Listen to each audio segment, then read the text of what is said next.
100 years ago, Colombo Radio made its first transmission, planting the seeds of a broadcasting culture that has since informed, educated, and united generations of Sri Lankans.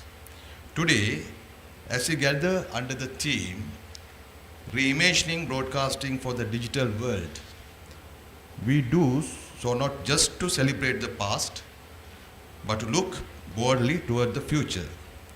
The journey of our broadcasting sector from analog beginnings to the digital frontier has been remarkable. But the next chapter demands thoughtful reflection, strong ethics, and decisive innovation. Broadcasting is more than a medium. It is a public trust. In this changing world, where misinformation spreads faster than truth and digital algorithms shape public discourse, our collective responsibility as media professionals, policymakers, and stakeholders become ever more important. The symposium could not be more timely.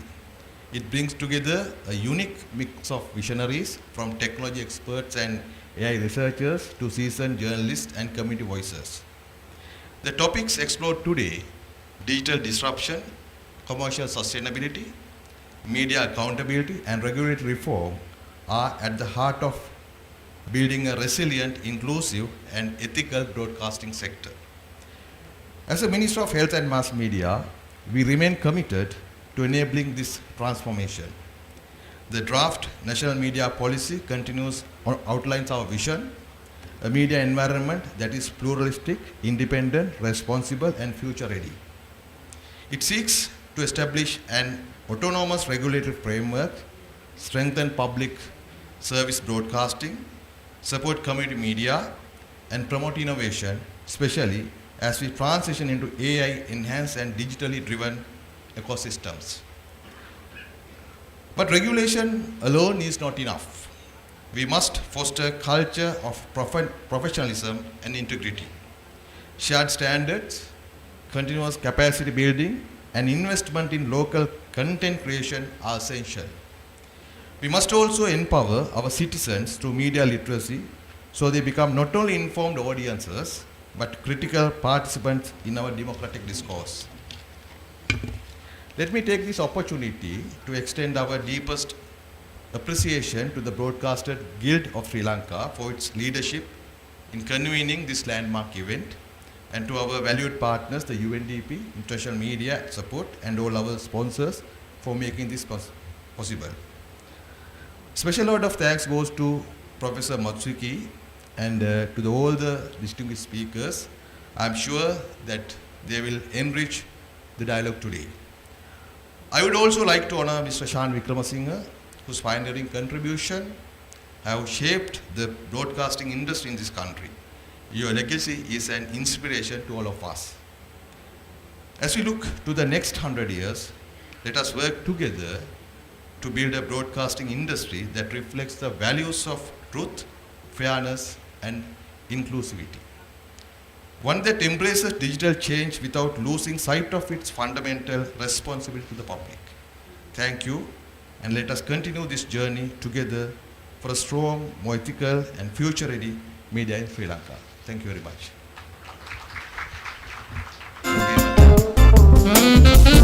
වෙලාවේදී මම කැමති විශේෂයෙන්ම ජනවාද්‍ය අමාත්‍යවරයා හැටියට විද්‍යුත් විකාශකයේ සංගමය පිළිබඳව තව වචනයක් දෙකක් කියන්නට. මාධ්‍ය ලෝකයේ කියන්නේ තාම තරගකාරී සහ ඉදිරියේදී තරගකාරී වන වේදිකාවක්. එවැනි තරගකාරී පරිසරයක් තුල මම ඊටාම සතුටටපත් වෙනවා විද්‍යුත් විකාශකයින්ගේ සංගමය ආරම්භ කරලා එය අද ගමන් කරමින් පවතින දිශානතිය පිළිබඳව. අද මීඩියා ලෝකයේ තරංකාරීත්වය වැඩි වෙන්නට එහි සමාජ වගකීම පිළිබඳව ස්වේච්ඡාවෙන් වග කියන ඔබගෙන් සැදුම්ලත් කණ්ඩායමක් ඒට නායකත්වයේ දීම මාධ්‍ය අමාත්‍යවරයා හැටියට මේ අවස්ථාවේ මම ලැබූ වාසනාවක්. විද්‍යුත් විකාශකයින්ගේ සංගමය මමත් එක්ක සාකච්ඡා මට ගණනාවක් කරා පහුගිය මාස කිහිපය ඇතුළතදී. ඒ අය තමන්ගේ ශේෂ්ත්‍රයෙන් ඔබට ගිහිල්ලා මේ රටේ පුරවැසියා රට පිළිබඳව ඉහළින් තබමින් තමයි මැදිහත් වෙන්නේ. අපිට අවශ්‍ය කරන්නේ එවැනි ආයතනයක්, එවැනි සංගමයක්.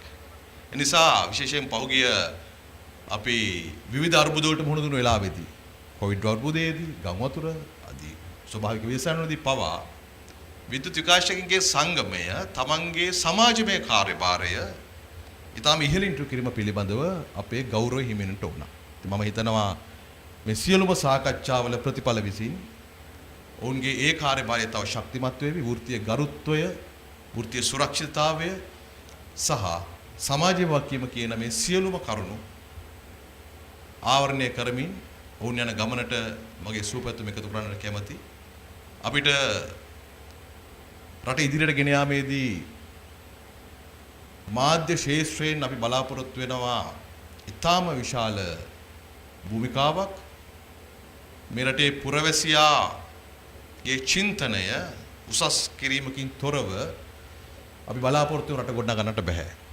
ඒක දේශපාලඥයන්ගේ කාර්යභාරයක් පමණක් නොවේ. ආණ්ඩු ඒවි යාවි, ඇමතිවරු ඒවි යාවි. නමුත් රට ඉදිරියට යන්නට නම් අපි රටක් හැටියට චින්තනමය වශයෙන් වෙනසක් කරන්නට ඕන.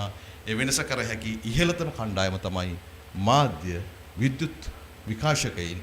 ඒ අය මේ විදිහට එකතු වෙලා සාකච්ඡා කරලා තමන්ගේ කාර්යභාරය පිළිබඳව පසුවිපරම් කරමින් සමාලෝචනය කරමින් සහ අලුත් ලෝකයක් එක්ක යන්නට මේ දරණ ප්‍රයත්නයට වර්තමාන අමාත්‍යවරයා හැටියට මගේ උණුසුම් සුවපැතුම් මේ වෙලාවේදී එකතු කරනවා. මම ස්තුතියි.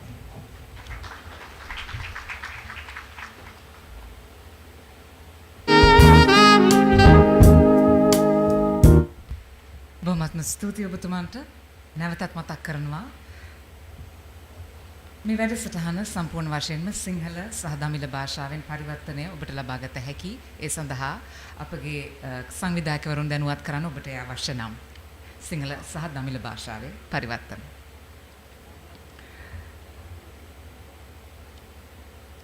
Next up, we are about to felicitate a pioneer of the media industry in Sri Lanka, a trailblazer in the television sector. On the 13th of April 1979, a little over 46 years ago, amidst the chanting of Pirit by the monks of Gangaramaya Temple, Colombo, Sri Lanka's first television station was commenced at 6:30 p.m. with the name Independent Television Network, ITN. ITN is the first ever terrestrial television channel to be telecast in Sri Lanka. We have a special award this morning, and to read out the citation for this special award, let me invite the present day chairman of the Independent Television Network Limited, Priyantha Vedamulla, on stage. And to give away this award, I respectfully call upon Chief Guest, Honorable Minister of Health and Mass Media, Dr. Nalinda Jayatissa, Secretary, Ministry of Health and Mass Media, Dr. Anil Jasingha, also onto the stage. The recipient, Shan Vikram Singha.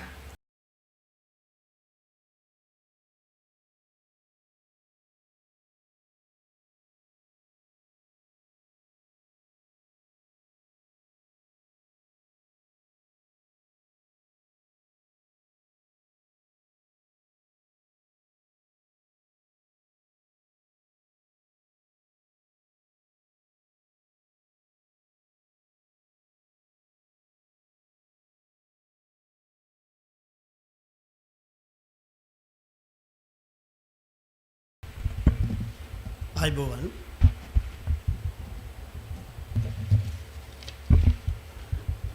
ගෞරව හරසර ප්‍රණාමය විද්‍යුත් මාධ්‍ය තාක්ෂණය නිසි පරිදි හැදෑරීමෙන් පසුව ශ්‍රී ලංකාවට රූපවාහිනී මාධ්‍ය හඳුන්වා දිය යුතු යැයි රජයට ලිඛිත ඉල්ලීමක් ඉදිරිපත් කළ තරුණයා ඔහුය.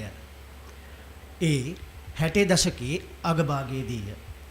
එකී ඉල්ලීම ඉටු නොවන කල ඔහු තම හිතමිතුරන් සමග ශබ්ද හා රූප සම්ප්‍රේක්ෂණය කරමින් රූපවාහිනී මාධ්‍ය පිළිබඳ අත්අදහා බලමින් කාලය ගත කළේය. බලයට පැමිණි හැම රචයකටම ඔහුගේ ඉල්ලීම ඉදිරිපත් කළද අවසානයේ එය ඉටු වූයේ මුල් ඉල්ලීම සිදු කර දශකයක් ගත වීමෙන් පසුවය. ඒ දැඩි කොන්දේසි මතයි. මෙරටට රූපවාහිනී මාධ්‍ය ආරම්භ කිරීමට ලැබුණු ඉඩ ITN එසේත් නැතහොත් ස්වාධීන රූපවාහිනී සේවය නමින් 1979 දී සැබෑ කර ගැනීමට ඔහුට හැකි වූයේ එම සිහිනයයි. ශ්‍රී ලාංකේය ජනතාව වෙත රූපවාහිනී මාධ්‍ය සමීප කරවීමෙහිලා අප්‍රතිහත ධෛර්යයෙන් හා කැපවීමෙන් ඔහු කළ සේවයට දැන් දශක 4කට වැඩි කලක් ගත වී ඇත. ITN මාධ්‍ය නාලිකාව රජයට පවරා ගැනීමෙන් පසුව නැවත ඔහුගේ රූපවාහිනී සිහිනය සැබෑ වූයේ TNL රූපවාහිනී සේවය ආරම්භ කරමිනි. අද එම සේවාවද දශක 3ක ගමනක් පසු කරමින් සිටී. ශ්‍රී ලංකාව තුළ රූපවාහිනී මාධ්‍ය කර්මාන්තය ස්ථාපිත කිරීමේ කාර්යභාරය සිය පෞද්ගලික අභිලාෂය බවට පත්කර ඒ යථාර්ථයක් කරගනිමින් මෙරට විද්‍යුත් මාධ්‍ය ක්ෂේත්‍රයේ අභිවෘද්ධිය වෙනුවෙන් නිහඬව අඛණ්ඩ කැපවීමෙන් සිදු කළ මෙහෙවර වෙනුවෙන් මෙරට රූපවාහිනී මාධ්‍යයේ සමාරම්භකයා වන ශාන් වික්‍රමසිංහ මහතාණෙනි ඔබ වෙත පිරිනොනමා මේ ශ්‍රී ලංකාවේ විද්‍යුත් මාධ්‍ය විකාශකයින් වන අප මේ හරසර කවුරුන් වෙත පිරිනමන්නද? ශ්‍රී ලංකා විද්‍යුත් විකාශකයින්ගේ සංසදයේ ගෞරව හරසර ප්‍රණාමය 2025 ජුනි මාස 25 වන දින කොළඹදී මෙසේ පිරිනමන ලද වගයි.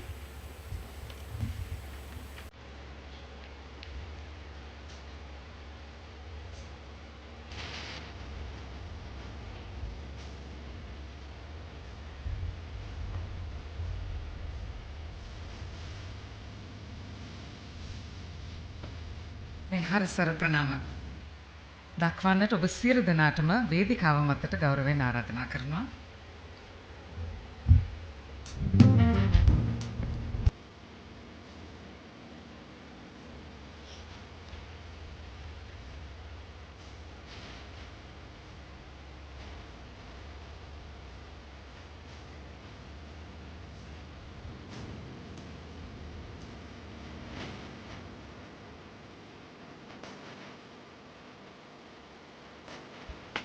Mr. Shan Vikram Singh will be ushered and accompanied onto the stage by the executive committee members of the Broadcasters Guild of Sri Lanka.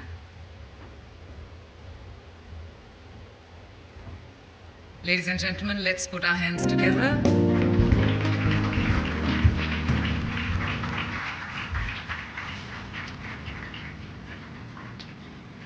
ආරම්භක සභාපතිවරයා සහ වත්මන් සභාපතිවරයා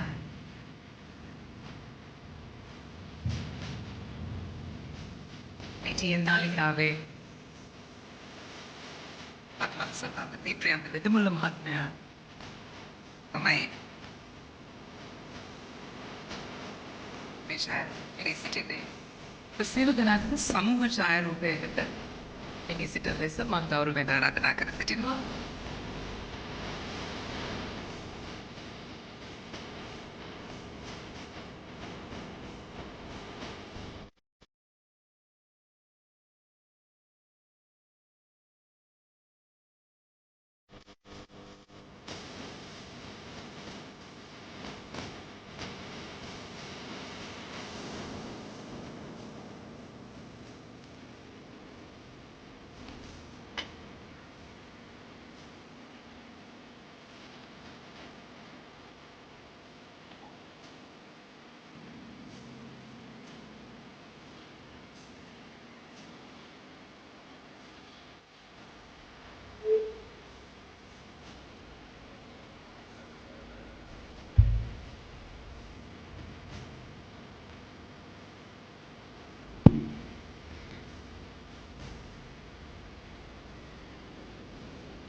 A history of nearly 50 years in the broadcasting industry. Mr. Shan Vikram Singh, I am quite sure you have many words to share with us. වසර 50කට ආසන්න කාලයක අත්දැකීම් අපි කැමති ඔබතුමන්ගෙන් අහන්න මේ අවස්ථාවේ අප සමග බෙදා ගන්න වචන කීපයක් කතා කරන්න. මම බොහොම ස්තුතියි කියනවා මේකට උදව් කරපු හැම දෙනාටම මේ කියනකොට ඒ කාලේ බැනුත් ඇහුවා ඒ කරන්න දෙයක් නැහැ මොනා කරන්නද ඒ නොසන්සුන්ලු ගතියක් තියලා එහෙම කෙරුවා අනිජයසිංහ මහත්තයා වාගේ තමයි කරේ ඉතින් බොහොම ස්තුතියි කියන්න කැමතියි සියලු දෙනාටම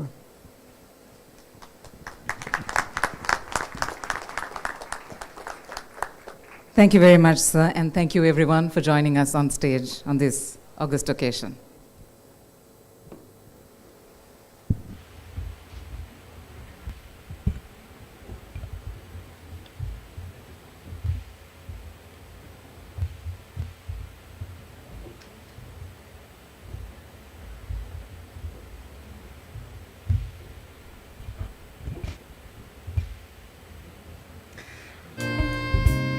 A brief respite in our program is up next with a cultural performance by Nritya dance group led by Nruti Arya. West dance is one of the prominent dance forms in Sri Lankan Kandyan dance, and it showcases the professionality, depth, richness, and the pride of Sri Lankan traditional dance forms. It is performed to the rhythms of the mesmerizing Gattabere, accompanied by the vocal chants of Sri Lankan Kavi. Ladies and gentlemen, here is Nritya dance group led by Nruti Arya.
applause, ladies and gentlemen, for our wonderful artists.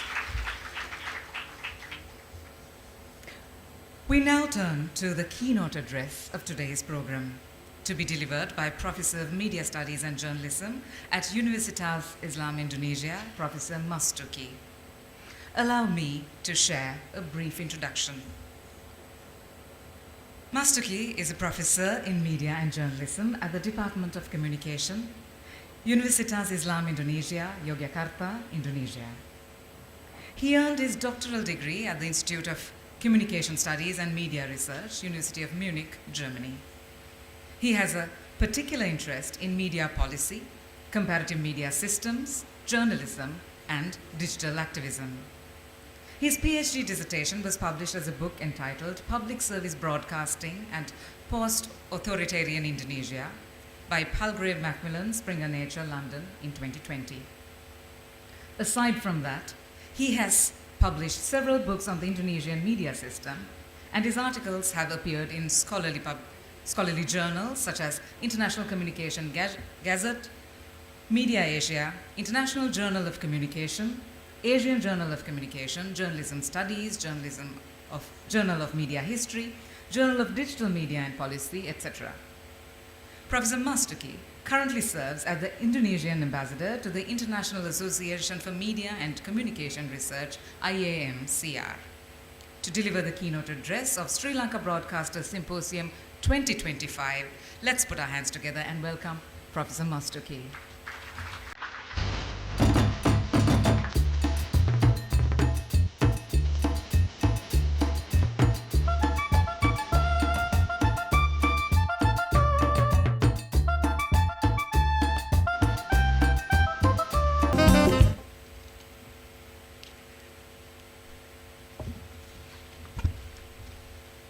Good morning, everyone.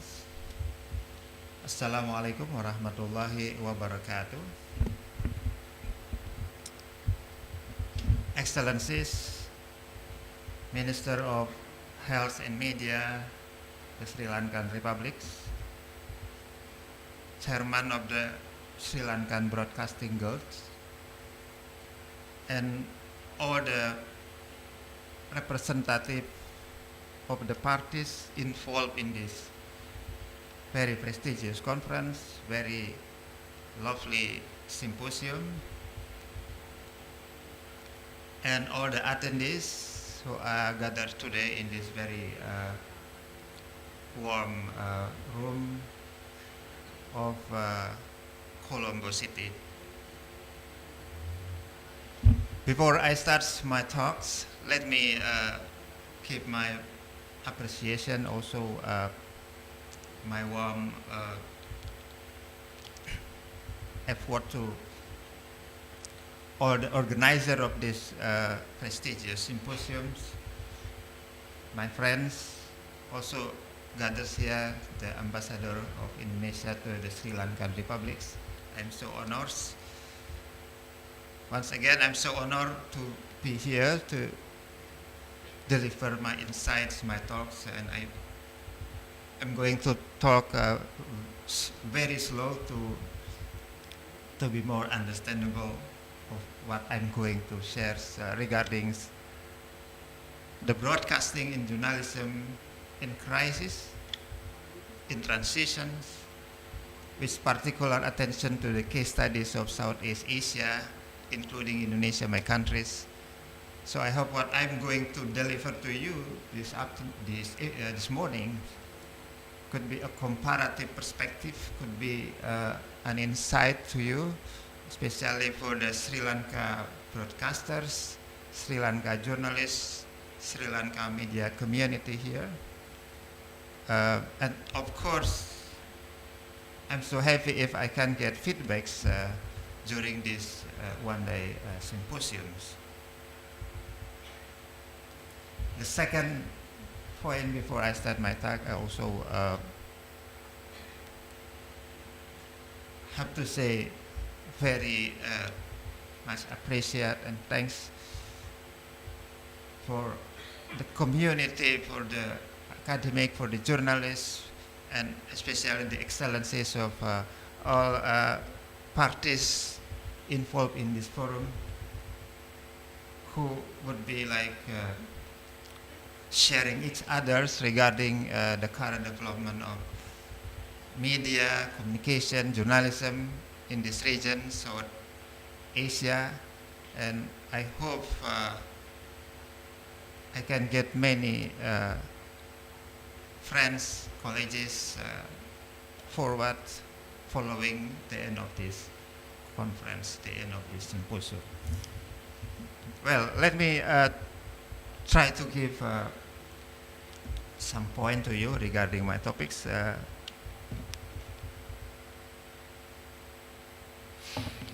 Actually, concerning the limitation of time, I try to making this quite fast. If you see the slides, what I'm going to talk is many issues, right? Starting by locating the Southeast Asian political structures, and then what the media and internet freedom is going on in Southeast Asia itself, and also the hybrid model of policies, media and journalism in the countries, in the regions. And afterward, I will move into the micro situation of the digital disruptions, the changes from conventional to digitals, and the structural policies to respond what I call the imbalance of news platformizations, businesses between the local media newsroom and the global platforms, for instance, Google, etc.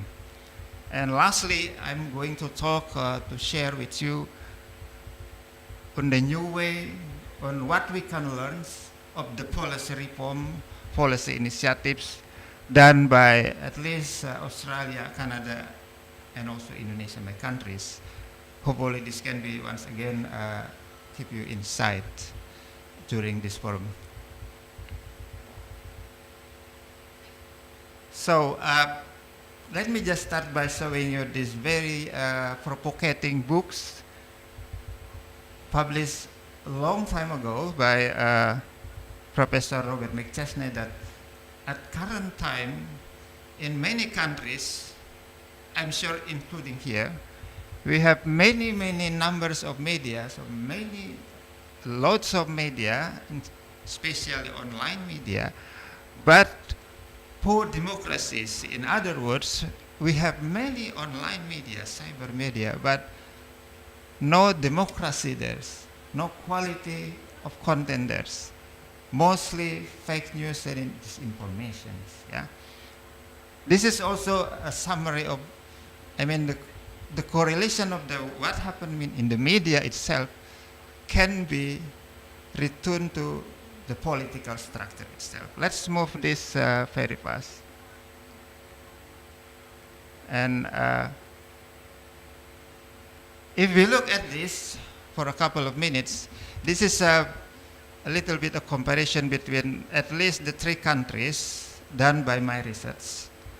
Indonesia, Malaysia, 4 countries, right? Including also the Philippines, which are mostly similar in terms of how people there using internet consume media contents, right? Also in terms of the population itself. However, they have a different level of press freedoms. They have also different situation in how people access the media itself or the journalism contents. But they have same status, at least in the press freedom index. It is in between free or not free, yeah. In between free, not free. If you look at in general in the Asian countries or Asian country, there are some countries which considered by many press freedom index as partly free, but the others are not free. What I mean that there is no fully free countries of the press freedom index or press freedom situations. This is the topic that I'm going to be a bit in depth explaining you. The big questions arising around the academia, around the journalists, around the media professional, I'm sure also here is why media and journalism are in a crisis. Why our media and communication industry now is undergoing threats, undergoing on the economic crisis. If I refer to Brent Houston's, which write a book, namely Changing Model for Journalism, he specifies to questioning why commercial media are breakdown. Because in, I don't know here in the Sri Lanka, but in my country, Indonesia, we have also the public radio and public television. There are no significant crisis of the institution because of the full government supports. However, in terms of the commercial media, most of them are in very tight competition and going into the breakdowns of their economic developments. The answer could be in the three contexts. The first thing is why media and journalism are in crisis. It can be influenced by the political context. In particular, the ownership politicians and also the harassment of journalists, especially critical journalists. So the two important key points here: when media are politicized, when media are controlled by the owners who also being a politician, that will be a danger for the health of the media itself in the futures. In particular, according to my current research, whenever a media run by the politician, the content should be controlled by the politician, right? And then it would be a danger for developing a trusted content among the audience in the long term. That's what happened not only in Indonesia in the last 10 years, but also in some other countries in Southeast Asia. So the political context is something we have to give concerns to be solved. The second point is about the management crisis, about the financial crisis, including the fall of advertising revenues, and of course the crisis of internet-based or the platform-based human skills of media professionals. This is something in common, right? Whenever digital come to us, we have to improve our employee to be skill-based journalists. The last point is about the changing cultures of media and journalism content consumption among the publics. The low trust of the news contents and the weak digital literacy among citizens, among general publics. And interestingly, that according to the Robert J. Picard, he's also a media policy scholar from the Canada, he said that this also happened in the US, even in the US, because of the too late adaptations of the mainstream media to the information technology or to the internet technology development right now. Well, whenever we discuss these three key points, we have to be in a very prioritized issues to give priority not only for the corporation crisis itself, but to the crisis of the public interest journalism and contents. I hope we agree that when we discuss about media industry, communication industry, or media in general, we should be discussed, we should pay particular attention to what extent the quality of journalism, the quality of news itself can be maintained for supporting the democracy, for supporting the right of public to access the quality or the quality information as a public good, as the right of them as a citizen. This is the ultimate goals of what we are discussing, I guess, in this forum, in another forum. So, in this sense, we always discuss. We should always discuss about not only sustaining the media corporation itself, but sustaining or ensuring the presence of the availability of quality content for publics.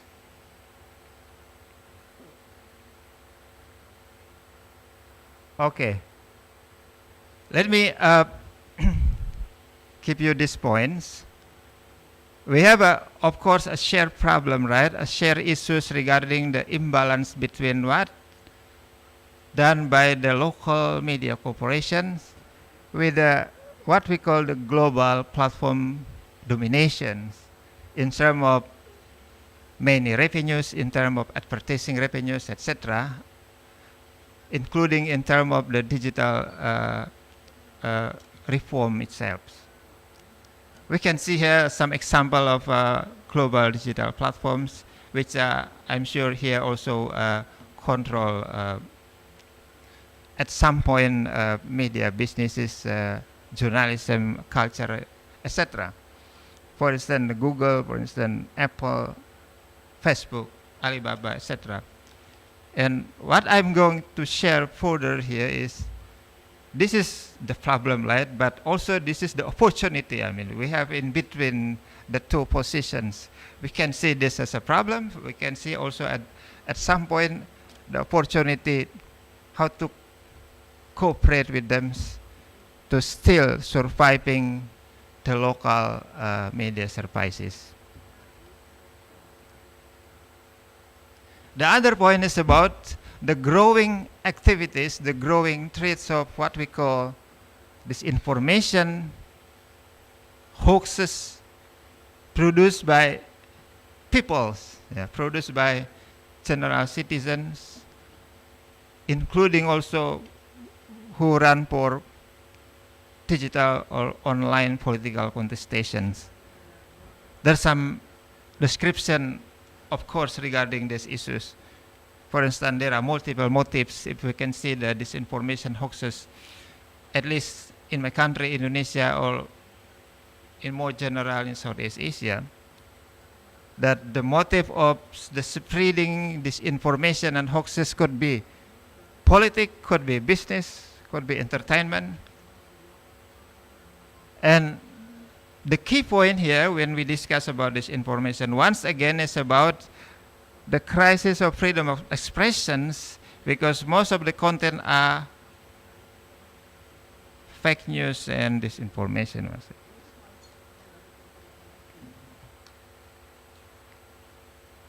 Next, now let's have a very short discussion about what's going on in Southeast Asia regarding the digital transformations. Of course, as I mentioned earlier, there are changes from conventional to digital. However, at the same time, there are a crisis of journalism. At the opposite, we see also the opportunity of a new way of professionalism among the senior, among the veteran conventional journalists when they go into digital. And there's some initiative I see, for instance, from the UNESCO, from the Deutsche Welle Academy to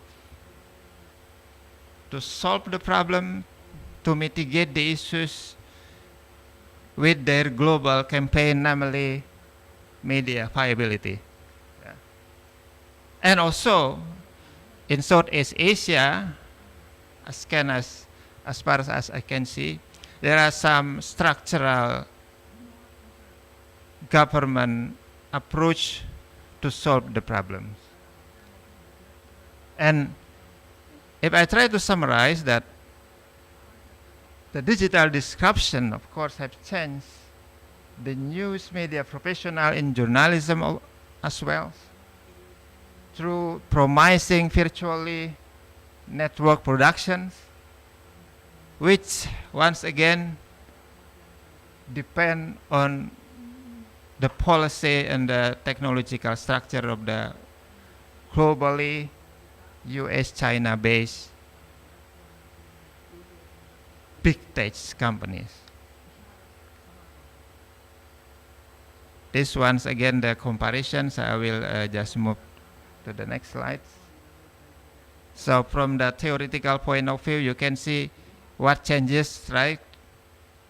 What have been moved from conventional to digital. We can see, for instance, the platform itself moved significantly, as well as the revenue come from the audience engagement, the dissemination of news, the content sources, and how the media corporation apply communication with their client, their publics. There are many significant changes, as I'm sure also happen here in Sri Lankan media ecosystem. I talked yesterday with some official of the Sri Lankan ministry that there's some good news here in Sri Lanka, that while social media dominate our communication, while internet are among our daily communication platform, in my country, Indonesia, most people, most millennia are consumer of news through social media instead of conventional media. But I'm so happy to hear that in the Sri Lankan media cultures, still audience consume conventional radio and television, and this is good news compared at least to my country. Yeah, and I hope that you can, manage this in the next very critical and challenging digital disruptions. Because if I try to compare, when our kids, when our children consume internet-based or social media-based news content, that would be danger of its very, very fast and limitation of qualities, reduction of qualities, compared to when our children consume newspapers, consume conventional radio and television, which usually provide more in-depth, more investigative content, including journalism content. Well, this is the issue of us, right? Regarding the imbalance once again between digital platform and our local newsrooms. Something that, a topic that becoming very receive hard attention among academic, among media professional in Southeast Asia, I'm sure maybe also here in Sri Lanka. We are now in the end of old model where content providers, advertising or advertisers on the news websites and audio news access for free are challenging among us. And at the same time, the arrival of what we call a new model, where Meta, a huge company, which are under umbrella of Instagram, an umbrella of WhatsApp, an umbrella of YouTube, and the Google control both news, content, and the audience as revenues for money. If we see in general, there is no problem, at least in this very competitive environment, right? The competition usually happen among the business. However, there are problems of unfair competitions, the imbalance bargaining powers between local and international technology companies. At the same time, also the spreading of freedom of expressions, in the digital space. Well, to solve this problem or to uncover these situations, there are some initiatives, there are many efforts from government, from the industry itself, and of course from more globalized media focuses. And they share a similar terminology with the media sustainability in keeping the quality of journalism. The question is how to do this, how to implement this idea in the very quick time and at least as soon as possible to solve the gradual low trust of people, and also including the decreased level of media industry health. In the next couple of slides, I will take my focus into the policy initiative, the policy reform done by at least some countries, to give you an examples. What I mean by regulatory approach in between voluntary and the mandatory. Let's check the next slide. As once again. This is what I mean by the global initiatives. Promoted by UNESCO and Deutsche Welle Academy based on Germany. So when we agree with this, we should have a global and local campaign initiative effort to implement this media viability, which include multiple aspects, not only the economic aspect, but we should include political aspect, political context, economy, community, technology, content and media ownerships. It means that perhaps in this Sri Lankan's current media ecosystem, we need to further intensive collaboration between media industry, media professionals within the Sri Lankan government, including Ministry of Media and Health, to implement this solution, to try campaign. I'm sure this already going on, but we need more inclusive partnership, intensive collaboration between all parties, starting by a shared concern about how to ensure the availability of quality journalism, quality content in order to maintain the democratic goal of these countries, and also, of course, to give the right of people, of citizens, as a recipient of the quality information to better life of them. Well, there are some complex description of this, but let me skip because of the limitation of time. This is the example of what I mean by structural approach done by some country level or also the international advocacy levels. If I start by the European model, we can see that how government take strong initiative compared to the US model, right? And the European model, they have public service media that indicate state interventions to the media, but with good intention.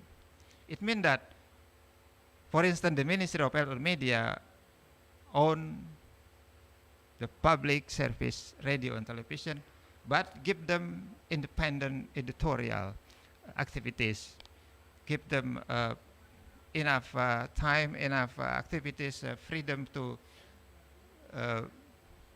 create critical news in order to serve public interest. At the same time, the European model also include the enactment of Digital Services Act at the regional levels, and digital market acts at the regional level, which apply to all the member countries of the European Union. In particular, the EU model also allocate what they call the annual fundings and also the license fee collect from the citizen to strongly support their own public media. This is the picture of the European model. However, if we move to the US model, it's totally different, where the government stay in between, right? In between the business and the public media, without any strong intervention and support to public media, for instance, national public radio and the public broadcasting of the US. This is two different paradigm, two different approach, but still in the same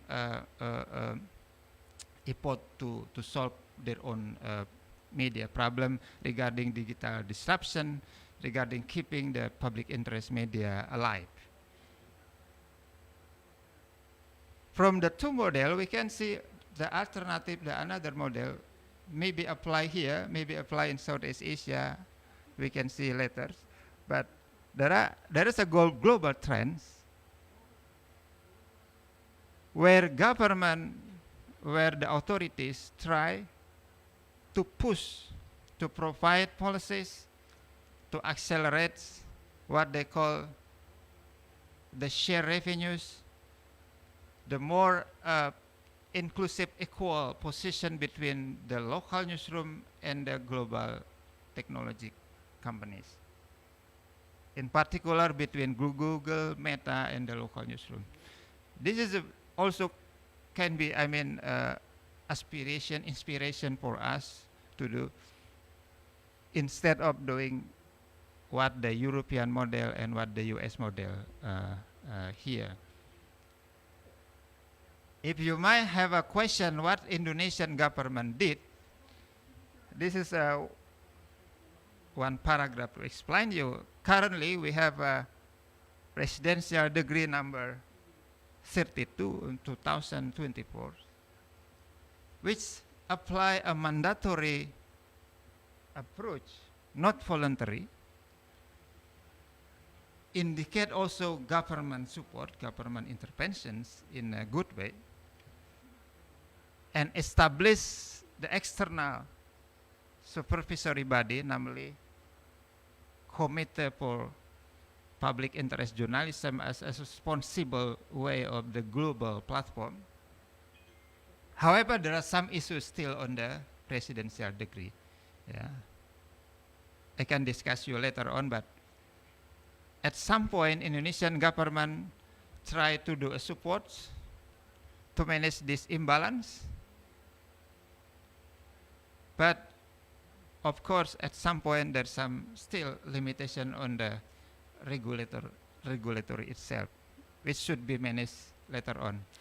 At present, there's some at least lower regulatory production within the committee to describe this very abstract level of regulation.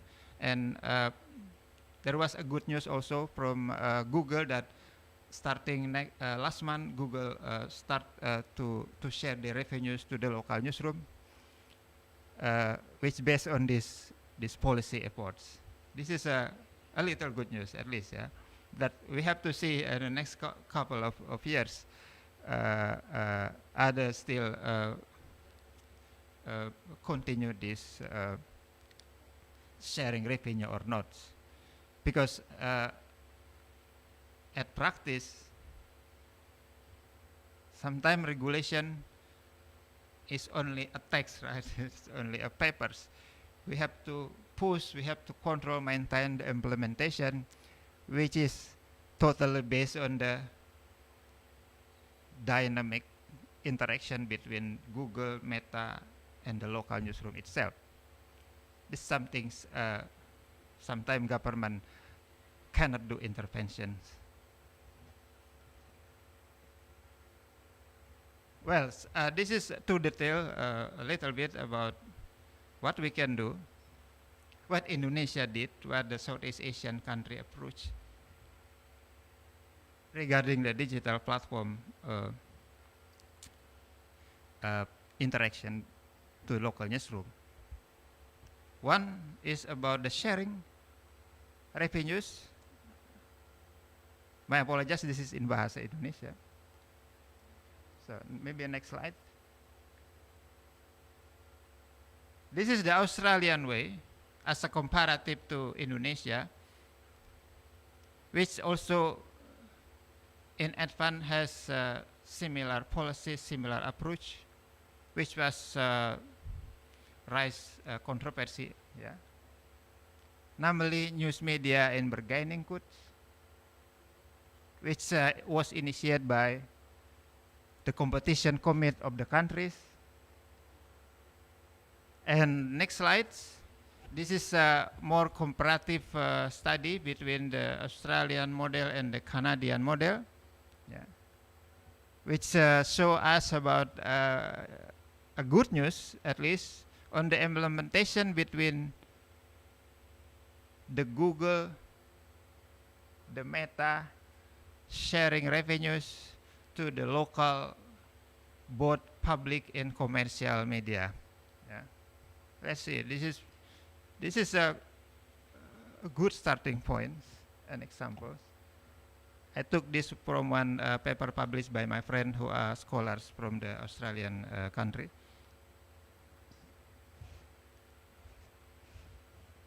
This is more detail regarding what I mentioned of the Indonesian presidential degree on the platform responsibility to the Indonesian public interest journalism.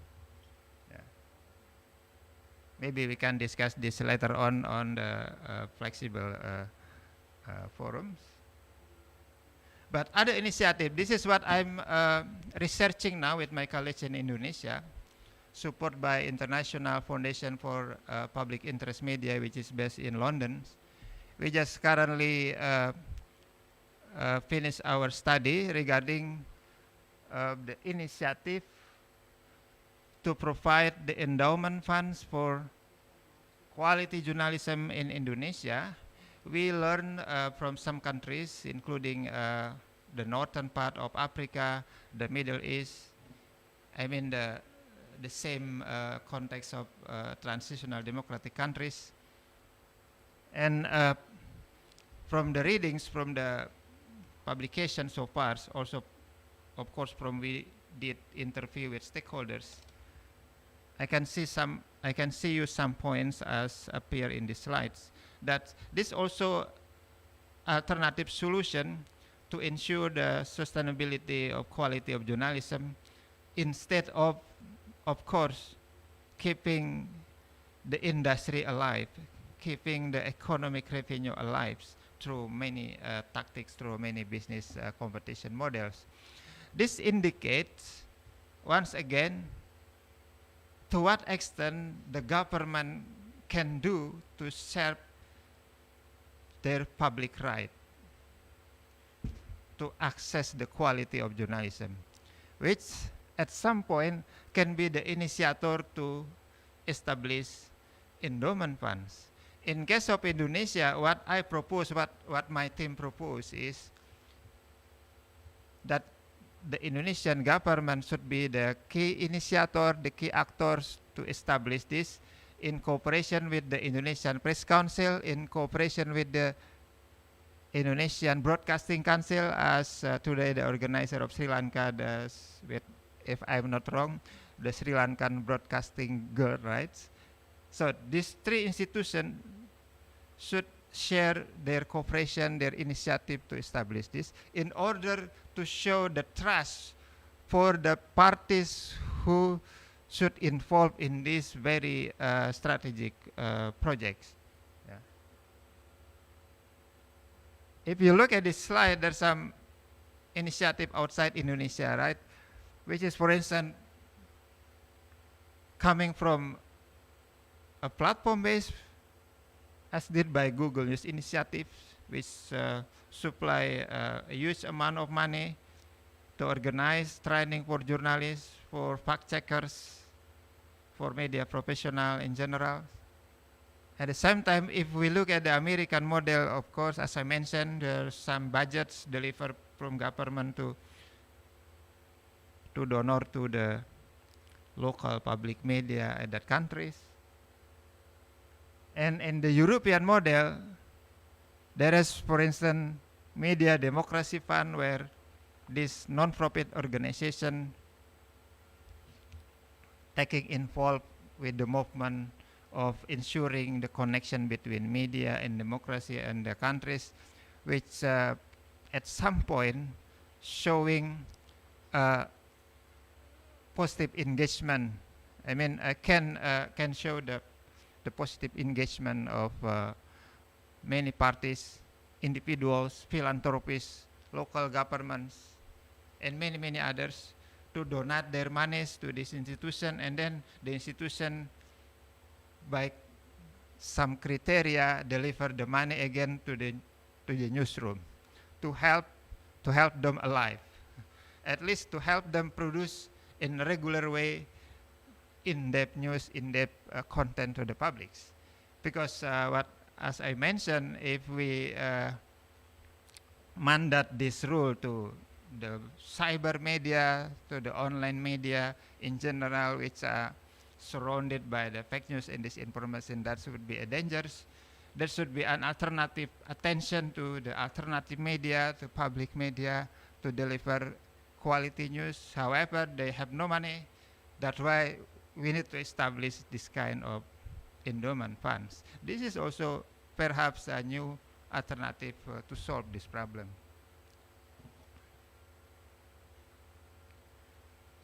The issue is that how do we define quality of journalism? This is something that in the academia still in confused, still in debate, because there are some changes of what we call quality of journalism when we discuss this on the conventional media with the digital media, right? If I try to discuss you what I mean by, or what at least the Indonesian critical media community mean by the quality of journalism, this slide is here.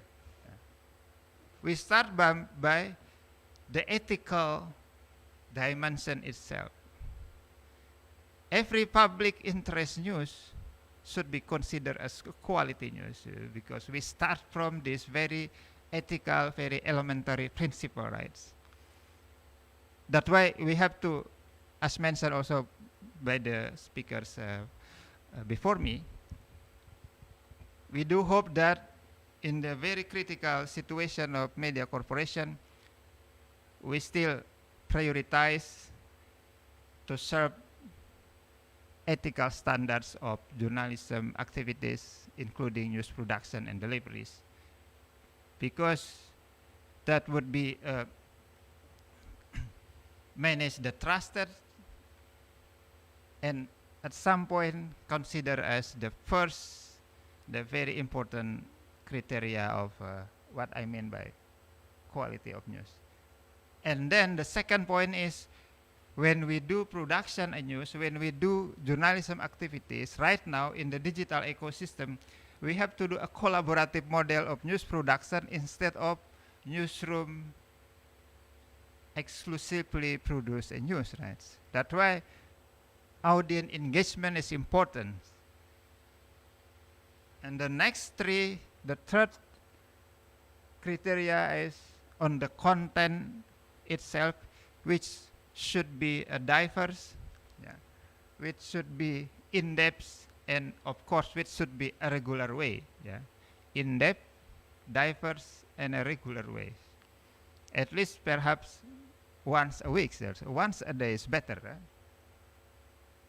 And to the newsroom structures, there should be a condition of autonomy. There should be a condition of diversity, leadership inside the newsroom.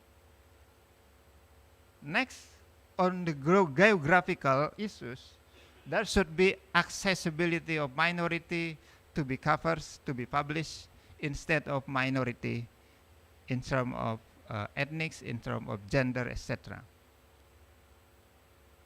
Also, there are another criteria, at least the 10 criteria here, which show you a complex picture of what we mean by quality journalism. But this is a challenging point, right? To still should be implemented by our newsroom. Once again, to keep the relevance of media industry, to keep the relevance of public media to the democratic societies. Now I come to the last slide of my presentation, I guess. In this very critical situation, critical moments, whenever technological aspect from the global platform control us, whenever the media corporation, media industry are freaking down regarding the shift of audience cultures. In case of Indonesia, as far as I know, based on my research, this slide show you about the new birth, the new way of journalistic professions, which is, I'm not sure, maybe also happened here in Sri Lanka, which bring us a new hope of journalism. There are 3 indicators. The first one is the growing number, what I mean by post-oriented jobs, yeah. Post-money. There are some critical journalists, veteran journalists are now alive to gather regular investigative news, in-depth news to the public without any fears, without any restriction of do they will receive money or not. They keep their ideal missions, their ideal goals, to keep that journalism being a pillar of democracy, to continue their job as a critical journalist instead of remain working for the conventional or the digital media, which are in crisis of trust, in crisis of finance, etc. And at some point, as I mentioned, in control by the politician. And the second indicators is that the growing startup, the startup model company, very small newsroom, but keep them alive by cooperative model of business, depend on heavily subscriptions or a collaborative support. The money at some point come from what we call crowdfund from the internet, from the social media, instead of commercial advertising. And there's some example here. For instance, the Watchdog, the Multatuli, the Kondi.co, which are, I'm happy that most of them are my friend. I know them personally, which are taking concern once again, not only about do they will receive money, enough money, but they pay very strong concentration on what they are doing is a part of a democratic pillar, a part of keeping quality journalism alive in the digital platform ecosystem. And to the model of their technological habits, I can see that most of them are digital native instead of digital immigrant. I'm a person with digital immigrant. I have two different experience with using conventional, analog, and then now digital. But most of them are digital native. It's totally focused and using social media, internet, streaming model to produce and deliver their quality journalism. And they operate what I call the mobile newsroom instead of fixed newsroom in one house, in one office, but they are everywhere. They are standing on the cafes or maybe in the public areas. with low cost production. However, many social activists now are supporting them. What I mean by the growing number of this development or this new development, these new journalistic professions are not only a journalist itself, but they are also perform as the social activists, as journalists, social activists, or media activists, who perform in the two ways, producing news as a mean of journalistic activities, at the same time fostering social issues or advocating social issues to the publics and combine in one package. So last point to conclude my presentation, my talk, we have so many problems, so many challenges, so many issues regarding the breakdown of media industry, which caused by multiple aspects: politics, economy, technology, and media cultures. At this point, we need government intervention. We need support from all parties, both from local Sri Lankas and global communities, as happened also in Southeast Asia. We need structural approach. We need regulatory reform. We need to advance our digital skill-based journalism productions, media businesses. However, we have to be optimistic, right? We have to keep our optimistic that if we keep in line that we have a strong concern, we focus our job into providing quality of journalism instead of sustaining the corporation itself, we are in the good way, we are in the strategic position as not only a journalist, a broadcaster, but we are a democratic activist, we are democratic supporters, which is in the heritage context a part of why media and journalism are relevant to us in these transitional democratic countries. Lastly, while keeping these optimistic situations, we should try to support small initiatives, new model of journalism.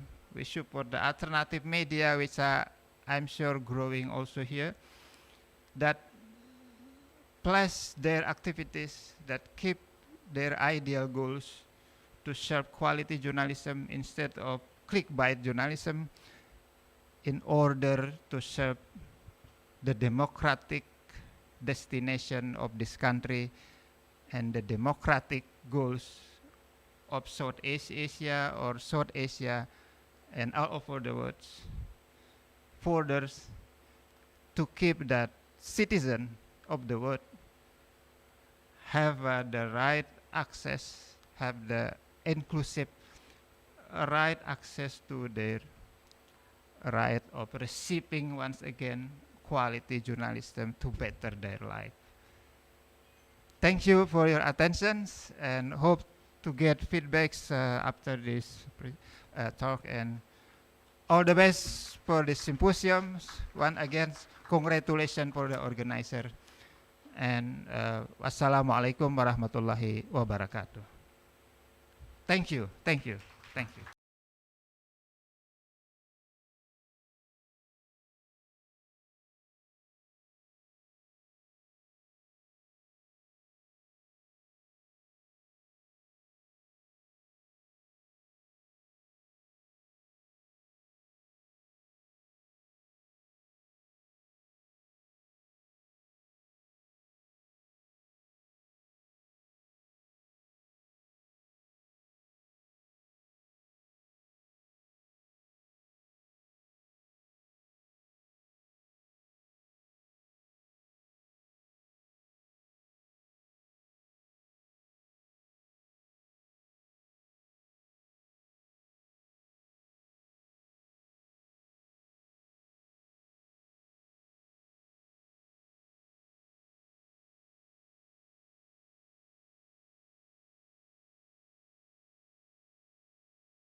check.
Few quick announcements as we are launching the next part of our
And if this was a news presentation, the headline would be journalism, news industry is in deep crisis, but there is a ray of hope, says Indonesian media scholar.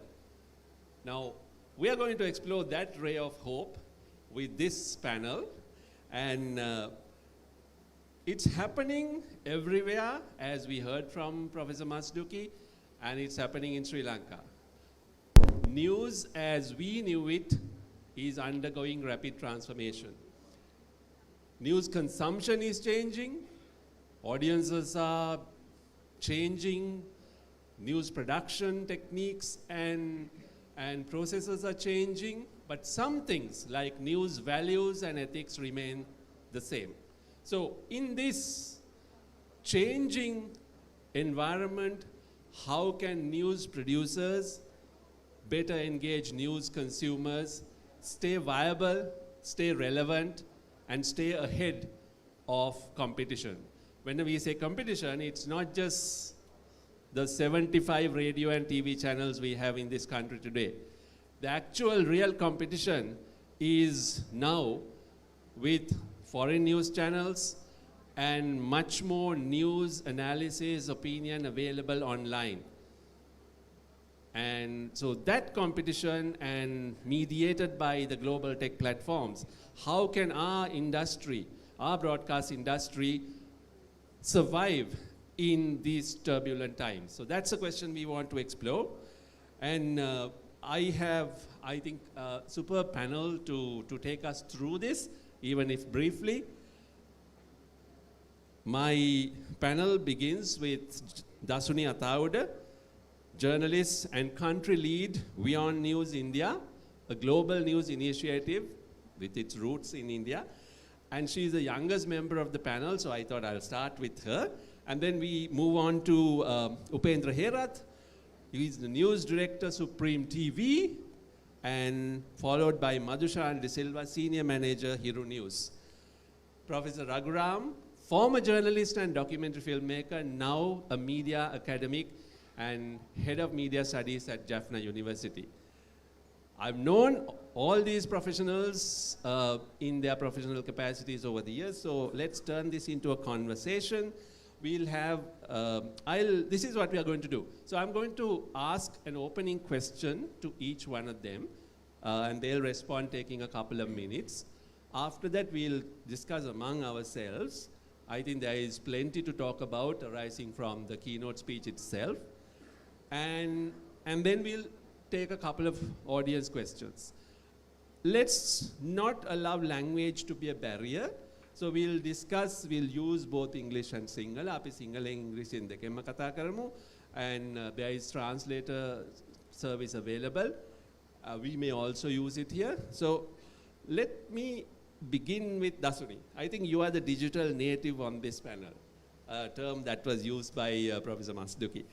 How different are the young news consumers in how they find news, how they consume it, but also how they interact with news content? What is your perspective and experience? Well, thank you for that question, Nalaka. When I joined media, that was 10 years ago, and I was just 17. And looking back, it's nearly a decade now, and the news space has changed drastically. I mean, I would be right to say that my audience grew up with me. So to see the younger audience perceive news as something on demand as versus for something that is scheduled is a difference I think a lot of media institutions are trying to understand, are trying to gauge in terms of their understanding their audience. But something that I notice about a lot of these younger viewers, this might be a little controversial as well, is that they doom scroll. It's more of a dopamine release, news, information, because it has been found one of the two most silent addictions in this present century is sugar and screen time. I mean, if we all look at our phones right now, I mean, how many notifications do we get? Just per second from each news outlet, the same story over and over and over again. So the younger audiences kind of see this, and because of algorithms also now playing a huge role in this entire thing, they've gotten the opportunity to sort of customize their own news feeds, which is why if they don't like something that they see, they can just scroll over. So understanding these diverse needs in these younger panels or like younger people is something I think that a lot of people, a lot of traditional media is struggling with. But a lot of younger, let's say, news reporters are getting the hang of. So it's an interesting time. And just as we are trying to understand that, we now have artificial intelligence playing a role. The game is changing again. So it's interesting. It's a very nuanced take. And it's an interesting time, to be honest. Right.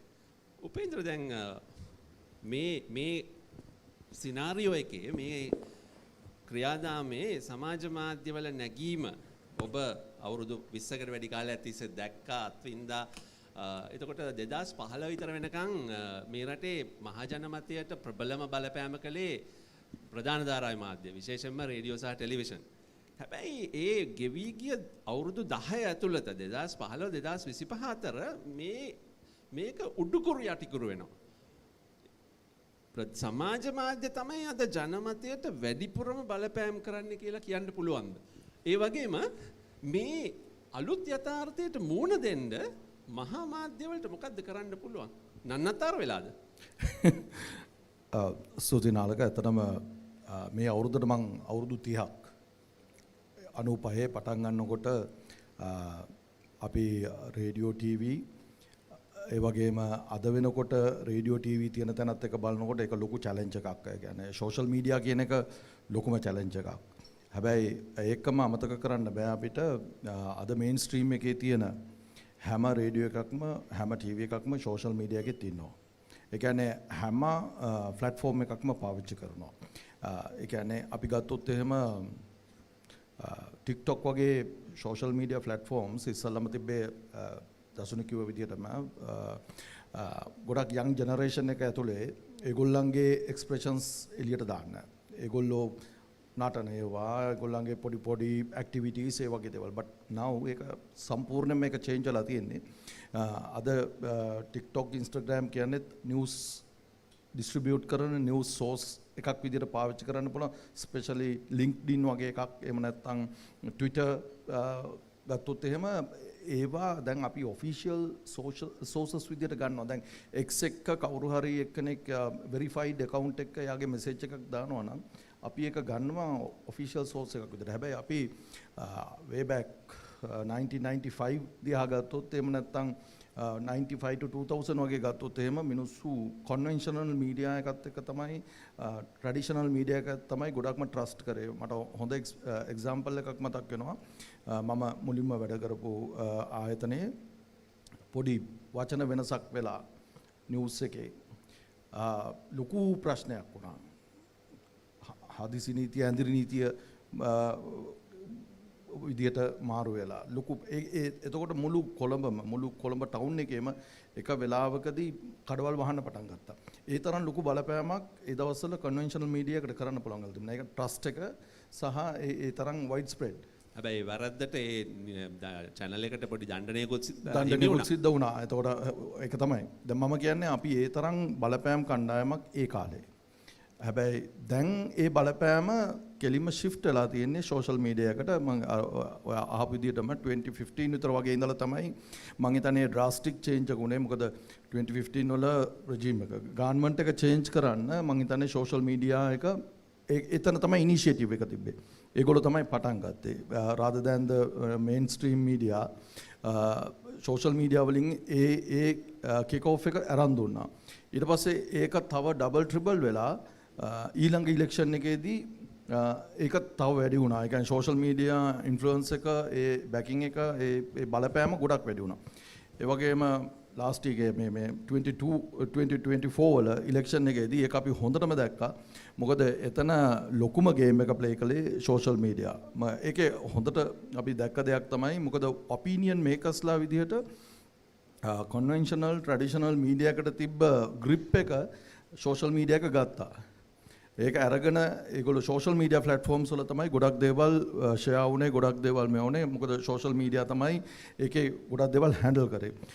එතන තව අපි ඉස්සරහට අපිට කතා කරන්න පුළුවන් social media වල තියෙන මේක. හැබැයි අපි දැන් කවුරුත් පිළිගන්න ඕනේ දැන් conventional media එක දැන් social media වලට shift වෙලා තියෙන්නේ. අපි එතන තමයි ඊළඟට play කරන්න ඕනේ. ඒ අතරේ අපේ තියෙන අපේ conventional media එක තියාගන්න අපි මොනවද කරන්න ඕනේ කියලා. මොකද තාමත් අපේ rural areas වල ගොඩක් ගම්වල නිවුස් වෙලාවට ටෙලිඩ්‍රාමා වෙලාවට ටෙලිවිෂන් එක වටේ එකතු වෙන මිනිස්සු ඉන්නවා. හැබැයි ඒක ගොඩක් මේ නගර බදට ආවහම ගොඩක් බිසි ෂෙඩියුල් එකක් තියෙන අයට ආවහම ගොඩක් වෙලාවට දැන් උදාහරණයක් විදිහට මගේ ගෙදර නම් ටෙලිවිෂන් එක තියෙන්නේ සවස් 8:09 විතර වගේ පස්සේ මගේ ඇඳේ එහා පැත්තේ මේ පාම් টොප් එකේ තියෙන මම දකින්නවා ටෙලිඩ්‍රාමා බලනවා නිවුස් කැලි බලනවා ඔක්කොම.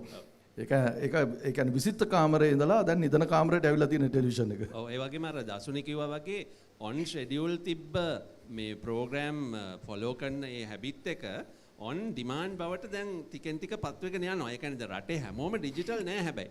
රටේ ඇනලොග් ප්‍රේක්ෂක පිරිසක් ඉන්නවා. ඒගොල්ලෝ තාම schedule වලට අනුව මේ බොහොම ඕනෑකමින් සද්භාවයෙන් ගිහිල්ලා හිටන් ටෙලිඩ්‍රාමා බලනවා, නිවුස් බලනවා, ඒක කරනවා. හැබැයි තවත් පිරිසක් ඒ පිරිස වැඩි වෙමින් තියෙනවා. on demand තමන් කැමති වෙලාවක තමන් කැමති තැනක විසිත කාමරේ නෙමෙයි ඕන තැනක ඉඳලා මේ කන්ටෙන්ට්ම මේ කන්සියුම් කරනවා. ඉතින් ඕක අපි මදුෂාන්ගෙනුත් අහමු. දැන් මදුෂාන් මේක අභියෝගයක්. මේ ප්‍රේක්ෂාගාරය ටිකෙන් ටික on demand යනවා, online යනවා. හැබැයි රේඩියෝ ටෙලිවිෂන් channels තාමත් schedules තියෙනවා. උදේ ඉඳලා රාත්‍රී වෙනකන් සමහරු පැය 24ම. දැන් මෙහෙම කරගෙන යනකොට මේ ඇනලොග් පිරිස ටික ටික අඩු වෙනවනේ. ඩිජිටල් දැනටම ලංකාවේ ජනගහනයෙන් භාගයකට වැඩිය 54-55 විතර ඉන්ටර්නෙට් ගත වෙනවා. මේ කට්ටිය වැඩි වෙනකොට මේ සාම්ප්‍රදායික මේ රේඩියෝ ටෙලිවිෂන් channel වලට මොකක්ද වෙන්නේ? මේ ප්‍රේක්ෂකාරය රඳව ගන්න, විශ්වාසය රඳව ගන්න පුළුවන් කොහොමද? සාමාන්‍යයෙන් දැන් පහුගිය අවුරුදු 10-15 කාලෙට ගියොතින් අපි සංසන්දනාත්මකව ඒ කාලෙත් එක්ක බැලුවොතින් ඒක සාපේක්ෂව සෝෂල් මීඩියා ප්ලැට්ෆෝම් එකට වැඩිවීමක් තියෙනවා. හැබැයි මෙතන බොහෝ දෙනා නිර්වචනය කරද්දී දැන් සෝෂල් මීඩියා තමයි ප්‍රබල අංක 1 කියන තැනට අපිට එකඟ වෙන්න බැරි කාරණාවක් තියෙනවා. එක තමයි ටෙලිවිෂන්, නිවුස් පේපර්, රේඩියෝ වලට තියෙන ප්ලස්ම පොයින්ට් එක තමයි ක්‍රෙඩිබිලිටි එක, විශ්වාසනීයත්වය. ඒ විශ්වාසනීයත්වය ටෙලිවිෂන් ආපු කාලේ ඉඳගෙන පුවත්පත් පටන් ගත්ත කාලේ ඉඳගෙන එහෙම නැත්නම් ගුවන්විදුලි ආරම්භ කරපු කාලේ ඉඳගෙන ඒ ප්ලැට්ෆෝම් තුනේ නිවුස් පටන් ගත්ත කාලේ ඉඳගෙන ඒ ක්‍රෙඩිබිලිටි එක ඒ විශ්වාසනීයත්වය ජනතාව තුළ තියෙනවා. ඒක මම හිතනවා දැනට සෝෂල් මීඩියාත් එක්ක කම්පිටිෂන් එකක් තියෙනවා නම් අපිට තියෙන ප්ලස් පොයින්ට් එක. මම අපි කියන මෙතන නිර්වචනය කරන්නේ ටෙලිවිෂන්, නිවුස් පේපර්, රේඩියෝ වන්නට පුළුවන්. 23 මිලියන් විතර සාපේක්ෂව අපි ගත්තොත් ජනගහනයකින් 9.4 වගේ Facebook users ලා ඉන්නකොට අපිට සම්පූර්ණයෙන්ම බැහැර කරන්නට බෑ ටෙලිවිෂන් වල, නිවුස් පේපර් වල, රේඩියෝ වල තිබෙන ක්‍රෙඩිබිලිටි එක සම්පූර්ණයෙන් ගිහිල්ලා කියලා අපි. ඒ ප්ලැට්ෆෝම් තුන ගත්තත් ඒ ප්ලැට්ෆෝම් තුනේ සාමාන්‍යයෙන් X කලින් Twitter ඒක සාමාන්‍යයෙන් ක්‍රෙඩිබිලිටි එක අතින් අනිත් ප්ලැට්ෆෝම් වලට වඩා ටිකක් උඩින් තියෙනවා කියලා මම විශ්වාස කරන එක. මගේ විශ්වාසය මම හිතනවා විශ්වාස කරනවා. ඒ වගේ මේක සමීක්ෂණ වලින් යලිත් තහවුරු කරලා තියෙනවා. දීප ව්‍යාප්ත සමීක්ෂණ වලින් දැන් 2019 දී මාත් සම්බන්ධ වෙලා ශ්‍රී ලංකා මාස් මීඩියා ඔඩියන්ස් සර්වේ එකක් කළා. එතෙන්දිත් මිනිස්සු සෝෂල් මීඩියා බලනවා යනවා. හැබැයි අන්තිමේදී ට්‍රස්ට් කියන එක, විශ්වාසය කියන එක සඳහා තාමත් අර මහා මාධ්‍ය තමයි මේ විශ්වාස කරන්නේ. ඒ කියන්නේ දැන් අපේ දුම පොලිටිකල් වෙන්න පුළුවන්, වෙනත් ඉන්සිඩන්ට් එකක් වෙන්න පුළුවන්. උදේ ඉඳන් ගොසිප් එකෙන් හෝ මේ සෝෂල් මීඩියා ප්ලැට්ෆෝම් එකෙන් අපිට සමීප වෙන දේ අපි සම්පූර්ණයෙන් විශ්වාස කරන්න ප්‍රයිම් ටයිම් නිවුස් එකක් බලනවාමයි. කියන්නේ බලනවාමයි කියලා එක අපිට ඒක සාපේක්ෂයි බලනවාමයි කියලා. ඒ අර ක්‍රෙඩිබිලිටි එකේ විශ්වාසනීයත්වය කියන එකේ ප්ලස් පොයින්ට් එක තවමත් අපේ මාස් මීඩියා අපේ ටෙලිවිෂන් වල, නිවුස් පේපර්ස් වල තියෙනවා. දැන් ඔබතුමා සඳහන් කර විදිහට මේ සෝෂල් මීඩියා ප්ලැට්ෆෝම් එක Facebook ගත්තොත් එහෙම යූසර්ස්ලා වැඩි. සාමාන්‍ය සෝෂල් මීඩියා ප්ලැට්ෆෝම් එක 9.5 විතර. හැබැයි දැන් ඔබතුමාත් සඳහන් කරනවා මේ X එහෙම නැත්නම් කලින් තිබ්බ Twitter වල විශ්වාසනීයත්වය වැඩි වුණාට මම හිතන්නේ ලක්ෂ 4කවත් පිරිසක් මේ Twitter එහෙම නැත්නම් X කියන ප්ලැට්ෆෝම් එකේ ඉන්නවා කියලා. ලංකාවේ ඇත්තටම Twitter සංඛ්‍යාව බොහොම අඩුයි.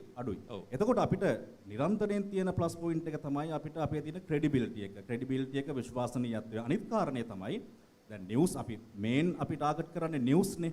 ඒතර නිවුස් එකක් සමහර නිවුස් තියෙනවා ඒක ජාතික මට්ටමේ නිවුස් එකක් වෙන්න පුළුවන්. ඒක උතුරුවද දකුණුවද නැගෙනහිරද බටහිරද ඔක්කොටම එක හා සමාන නිවුස් එකක් වෙන්න පුළුවන්. හැබැයි අපේ ප්‍රයිම් ටයිම් නිවුස් බුලටින් වල අපි වෙනම ටාගට් කරන ඔඩියන්ස් එකක් කියන වෙනම කඩලා ගත්තොත් අපි හිතමු අපි ෆාමර්ස්ලා ගත්තොත් ඒක ඕන්ලයින් බලපාන ප්‍රශ්නයක් නොවෙන්නත් පුළුවන්. හැබැයි අපිට ඒ වගේ තැනකට අපි දක්වන ආමන්ත්‍රණය සහ ඔවුන්ගේ ප්‍රශ්න අපි ප්ලැට්ෆෝම් එකකට ගේන එක අනිත් එක අපේ ටීවී වලට තියෙන ප්ලස් පොයින්ට් එක. ඒ නිසා මම හිතනවා අපිට අභියෝගයක් නැත්තේ නැහැ. හැබැයි සෝෂල් මීඩියා වලත් දැන් මේ කියන හැම ටෙලිවිෂන් එකක්ම නිවුස් පේපර් එකක්ම රේඩියෝ එකක්ම Tamanගේ යම්කිසි කොටසක් නියෝජනය කරනවා. Facebook වල, Twitter වල, YouTube එකේ ප්ලැට්ෆෝම් එකේ ඉන්නවා.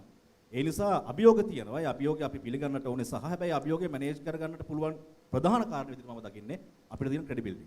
මම ඩොක්ටර් රඝුට යොමු වෙන්න කලින් ඔබ දෙපළම වෙත ඊටාම කෙටි ප්‍රශ්නයක් යොමු කරන්න කැමතියි. මේ ප්‍රයිම් ටයිම් වගේ සංකල්ප තවදුරටත් වළංගුද මේ අද වෙනස් වෙලා තියෙන මේ මාධ්‍ය අන්තර්ගත පරිභෝජනය චේන්ජ් මීඩියා කන්සම්ප්ෂන් එක ප්‍රයිම් ටයිම් කියන එක තවදුරටත් වළංගුද? කෙටි උත්තරයක් දෙන්න. මගේ අදහස නම් දැන් ප්‍රයිම් ටයිම් කියන එක වළංගු නැහැ. That's what I thought. මටත් හිතුනේ එහෙම තමයි. මොකද ඔබ එකඟ වෙනවද? ප්‍රයිම් ටයිම් කියන එක වළංගු නැහැ. දැන් මොකද තප්පර 30ක් දෙන කලින් ගත්තොත් ප්‍රයිම් ටයිම් කිව්වොත් ඕනෑම නිවුස් channel එක 8 කිව්වොත් ප්‍රයිම් ටයිම් නිවුස් බුලටින් එක. හැබැයි දැන් මේ තියෙන ලයිෆ් ටයිම් එකත් එක්ක ඒ ලයිෆ් ස්ටයිල් එකත් එක්ක මම හිතන්නේ මමත් උපේන්ද්‍ර මහත්මයාත් එක්ක එකතු වෙනවා එකඟ වෙනවා. ඒ ප්‍රයිම් ටයිම් කියන එක යම් තාතුරට ඈත් වෙලා තියෙනවා. ඕගොල්ලන්ගේ ටෙලිඩ්‍රාමාස් නිවුස් උනත් ඇත්තටම වැඩි පිරිසක් බලනවා ඇත්තේ දැන් YouTube එකේ. එන්න මේ පිරිස වැඩි වෙනවා. ඒක එක සැරේ පහුවදා නැත්නම් එදා බලන්නේ නැහැ. නමුත් ඒක දවස් ගාණක් තිස්සේ බලපුවාම මේ කියුමුලේටිව් එක්කහුවෙච්ච සම්මුච්චිත සංඛ්‍යාව මම හිතන්නේ සමහරවිට ඔන්යා බලනට වැඩි වැඩි ඇති. අපි ඩොක්ටර් රඝුට යමු වෙමු. Raghu, now we heard the industry perspectives.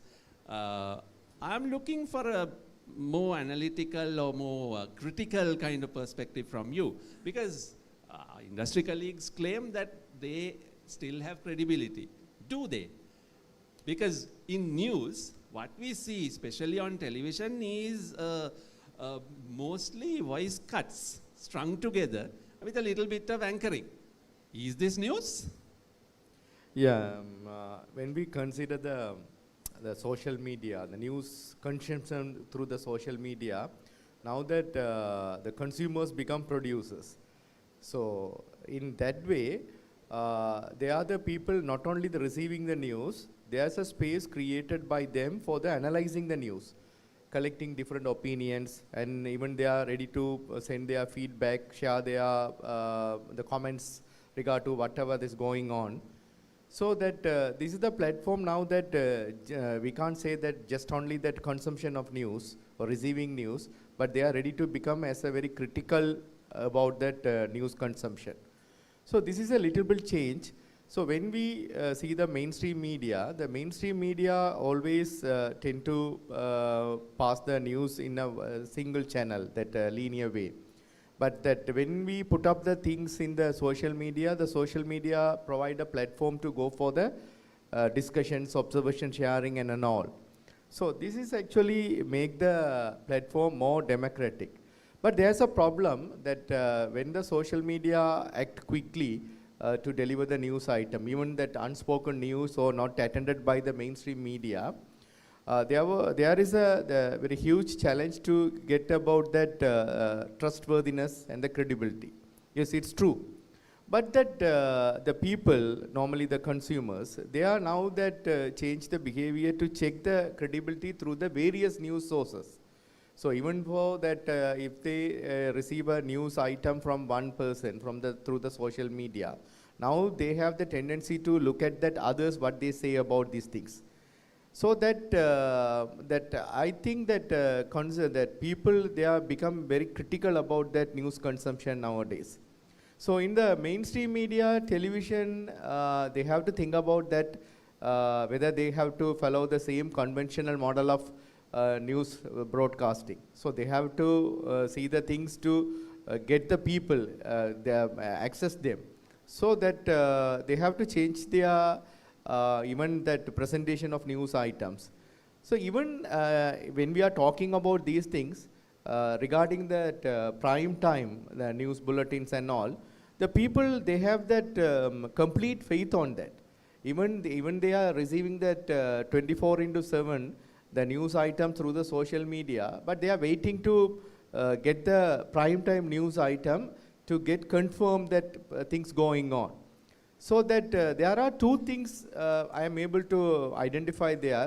One is getting the news item and consumption the news item. Second thing, the confirmation of the news item. So even though they are getting the news item, they want to confirm it. So these are the things. So that mainstream media also, they have to take up this consideration. And I think it's a high time to make involved into both phases. Our keynote speaker mentioned, Raghu, that there is this choice between quality journalism and clickbait journalism. Which side do you think is winning where the Sri Lankan news sphere is concerned?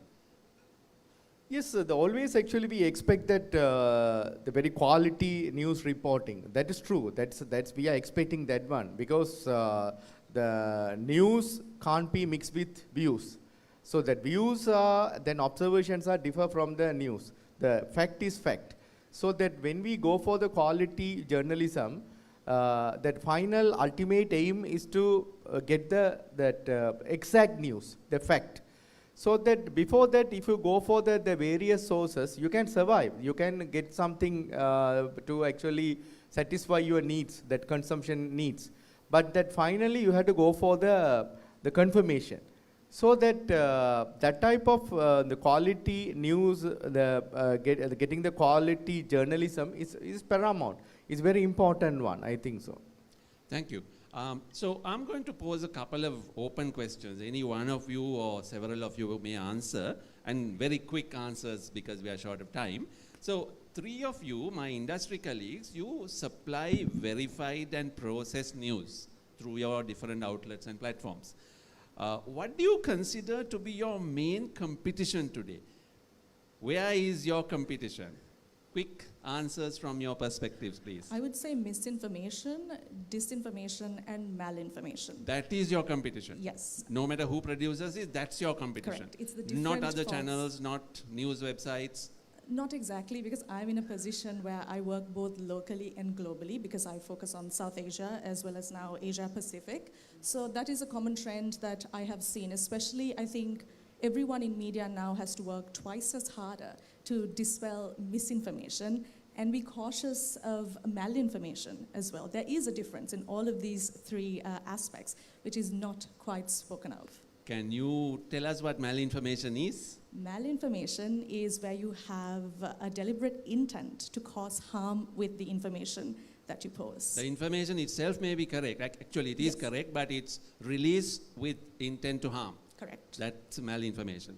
අපි මේ තරඟකාරීත්වය ගැන බැලුවොත් මේ channel නියෝජනය කරන ඔබ දෙපළ මේ දැන් ඔබේ ප්‍රධාන තරඟකාරීත්වය කවුද? දේශීය නාලිකා, සෙසු නාලිකාද, විදේශීය ප්‍රවෘත්ති නාලිකාද, YouTube නාලිකාද නැත්නම් වෙන තැනකද? ඇත්තටම දැන් අද ටෙලිවිෂන් එක ගත්තොත් ඒකේ තියෙන තරඟකාරීත්වය ඒක වෙනස් වෙනවා වෙලාවෙන් වෙලාවට. මේන් ස්ට්‍රීම් එකේ තියෙන ටෙලිවිෂන් එකනට එකන තරඟ කරන අතර වාරයේ රේඩියෝත් එහෙමයි. එකනට එකන තරඟ කරන අතර වාරයේ අපි සෝෂල් මීඩියා ලෙවල් එකේ ප්ලැට්ෆෝම්ස් වලත් අපි බලනවා අපේ කොහොමද අපේ ග්‍රැබ් එක අපේ ක්වොලිටි එක වැඩි කරගන්නේ කියලා. එතකොට අපිට අපේ තරඟකාරීත්වය කියන එක විසිරලා තියෙන්නේ තැන් 2-3කට. දැන් අපි ඩිජිටල් මීඩියා වල විතරක් වැඩ කරනවා නම් අශීෂත් අපිට පුළුවන් ඒ කියන්නේ ඩිජිටල් මීඩියා ප්ලැට්ෆෝම්ස් වල තියෙන අය අපේ තරඟකාරයෝ කියලා විදිහට ගන්න. හැබැයි අපි ටෙරස්ට්‍රියල් ඉන්නවා, අපි ඩිජිටල් මීඩියා ඉන්නවා. අපි මේ හැම එකම ඉන්නවා. හැබැයි ඔය ඔක්කොටම වඩා හරි කිව්ව විදිහට අපේ ඉස්සරහා තියෙන ලොකුම චැලෙන්ජ් එක තමයි මම හිතන්නේ රගුත් එක මේ පැහැදිලි කරා. correct information දෙන එක. ඒ correct information ඒ credibility එක maintain කරන එක තමයි අපි අතේ තියෙන ලොකුම challenge එක වෙන්නේ.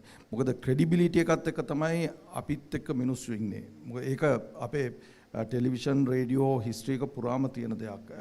ඒ වගේම පත්තරවල තියෙන දෙයක්. ඒ කියන්නේ අපි දැන් ගත්තොත් ටෙලිවිෂන් channel ගත්තත්, රේඩියෝ channel ගත්තත්, පත්තර ගත්තත් මිනිස්සුන්ගේ ඔළුවට එනවා මේකේ දෙයක් කිව්වොත් ඒක හරි කියලා. ඒ ක්‍රෙඩිබිලිටි එක මේන්ටේන් කරන එක තමයි මම හිතන්නේ අපිට තියෙන biggest challenge එක. හැබැයි මං එකඟත් වෙනවා එකඟ වෙන්නෙත් නෑ සමස්තයක් හැටියට. මොකද දැන් පත්තර ගත්තොත් පත්තර කියවන එක එන්නම අඩු වෙමින් තියෙනවා. තව අවුරුදු 10ක් 15ක් යනකොට පත්තර මුද්‍රණය කරන එක පවතීද කියන්නත් බෑ. ඔබේ ප්‍රේක්ෂාකාරයේ ටිකෙන් ටික නැගිටලා නික්ම යනවා කියලා මම කිව්වොත් මදුෂාන් ඒ යන්නේ තරඟකාරීත්වය විසින් ඔවුන්ව ආකර්ෂණය කර ගැනීම නිසාද? එහෙමත් නැත්නම් ඔබ ඉදිරිපත් කරන අන්තර්ගතය ගැන ඔවුන් මේ ප්‍රේක්ෂාකාරය කලකිරිලාද මොකද? ඒක අර සඳහන් කරපු විදිහට ওই තරඟකාරීත්වය සහ අපිට අභියෝග විවිධ තලවලදී අපිට විග්‍රහ කරන්න පුළුවන්. එක්ක channel එකකට තවත් channel එකකට එක්ක අභියෝගයක් තියෙනවා කියන කාරණේ. දැන් අපි කතා කරන්න ඕනේ එතන නෙවෙයි. channel newspapers radio channels ගත්තට පස්සේ අපිට එතනින් එහාට social mediaත් එක්ක අපිට යම් කිසි අභියෝගයක් තියෙනවද කියන කාරණේ කතා කරද්දී මම දසුනිත් එකඟයි මේ misinformation සමාජගත වීම අසත්‍ය සමාජගත වීම කියන කාරණය බරපතල විදිහට මේන් channel වලින් ඔබට ගිහිල්ලා සමාජ මාධ්‍ය හරහා සිද්ධ වුණොතින් මේ දවස්වල වැඩිපුරම කතා කරන වචන දෙකක් තියෙනවා ස්වාධීනත්වයේ නියාමනය මේ කියන කාරණය. එතකොට සමස්තයක් විදිහට මේ නියාමනය හෝ ස්වාධීනත්වයේ ওই දේවල් සම්බන්ධයෙන් කතා කරනකොට කවුරුත් ඒක වෙන් කරන්නේ නැහැ මේක සමාජ මාධ්‍යයට මේ නියාමනය ටෙලිවිෂන් වලට මේ නියාමනය කියන කවුරුත් වෙන් කරන්නේ නැහැ. ඒ නිසා අපිට ප්‍රධානම අභියෝගය තමයි මේ වැරදි අසත්‍ය මිස්ඉන්ෆෝමේෂන් සෝෂල් මීඩියා කුමන හෝ ප්ලැට්ෆෝම් එකක් කරා සමාජගත වීම ඒක ඒ සෝෂල් මීඩියා ප්ලැට්ෆෝම් එකට වඩා බලපාන්නට පුළුවන් රූපවාහිනිය ඇතුළු ප්‍රධාන පෙළේ මාධ්‍යවලට අර ඔබ සඳහන් කරපු විදිහට ප්‍රේක්ෂකයා අපින් ඈත් වීම ප්‍රේක්ෂකයා අපේ ලංකාවේ ප්‍රේක්ෂකයාත් අපිට විවිධ කොටස් වලට ගන්නට පුළුවන්. ඒක සාක්ෂරතාවය අනුව ගන්නට පුළුවන්, දේශපාලනික මතවාද අනුව ගන්නට පුළුවන්. ඕන් හිතන තැනක් තිබෙනවා. ඒ තැනත් එක ගත්තට පස්සේ ඔවුන් සෝෂල් මීඩියා වල ඔවුන්ට ඕන කෑල්ල විතරක් ඔවුන්ට අරගෙන නික්ම යන්නට පුළුවන්. ඔබ කියව කාටද මම එකගයි. ඔවුන්ට අවශ්‍ය, ඔවුන්ට කැමති, ඔවුන් දරන දේශපාලන මතය, සමාජ මතයත් එක්ක ඔවුන්ට අවශ්‍ය කෑල්ල ඔවුන් ගත්තා. එතනින් බහැලා ගියා. හැබැයි එතනින් එහාට ගියපු දෙයක් ඒ වාර්තාකරණය තුල ඒ විශ්වාසනීයත්වය තුල තියෙනවා කියන එක තහවුරු කරන්නට අපිට අභියෝගයක් තියෙනවා. නැත්තේ නෑ. ප්‍රධාන දේ තමයි අර දසුනිත් කියව කාරණේ උපේන මහත්මයා කියව කාරණේත් එක්ක එකඟයි. මේ මිස්ඉන්ෆෝමේෂන් සමාජගත වීමත් එක්ක අපිට ආපස්සට එන ප්‍රතිවිපාකය ඒක නියාමනයේද ස්වාධීනත්වයේ පිළිබඳ ප්‍රශ්නයක්ද ඒ සියල්ල එන්නේ අපි ඔක්කොටම එකට. ඒක ලෝක මාතෘකාවක් වෙනම කතා කරන්න ඕනේ. ඇත්තටම ජූලි මාසේ 3 වෙනිදා දවස පුරාම ඩිස්ඉන්ෆර්මේෂන් ගැන අලුත්ම සමීක්ෂණයක ප්‍රතිඵල බෙදා ගැනීමේ සම්මන්ත්‍රණයක් තියෙනවා. එතෙන්දිත් මේ මාධ්‍යවල කාර්යභාරය ගැන මම පැනල් එකක් මෙහෙවනා. Raghu, coming to you, we heard the industry colleagues describe what their competition is, broadly speaking. There is another dimension I want to ask you about. Now, we have the resident audience, which is whoever is following media among the 22 million living here. But there is also around 3 million Sri Lankans living and working overseas. Some have migrated, others are working overseas. Is that an audience our media factors in? Is the diaspora audience significant, and does any media that you know of engage this audience?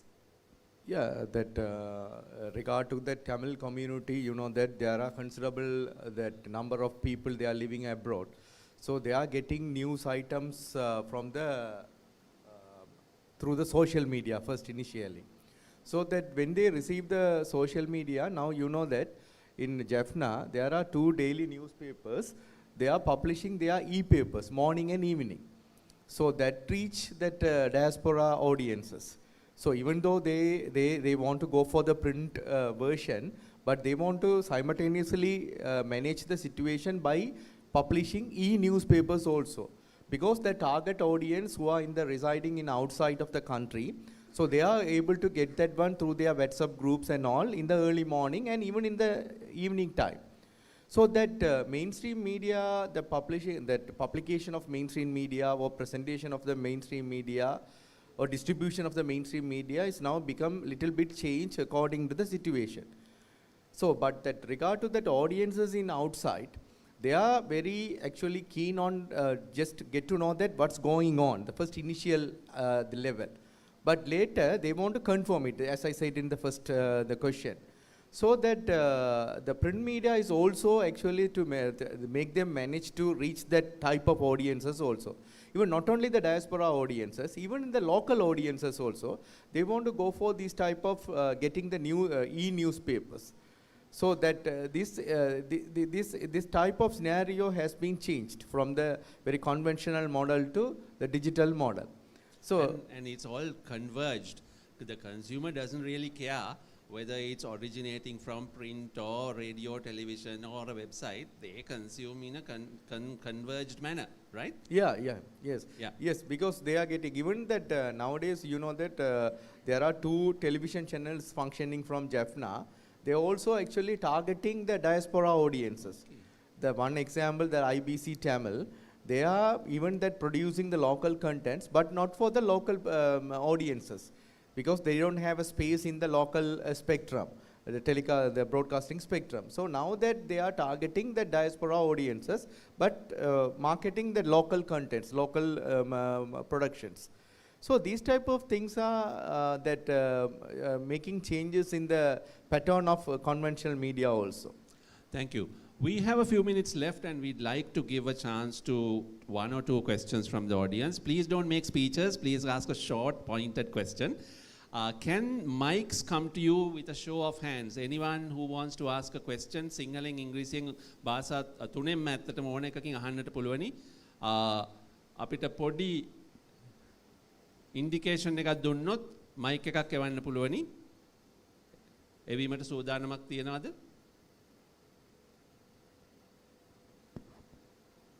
මට පේන්නේ මෙතන තියෙනවා මේ අතක් ඉස වෙනවා mic එකක් යවන්න මහත්මයා. කෙටියෙන් ප්‍රශ්නය අහන්න, please ask briefly. Good afternoon. My question regarding what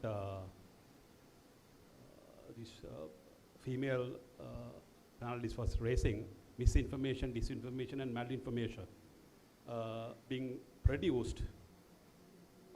If it is produced at the utmost top level, for example, the present administration at the US, so most of these international media claim that most of what they say, especially the president, sometimes those are not actual facts. But still for all, the media, irrespective of traditional media, social media, anywhere, even after verification, still they produce it. So where do we stand? Is that the person who produces the disinformation, misinformation, which gets censored, or if it is the authority which decides, even if it's a disinformation, still it can go on the platforms? Okay. Quick answer, please. Who decides or who determines whether a given piece of information is correct or not? I think that comes down to our credibility and who we look at as credible sources, which is why I agree with what Madhushan said. Even though traditional media is now not our first option for news, we would always look at it as a second option, as a backup. So to that answer, my thing is current day, sensationalism sells. It gets you the views, it gets you the likes, but does it give you the substance? So that substance comes from our sources. And Nalaka, you know, sometimes sources are also not accurate. There have been instances in this country where we have identified wrong suspects. We have gotten death tolls wrong. We have published images of wrong suspects. Me being in the legal field, I also know this. So that is something I think a lot of us need to kind of take a step back and look at. How do we find authentic verification when even state institutions at times are getting it wrong? Because we are all flooded with this idea of sensationalism without the concept of credibility sometimes. And to be fair, by all of you who work in newsrooms, you work against deadlines. Now the news cycle is 24/7. Journalists, they say, write the first drafts of history. And in the first drafting, there may be honest mistakes made. And that, as long as you are open to correction, open to right of reply, I think that is allowed. So take another question. Any other? Yes, we have this gentleman over here. Mic, please, to our next question. මම ප්‍රසාද් රූපවාහිනියෙන් දැන් කියපු කාර මිස්ඉන්ෆෝමේෂන් සහ ඩිස්ඉන්ෆෝමේෂන් ඔය කාරණා practically මේ දවස්වල අපිට මුහුණ දෙන්න වෙච්ච එක දෙයක් මම කියන්න ප්‍රශ්නයක් විදිහට එකක් තමයි මේ ඉරාන් ඊශ්‍රායල් යුද්ධෙදී අපි හරියට මැටීරියල් පාවිච්චි කරනවා. ඉස්සෙල්ලාම අපි බලනවා සෝෂල් මීඩියා වල ෂෙයා වෙන කන්ටෙන්ට් මොකද සාමාන්‍ය ඉන්සිඩන්ට් එකකදී සෝෂල් මීඩියා හරි ක්වික්. හැබැයි මේකෙදී අපි දැක්කා එකක්ම උදාහරණ දෙකක් කියනම් පළවෙනි එක ඔය ඉරානෙට බෝම්බ දාපු වෙලාවේ විෂුවල් එකක් ෂෙයා වෙනවා බලනකොට ඒක 2020 ලෙබනන් වරාය බ්ලාස්ට් එක. ඒක හරියටම මොකද මම අඳුනගත්තේ අපි අර විෂුවල් එක හැන්ඩල් කරපු හින්දා දාන්නවා මේක අර මෂ්රූම් ක්ලවුඩ් එකත් එක්ක එනකොට අපි මේක ඉන්සිඩන්ට් එක නෙවෙයි. ඒක අනිත් එක තමයි අර B2 බොමර්ස් පාවිච්චි කරලා ඇමරිකාව මේ බෝම්බ දාපු වෙලාවේ ඒක එනවා මේ බෝම්බ ප්‍රහාරයට පසුව මේ සිංහලෙන් කියනවා බෝම්බ ප්‍රහාරයට පසුව මේ යානා නිමිට්ස් නෞකාවට ගොඩ බාමින්ට ඒක ඇත්තම කාරණේ තමයි යානා ඒවා ගොඩ බාන්න බෑ. එහෙම තියනවා නම් ඒගොල්ලෝ අර පැය 17ක් තිස්සේ ෆ්ලයි කරලා මේ මිෂන් එකට එන්නේ නැහැ. අර ඒ වගේ අර ඇත්තටම හරියට මේ ක්‍රියේට් කරලා දේවල් තියෙනවා. අපි ගොඩක් චැලෙන්ජස් වලට මුහුණ පානවා මේ ඩේ ටු ඩේ අපේ වැඩවලදී හරියට ඒක ඩිටෙක්ට් කරගන්න බැරි වුණොත් අර නොලෙජ් එක හරිය අර බෑග්ග්‍රවුන්ඩ් එක නැති වුණොත් අපි මේ ක්වෙස්චන් වලට මුහුණ පානවා. හරි. thank you Prasad. News room එකේ දෛනිකව ඔබට මේ අභියෝගය තියෙනවද? සහ ඒතෙන්දී ඔබ කොහොමද මේවා තෝරා බේරගන්නේ? ඒක බරපතල අභියෝගයක්. ප්‍රසාද් කිව්ව විදිහට මම තව එකක් එකතු කරන්නම්. මේ ඊයේ පෙරේදා ඉන්දියාවේ එයාක්‍රාෆ්ට් එකක් ලොකු ක්‍රෑෂ් එකක් වුණා.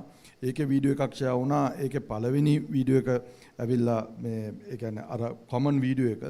ඊට පස්සේ CCTV ෆුටේජ් කියලා එක විෂුවල් එකක් තියෙනවා. ඊට පස්සේ ෂොට්ස් ඔක්කොම පලස්තීන් වල මේ බොම්බ් ෂෙලින් වලදී වෙන බ්ලාස්ට් වල ෂොට්ස් 4-5ක් තමයි ඒකේ එඩිට් කරලා තිබුණේ. දැන් ඒක නිවුස් ටේබල් එකට එනකොට පළවෙනි ෂොට් එක දෙවෙනි ෂොට් එක දකින්නකොට මම දැනගත්තා ඒක. හැබැයි එතනින් එහා ෂොට්ස් ඔක්කොම ඒ කියන්නේ මේ ස්පෙක්ට්‍රම් එකෙන් එළිය ෂොට්ස්. ඒක ලොකු චැලෙන්ජ් එකක්. ඒ කියන්නේ ඒක අපි හැම වෙලේම ඒකත් එක්ක ඉන්නකොට අපිට ඒක යම් තාක් දුරකට හොයාගන්න පුළුවන්. හැබැයි ඒක තනි කෙනෙකුට ඒක කරන්නත් බෑ. මොකද ඒ තරම් මිස් ඉන්ෆර්මේෂන් ඩිස්ඉන්ෆර්මේෂන් කියන එක දැන් වයිඩ් ස්ප්‍රෙඩ්. ඒ විතර නෙමෙයි දැන් ඔය එයා ඉන්දියා ක්‍රෑෂ් එකෙන් දවසකට දෙකකට පස්සේ තනිකර AI ජෙනරේටඩ් පොඩි වීඩියෝස් යන්න ගත්තා. මේ ප්ලේන් එක ඇතුලේ බයටපත් වෙලා මේ ක්‍රෑෂ් වෙන්න ඔන්න මෙන්න තියෙන ප්ලේන් එකේ මිනිස්සු කෑ ගහනවා දෙවියන් යදිනවා වගේ ඒවා.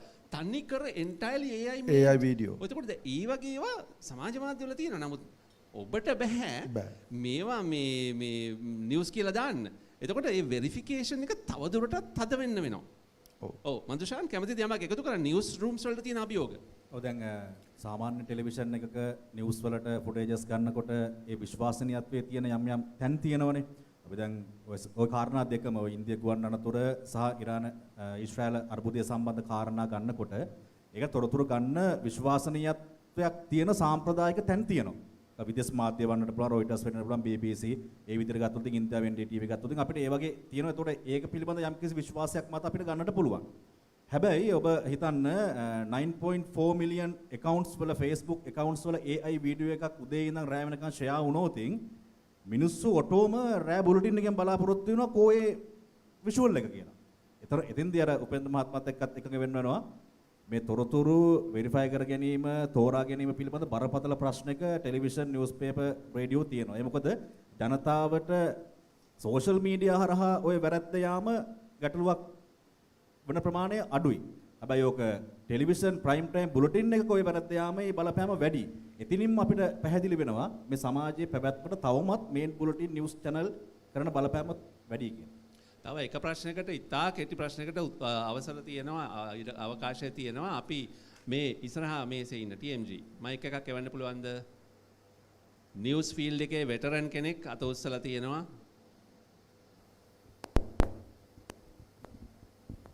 ඔව් දැන් මට කෙටි ප්‍රශ්නයක්. මම TM චන්සේකර මේ මම හිටපු කෙනෙක්. මම අහන්නේ මේ සාම්ප්‍රදායික කියන්නේ අපේ රූපවාහිනී මාධ්‍යයේ මගේ මිත්‍රයෝ දෙන්නෙක් ඉන්නවා දැනට ප්‍රමුඛත්වයේ කියන එක වැදගත් ප්‍රවෘත්තියක. ඒ ප්‍රමුඛත්වය තෝරාගන්නේ කොහොමද කියන මේ කෙටි ප්‍රශ්නේ. තමන්ගේ නිවුස් බුලටින් එකේ. නිවුස් හයරාකි එක කොහොමද ඔයගොල්ලෝ තීරණය කරන්නේ? හොඳ ප්‍රශ්නයක්. ඇත්තටම ඊටාම හොඳ ප්‍රශ්නයක්. මේ ප්‍රමුඛත්වයේ කියන එක අපිට ගන්න පුළුවන් කාරණා කීපයක් තියෙනවා. ජාතික වශයෙන් වැදගත්කමක් තියෙන එක. ඊළඟට ඒක සිද්ධිමය වශයෙන් වැදගත්කමක් තියෙන එක. විශේෂයෙන්ම අපි සිද්ධිමය වශයෙන් වැදගත්කමක් තියෙන එක තමයි බොහෝ දුරට ගන්න. ඒ කියන්නේ දැන් ඉස්සර මම හිතන්නේ TMGත් මාත් එක්ක එකඟ වෙනවා අපි කොයිතරම් ලොකු කතාවක් ජාත්‍යන්තරේ සිද්ධ වුණත් අපි ඉස්සර අපි පුරුදු වෙලා තිබුණේ අපේ දේශීය ප්‍රවෘත්ති ටික ඉවර කරලා විදේශීය ප්‍රවෘත්ති වලට ගියාම ඒ විදේශීය ප්‍රවෘත්ති වල තමයි අපි ඒක highlight කරලා ගන්නෙ. හැබැයි දැන් එහෙම නැහැ. දැන් ගත්තොත් අපි මේ ඊයේ පෙරේද වෙච්ච සිදුවීම් මාලාව ගත්තොත් ඉන්දියානු ගුවන් අනතුර අපි දවස් 3ක් 4ක් විතර අපේ පළවෙනි කතාව. ඒ වගේම ඊශ්‍රායලයේ ඉරාකයට එල්ල කරපු ප්‍රහාර, ඉරානයට එල්ල කරපු ප්‍රහාර දවස් 3ක් 4ක් අපේ ප්‍රධාන කතාව. ඒ වගේ අපි ප්‍රමුඛත්වයේ තීරණය කරන්නේ ඇත්තටම සිද්ධිමය සහ ඒකේ තියෙන වැදගත්කම. ඒක ඊළඟට අපි ඒකේ පේලිය පහළට එනකොට අපිට ඒක ජාතික වශයෙන් කොහොමද කියන මේක දැන් අපේ වෙලාව ඉවරයි. දේශපාලනික වශයෙන් තියෙන දේවල් සම්බන්ධයෙන් නම් පැහැදිලිව වගකීමෙන් කියනවා දේශපාලනිකව අපි ප්‍රමුඛත්වයක් එහෙම ලබා දෙන්නෙම නැහැ. අපි සිද්ධිමය වශයෙන් ඒකේ තියෙන වටිනාකමට තමයි අපේ ප්‍රමුඛත්වය හැදෙන්නේ අපේ ලයින් අප් එකේ. අනිත් එක නිවුස් රූම් එකත් තව නිවුස් රූම් එකකින් වෙනස්ව ඒක තීරණය කරන්න පුළුවන්. ඒක මේ පුළුවන්. එහෙම අවකාශය තියෙනවා. අපේ වෙලාව ඉවරයි. අවසන් වශයෙන් පැනල් එක ක්ලෝස් කරන්න let me ask you a very quick answer. Do you consider the future of the news industry hopeful, bleak or uncertain? We'll begin with Raghu as a media studies professional. Yeah, I think that the scenario of the news industry or news, the traditional news channels, they have to change their things because now you know that in all over the world now that 24/7 news channels are becoming very popular. So in Sri Lanka also, if we have these type of channels, it will be a competitor to the social media. So whatever that, because the social media strength is actually they quickly depart the news items to the audiences. So you are hopeful? Yes. Okay. Madhushan, අනාගතය පැහැබරද අඳුරුද අවිනිශ්චිතද news කර්මාන්තයට? අවිනිශ්චිතතාවයක් තියෙනවා. ඒක අභියෝගයක් එක පැත්තකින් ගත්තොත්. ඉතින් ඒ අභියෝගය සාර්ථකව මුහුණ දෙන්න නම් අපිට සෝෂල් මීඩියා ප්ලැට්ෆෝම් එක අතාරින්න බෑ. ඒකට මේන් channel, newspaper, radio මේ social media platform එකත් එක්ක බද්ධ වෙලා යන්නට ඕනේ. එතන අත්හැරියොතින් අපිට අපහසුයක් තිබෙනවා. හැබැයි අපි බලාපොරොත්තු වෙන දේ සහ අපිට අවශ්‍ය කරන දේ තමයි ඒ social media platform එක තුල අපිට පවතින්න නම් ඒ තුල තිබෙන credibility එක කොයි ආකාරයෙන් වෙනස් වෙයිද කියන කාරණේ. ඒ නිසා අපි අත්හැරලා නැහැ ජනතාවට. ජනතාව ප්‍රතික්ෂේප කළා නැහැ. යම්කිසි දෝලණය වෙන තැනක තියෙනවා. ඒ නිසා අපිට social media platform එකත් එක්කම මේ ගමන යන්න වෙනවා. අවිනිශ්චිතයි. උපේන්ද්‍ර. ඒක මේ විදිහට කියන්න පුළුවන් මට. ඒ කියන්නේ conventional news rooms වල ආයු කාලය උපරිමනොත් තව දශක දෙකක් විතර වගේ ලංකාවේ තියෙයි කියලා හිතනවා conventional style එකෙන්ම. එතනින් එහාට මේක dominate කරනවා social media එක. අර කියනවාගේ හැමෝම ඒක දැන් මං හිතන්නේ අපි හැම නිවුස් රූම් එකක්ම අයිඩෙන්ටිෆයි කරලා තියෙන්නේ. ඒකින්ද තමයි අපිත් වැඩි වේට් එක දෙන්නේ සෝෂල් මීඩියා එකට. සෝෂල් මීඩියා ඒ කියන්නේ කන්වෙන්ෂනල් නිවුස් රූම් එක වැඩ කරන ගමන් සෝෂල් මීඩියා එකට ඉන්පුට්ස් දෙන්න අපි හැම වෙලේම ප්ලෑන් කරන්නේ ඒකයි. එතකොට අඳුරුද පැහැබරද අවිනිශ්චිතද? අතරම අවිනිශ්චිතයි. කන්වෙන්ෂනල් නිවුස් රූම් එක කියන එක අවිනිශ්චිතයි. ඒක ෆේඩ් වෙනවා. හරි. Dasuni, you have the future of news industry and you are the youngest professional here. What do you think? I think it's interestingly uncertain because... Interestingly uncertain? Yes, because it is... Tell us why. We're living in a time where there is artificial intelligence, there is democracy of fame, democracy of information. You have the democracy to pick who you want to get information from. At the same time, we are now bringing non-human entities to feed you that information. But then we also still rely on our traditional modes of information to verify all of that. Isn't that interesting? So we have all three working together. And I think one of the most recent examples is when AI became the new cool buzzword, everyone tried to put in AI news anchors. And I think even local channels did resort to that. But it wasn't prolonged. Because at the end of the day, what we are dealing with is with information relating to people. So it would be, I'm quite curious to see how AI takes the forefront and how that human interaction mixes with all of that. So there you are, 4 different perspectives, and I'm sure you too have different takes on it, but we have to end. So as Dasuni said, may we live in interesting times as we rush ahead to the future of news industry. Thank you, panel. Thank you, audience. And I'm sorry to have taken 4.5 minutes extra. Thank you. Okay. Thank you very much, Nalaka, and all the panelists for that wonderful, interesting discussion. And yes, we are rushing through to the future. And here we are, jumping straight in to the next panel discussion, the second for the day, which is a panel discussion on the topic of balancing social responsibility and commercial viability, moderated by Chief Editor of the Sunday Morning, Mandana Ismail Abevikrama. I would like to invite her to take to the stage, and also the other panelists to take to the stage. The question or the topic that we are exploring is Sri Lanka's broadcasters grapple with the challenge of producing ethical and professional content while competing in a limited market with each other, as well as with international channels. In this difficult balancing act, how can big and small companies remain commercially viable and socially responsible? I will quickly introduce Mandana, our moderator for this panel. She's a senior journalist, editor, media rights activist, and media consultant. She has been in the field of journalism for over 26 years. She started her journalism career at the Sunday Leader under the guidance of late Lasantha Wickramatunge, and later became the editor-in-chief between 2015 and 2016. She has won several journalism awards, including the Business Journalist of the Year on 3 occasions, Investigative Journalist of the Year, and the Best Columnist of the Year at annual award ceremonies. She was also awarded the Women of Excellence in Media and Corporate Communications by Women in Management in 2012. She's a media activist, and Mandana has formed the Sri Lanka Journalists Trade Union in 2013, and she has also served as its president. She's played an active role in media rights and served as the convener of the National Media Forum. In 2016, she served as a director of People's Power Media Private Limited and published the Sathanda newspaper and the chief editor of the Opportunity Sri Lanka, an investment promotion website.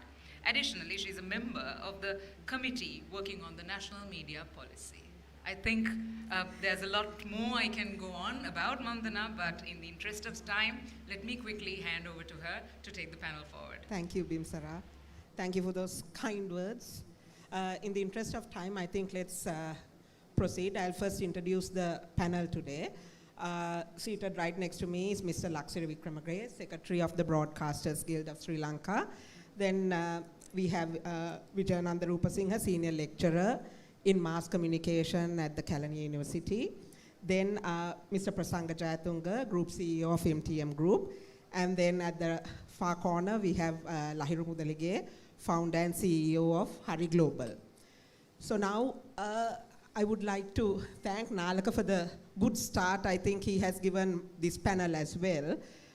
The panel discussion will be on social responsibility and commercial viability. How do you balance them? It's an interesting topic because given the recent discussions and the intensifying discussion on ethical media reporting and sustainability of Sri Lanka's media culture, between the mainstream media as well as the digital media, we see that that's a growing discussion about how to balance the commercial viability of media institutions, especially the mainstream media institutions, and how do you balance the ethical reporting and the social responsibility factor. So there have been many criticisms, and there have been quite a lot of interesting comments even shared on social media most often on these topics. However, it is also pertinent to note that coming from the print media industry, I can imagine the challenges before the broadcasting industry. Because at the end of the day, as we say, it is an industry. It generates employment, and it is actually a business model. So we also have to keep in mind that the business model has to succeed for the industry also to thrive. But how effectively are we handling it?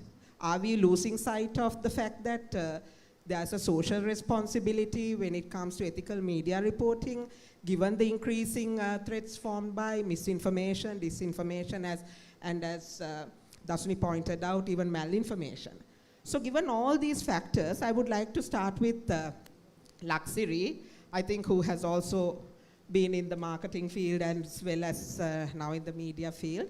Laksari, how do you see this issue? How do you think there can be a balance between social responsibility as well as commercial viability? Can a media institution maintain both?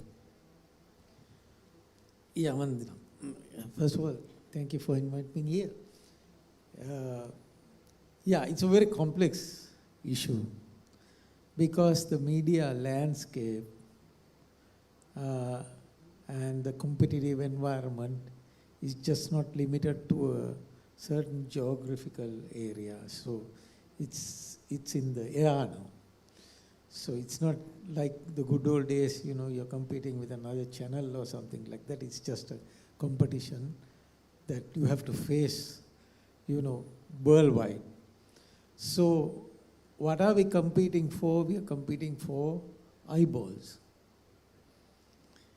So, and on the other side, we are looking at, when you say commercial viability, we are looking at the revenue models. So there are few revenue models, but if you take the main revenue models, one is a subscription model where the people who are watching are paying for, it's called pay TV, right? And the other model is free to air, where you depend on advertising revenue. So that's the complex issue. So I mean, we can discuss this further. Eyeballs and advertising. So they are not looking at the advertisers themselves coming from the other side of the table. As you said, I was on the other side of the table. So advertisers don't just look at eyeballs alone. There are three variables that work. It's called frequency, reach, and impact. So eyeballs might give you reach, and it might even give you frequency, but does it give you impact? Depends. The impact depends on the credibility and so on and so forth. So, okay, going forward, we can discuss it further. I think that's my opening remark. Okay, so since you spoke about advertising, I think I'll go to Prasanga.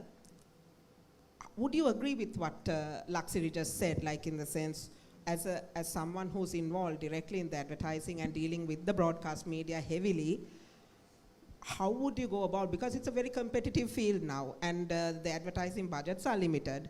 So as a company, I think you all it would be right to say in a way that sometimes you all decide the fate of all these channels as well, looking at the advertising budgets. How would you see this scenario? Yes, I agree with Laksiri. Basically, in our terms, it's reach, frequency, and impact. The question is there a demand? Like, is there a demand for, like, I'm asking the question back. Why we are having this discussion? Basically, is there a demand, or like, are we in a perception that we can't sell ethical or like socially responsible content? Because the way advertisers think, like compared to previous time, has changed. Now the basic concept of advertising has shifted to this more of like purpose-driven, purpose-led advertising, where actually they always want to connect with some kind of a social cause, or like it can be even an environmental cause, which have a kind of a connection to their values they are trying to put in. So in that case, I don't see a big issue here to create a demand for this socially responsible content on be it like traditional media or even digital media, right? So because on the other hand, there's a big connection between, like, even if we put the reach perspective, reach point of view or the placement, there's a connection between the content and the advertising impact. If you are putting your advertisement in a content where like it's socially harmful, it can also act negatively for you.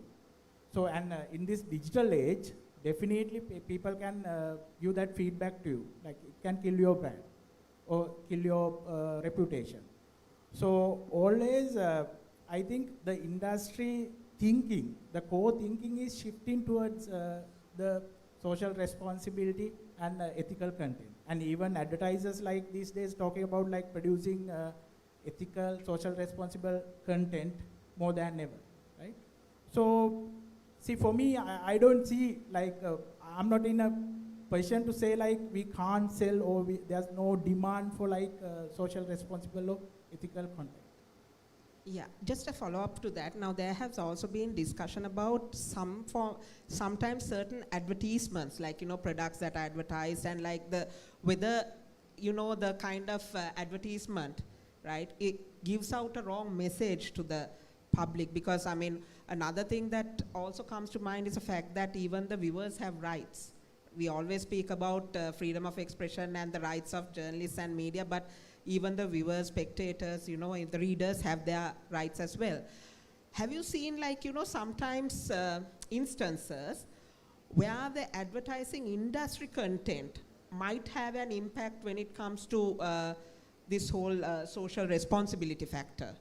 Yes, I agree with you, like there can be very few outliers, but if you take, in the case, for example, recently Ministry of Health came up with this child act where like, especially regarding the food brands, they can't directly use the children's under 12. I think the entire industry like reacted very favorably for that, right? Now, more or less, there's been a, like, you know, they are kind of going in line with that act. So there can be few outliers, but I don't think if you take the entire industry is on that, right? So basically, on the other hand, like the demand from the advertisers is basically how we connect meaningfully with the consumers, right? So that doesn't mean like we, as Laksiri very correctly said, it's not only reach, how we create that impact. So all these stations, like all these TV channels and even the radio channels, other media, they have a way of connecting with these audiences, right? Way of meaningfully connecting. So advertisers are there to fund those efforts, right? So they can actually get the funds from the advertisers and give that, you know, pave the way to advertisers to connect with them also. So I am seeing is a more from a positive, but there can be like some kind of outliers which we need some kind of a regulatory framework on that I would agree that, but in a digital era, the regulation will come automatically also. You will get the feedback from the audiences as well. Thank you. දැන් මං අපි බලමුනේ විජේ දැන් ලක්සිරිගේ අදහසුයි දැන් ප්‍රසංගගේ අදහසුයි දෙකම ගත්තා. විජේගේ take එක මොකද්ද? අපේ ලංකාවේ අද මාධ්‍ය ගත්තොත් විශේෂයෙන්ම මේ බ්‍රෝඩ්කාස්ට් මීඩියා එක ගත්තොත් මේ social responsibility and commercial viability කියන ඒ aspects දෙක balance එකක් තියෙනවද නැත්නම් imbalance එකක්ද තියෙන්නේ? මං හිතන්නේ ඒකට ඍජු උත්තරයක් ගන්න අමාරුයි. හැමතිස්සෙම මොකද එකිනෙකට වෙනස් තත්ත්වයන් යටතේ ක්‍රියාත්මක වෙන්නේ. සමහර තැන්වලදී ඒක එහෙම වෙනවා, සමහර තැන්වලදී ඒක එහෙම වෙන්නේ නැහැ. ඒ කියන්නේ අපි සෙග්මන්ට් වලට කඩලා ගත්තොත් channel වල social මේ ඉලෙක්ට්‍රොනික මීඩියා රේඩියෝ සහ ටෙලිවිෂන් වෙනම වුණත් ඒක ඇතුලේ වෙනස්කම් තියෙනවා. දැන් මෙතනදී බලන්න ඕනේ ඇයි මෙහෙම එකක් ගැන අපිට කතා කරන්න වෙන්නේ කියලා. ඒ වෙන්නේ මේ පිළිබඳ නිරන්තර අවධානයක් ඇවිල්ලා තියෙන නිසා සමාජයේ. දැන් මේ සමාජ වගකීම නැත්නම් social responsibility කියන එක ආවේම එවැනි තත්ත්වයක් එක්කනේ. ඒතකොට යුරෝපයේ මේක නැත්නම් අප්‍රිකා එක්සත් ජනපදයේ මේක එනකොටම 1947 සංකල්පයක් හැටියට ඒක එන්න හේතු උනේ මාධ්‍යවල තිබුණු වාර්තාකරණයන් එක්ක. දැන් අපි කලින් පැනල් එකෙත් කතා කරා බොහෝ දේවල් සංවේදනාත්මකව වාර්තා කරනවා.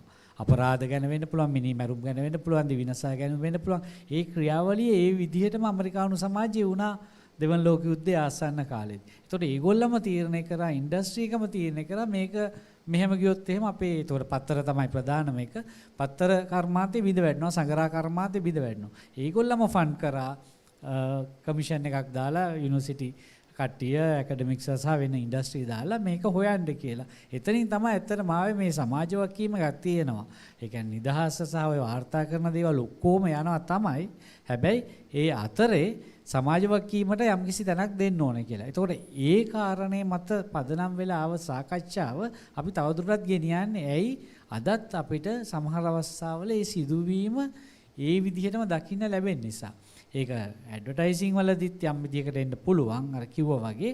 නමුත් මං හිතන්නේ බොහෝ විට වාර්තාකරණයන් තුල වැඩිපුරම අපේ සමාජයේ අපි කලිනුත් කතා කරේ මේ ප්‍රවෘත්ති සම්බන්ධයෙන් තියෙන උනන්දුව ප්‍රවෘත්ති සහ ක්‍රීඩානේ මේ ඩිජිටල් සහ මේ විද්‍යුත් මාධ්‍ය ක්ෂේත්‍රයේ වර්තමාන මේ ටිකක් බලගැන්වීමක් තියෙන අනුග්‍රහකත්වයක් තියෙන සහ වෙනත් ලොකු තරංකාරීත්වයක් එක්ක යන කොටස් දෙක.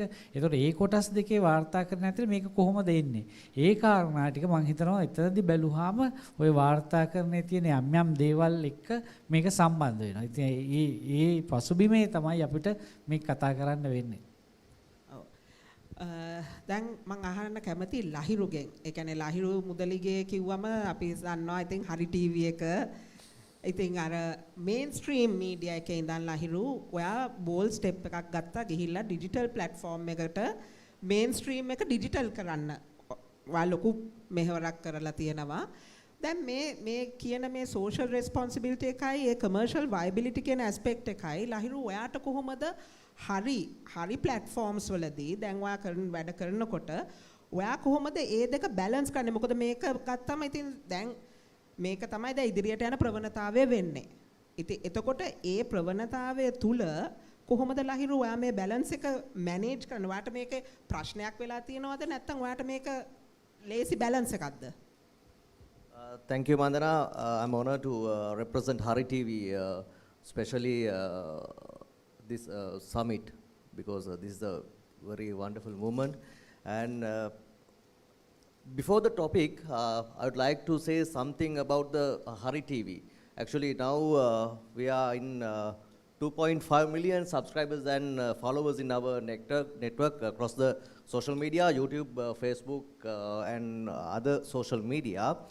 Mainly, Mandana, අහපු දේත් එක්ක අපි Hari TV අවුරුදු 6ක් ඇතුලේ අපේ තිබ්බ දේ තමයි අපි අවොයිඩ් කරා content හදනකොට. මොකද content කියලා කියන්නේ අතරම choice එකක්. ඕන එක්කෙනෙක්ට content හදන්න පුළුවන්. හැබැයි එතකොට content creations ගත්තම අද digital media landscape එක ගත්තම හරි ලොකුයි. මේක ඇතුලේ සමහරලාට දෙනවා තනි පුද්ගලයෝ තනි creations හදනවා. එතකොට Hari TV එක team එකක් හැට අපි ගත්ත එක තමයි අපි disinformation, misinformation සහ malinformation කියන ඒවා අපි content වලට පාවිච්චි කරන්නේ නැහැ. ඒ නිසා තමයි මම හිතන්නේ අද මෙතනත් Hari TV අපිට වාඩි වෙන්න පුළුවන් වෙන්නේ. මේක විතරක් නෙවෙයි විශේෂම ලංකාවේ සහ ජාත්‍යන්තරයේ තියෙන ගොඩක් සමිට්ස් වලදී අපි නියෝජනය කරන්නේ ලංකාව වෙනුවෙන් ඒ ගත්ත අපේ content side එක create කරපු දේ. මේකදී හොඳම එක තමයි මොකද අපිට අර දැන් සාමාන්‍යයෙන් දැන් මෙතන ගත්තොත් 99%ක්ම ඉන්නේ ප්‍රධාන මාධ්‍ය. ඒතර මමත් ප්‍රධාන මාධ්‍ය අවුරුදු 15ක් නියෝජනය කරා. එතකොට එහෙම ප්‍රධාන මාධ්‍යයේ ඉන්නකොට විශේෂයෙන්ම මේකෙදි ලොකු ටීම් එකක් ඉන්නවා. හැබැයි දැන් ඩිජිටල් නෙට්වර්ක් එකට එනකොට හරිම සීමිත පිරිසකගෙන් තමයි මේක කරන්න වෙන්නේ. එතකොට මේකෙදි දැන් අපි වගේ කණ්ඩායමකට විශේෂයෙන්ම ඩිජිටල් නෙට්වර්ක් එකේ ඉන්න බොහෝ දෙනෙක්ට නිවුස් කියන කන්ටෙන්ට් එකට අත තියන්න හරි අමාරුයි. මොකද ඒක ඇවිල්ලා ලොකු ටීම් වර්ක් එකක්. හැබැයි මේකට එහා පැත්තේ තියෙන කන්ටෙන්ට් පැත්ත ගත්තොත් උදාහරණයකට දැන් අපි 2019 පස්සේ තමයි අපි මේන්ලි එන්නේ මේ කවුන්ටර් නැරටිව් කියන එකට. එතකොට අපිට කොරෝනා කාල සීමාවේ තමයි අපි පළවෙනි කවුන්ටර් නැරටිව් concept එක පටන් ගත්තේ. මම මතක ඇති විශේෂයෙන්ම මම මෙතන ඉන්නවා නාලක මහත්මයා ඉන්නවා විශේෂයෙන්ම එතුමා අපිත් එක්ක එකතු වුණා අපිත් එක්ක එහෙම හොතේදී COVID-19 counter narrative content එක හදන්න ඒක create කරන්න සහ ඒක present කරන්න. ඉතින් මතනේ ඒ වෙලාවෙදී අපි බැලුවේ පුළුවන් තරම් expertise ලා එකතු කරගන්න. ඊට පස්සේ නාරද තනෝජ අපි මතනේ වසර 17කට විතර පස්සේ ගෙනාව platform එකට හරියකට ගෙනල්ලා අපි හෙලිදරව්ව ඊළඟ concept එක යනකොට අපි ඔවුන්ව සහභාගී කරගත්තා. මොකද අපි හැම වෙලාවෙම බලපු දෙයක් තමයි හරි අපිට කොහොමද අපි විශේෂ වෙන්නේ සහ කොහොමද අපිට අලුත් දෙයක් කරන්න පුළුවන් කොහොමද අපිට හොඳ දෙයක් කරන්න පුළුවන්. digital space එක ඇතුළේම කරනවා නම් content creation එක ඇතුලේ අපිට හදන්න පුළුවන් යම් තරමකින් මිනිස්සු බලාපොරොත්තු වෙන පොඩි වෙන good journalism පැත්තේ දෙන content එකක්. ඒකෙදි ડોક્ટર අංග කලන්සූරිය මතක් කරන්න ඕනේ. මම දන්නේ ඒ අය එහෙම අපිට ගොඩක් වෙලාට අපි කතා කරද්දි සහ සම්බන්ධකම් පවත්වද්දී ඒ ලබා දුන්න දේවල් එක්ක තමයි මම දන්නේ මේ දේවල් අපි වෙනස් කරගත්තේ. ඊට පස්සේ දැන් ඕකෙදි අනිත් පැත්ත තමයි එන දැන් මේ counter narrative content එකක් එක්ක එද්දි කොහොමද මාකට් එක තියාගන්නේ? මොකද මාකට් එක තියාගන්න එක ලේසි පහසු නෑ. ඕන කෙනෙක් දන්නවා ඇල්ගොරිතම් එකක් තියෙනවා. ඇල්ගොරිතම් එකේදී එකම විදිහේ ආකාරයේ කන්ටෙන්ට් එකක් යනවා නම් සමහරවිට තියාගන්න පුළුවන් ඩිජිටල් ස්පේස් එක ඇතුලේ. මේකෙදී මම දන්නා ප්‍රධාන මාධ්‍යයයි ඩිජිටල් මීඩියා එකයි වෙනස් වෙන්නේ එතනද. මොකද ප්‍රධාන මාධ්‍යෙට ඒගොල්ලෝ ඩිජිටල් මීඩියා එකට එනකොටත් ඒගොල්ලන්ගේ ටෙලිග්‍රාම් ටිකක් එනවා. නිවුස් එකක් එනවා. හැබැයි දැන් ඩිජිටල් ලෑන්ඩ්ස්කේප් එක ඇතුලේ අපිට ඒ වගේ හයි බජට් වල කන්ටෙන්ට් කරගෙන ඉන්න බෑ ඒකට අපිට. අන්න ඒ වෙලාවේ තමයි අපි ඇත්තටම බැලුවේ කොහොමද හරි මේ ස්පේස් එක වැඩ කරන්න නම් අපි quality content හදන්න ඕනේ මේවට related. අන්නේ quality content හදනකොට තමයි automatically අපිත් එක්ක multinational company වෙන්න පුළුවන්, ලංකාවේ ඉන්න ප්‍රධාන ආයතන වෙන්න පුළුවන්, නැත්නම් අනිත් පැත්තට ගත්තට පස්සේ digital sector එක අපිත් එක්ක වැඩ කරන්න පටන් ගත්තා. ඒක තමයි ඇත්තටම හරි ටීවී එක ගත්තොත් සක්සස් පොයින්ට් එක. මම කෙටියෙන් කියනනම් ඊට පස්සේ මේකෙදි කමර්ෂල් වයබිලිටි කොහොමද එන්නේ කියන එක. ඇත්තටම මේ තියෙන දෙයක් තමයි මේකෙදි ක්‍රියේටිව් තින්කින් එක සහ මේකේ අලුත් ඇන්ගල්ස් හිතන්න පුළුවන්. මොකද දැන් අවුරුදු 2-3කට කලින් සාමාන්‍යයෙන් ලංකාවේ දැන් ICC ක්‍රිකට් මැචස් ගත්තොත් ගොඩක් වෙලාවට ප්‍රධාන මාධ්‍ය තමයි පෙන්වන්නේ. හැබැයි අපි ඒ වෙලාවේ ඉනිෂියේෂන් කරනවා ඉඳගෙන අපි බලනවා කොහොමද ඩිජිටල් සෙටප් එකට මේක ගේන්න පුළුවන්. අපි ඒ වෙලාවේ YouTube එකට හරි එක අපි ගන්නවා ඩිජිටල් රයිට් එක. පළවෙනි පාර ලංකාවේ ඩිජිටල් ස්පේස් එකක් ගන්නවා ඩිජිටල් රයිට් එක YouTube එකට. හොඳ කමර්ෂල් වයබිලිටි එකක්. ඒ වෙලාවේ අපිත් එක්ක අපි තරඟ කිහිපයක් මේ විදිහට හරි ටීවී එක ගත්තා YouTube රයිට් එක ICC හරහා ඉන්දියාවෙන් පවා කමර්ෂල්ස් එන්න පටන් ගත්තා. එතකොට එතනත් මම කියන්නේ මට පැහැදිලි කරන්න ඕන දේ තමයි එකක් අර එකම content එකට හිර වෙන්නේ නැතුව දැන් අද වෙනකොට අපි ළඟ short drama තියෙනවා. අපි මේ වෙනකොට drama section එකක් build up කරලා තියෙනවා. අද English segment එකක් අපේ presenters ලා ඉන්නවා, producers ලා ඉන්නවා. අපේ ownම websites run වෙනවා. ලබන අවුරුදු වෙනකොට අපි Tamil මාධ්‍යෙන්, දෙමළ මාධ්‍යෙන් අපේ content create කරන මේ වෙනකොට අපි ඒ කට්ටිය වරන් training කරමින් යනවා. ඒතකොට මේ වගේ areas අපි හිතන්න ගත්තොත් commercial viability එක තියාගන්න පුළුවන් අපිට අනිවාර්යයෙන්ම මේ තියෙන මේ සමාජයේ තියෙන වගකීමක් තියාගෙන. හොඳ තැනකට ලහිරු කතාව ගෙන ආවා. දැන් අර කියපු මේක ඩිජිටල් ප්ලැට්ෆෝම්ස් උයි කොහොමද මේ big tech companies එක කොහොමද ඒ ඇඩ්වර්ටයිසින් කොහොමද ඒ ස්පොන්සර්ෂිප්ස් ඒ ගැන කතා කරාම එතකොට දැන් අපි ගත්තොත් ප්‍රධාන ඉලෙක්ට්‍රොනික මීඩියා එක හැටියට ගත්තොත් දැන් ගොඩක් වෙලාවට ඇඩ්වර්ටයිසින් බජට්ස් දැනට ගත්තොත් කමර්ෂල් වයබිලිටි ගන්නකොට ඇඩ්වර්ටයිසින් බජට්ස් වලින් දැන් වැඩිම කම්පෝනන්ට් එක යන්නේ ඉස්සෙල්ලා යන්නේ ඩිජිටල් මීඩියා පැත්තට. එතකොට big tech companies වලට තමයි ඒකෙන් උත් සමහරලාට වාසිය යන්නේ.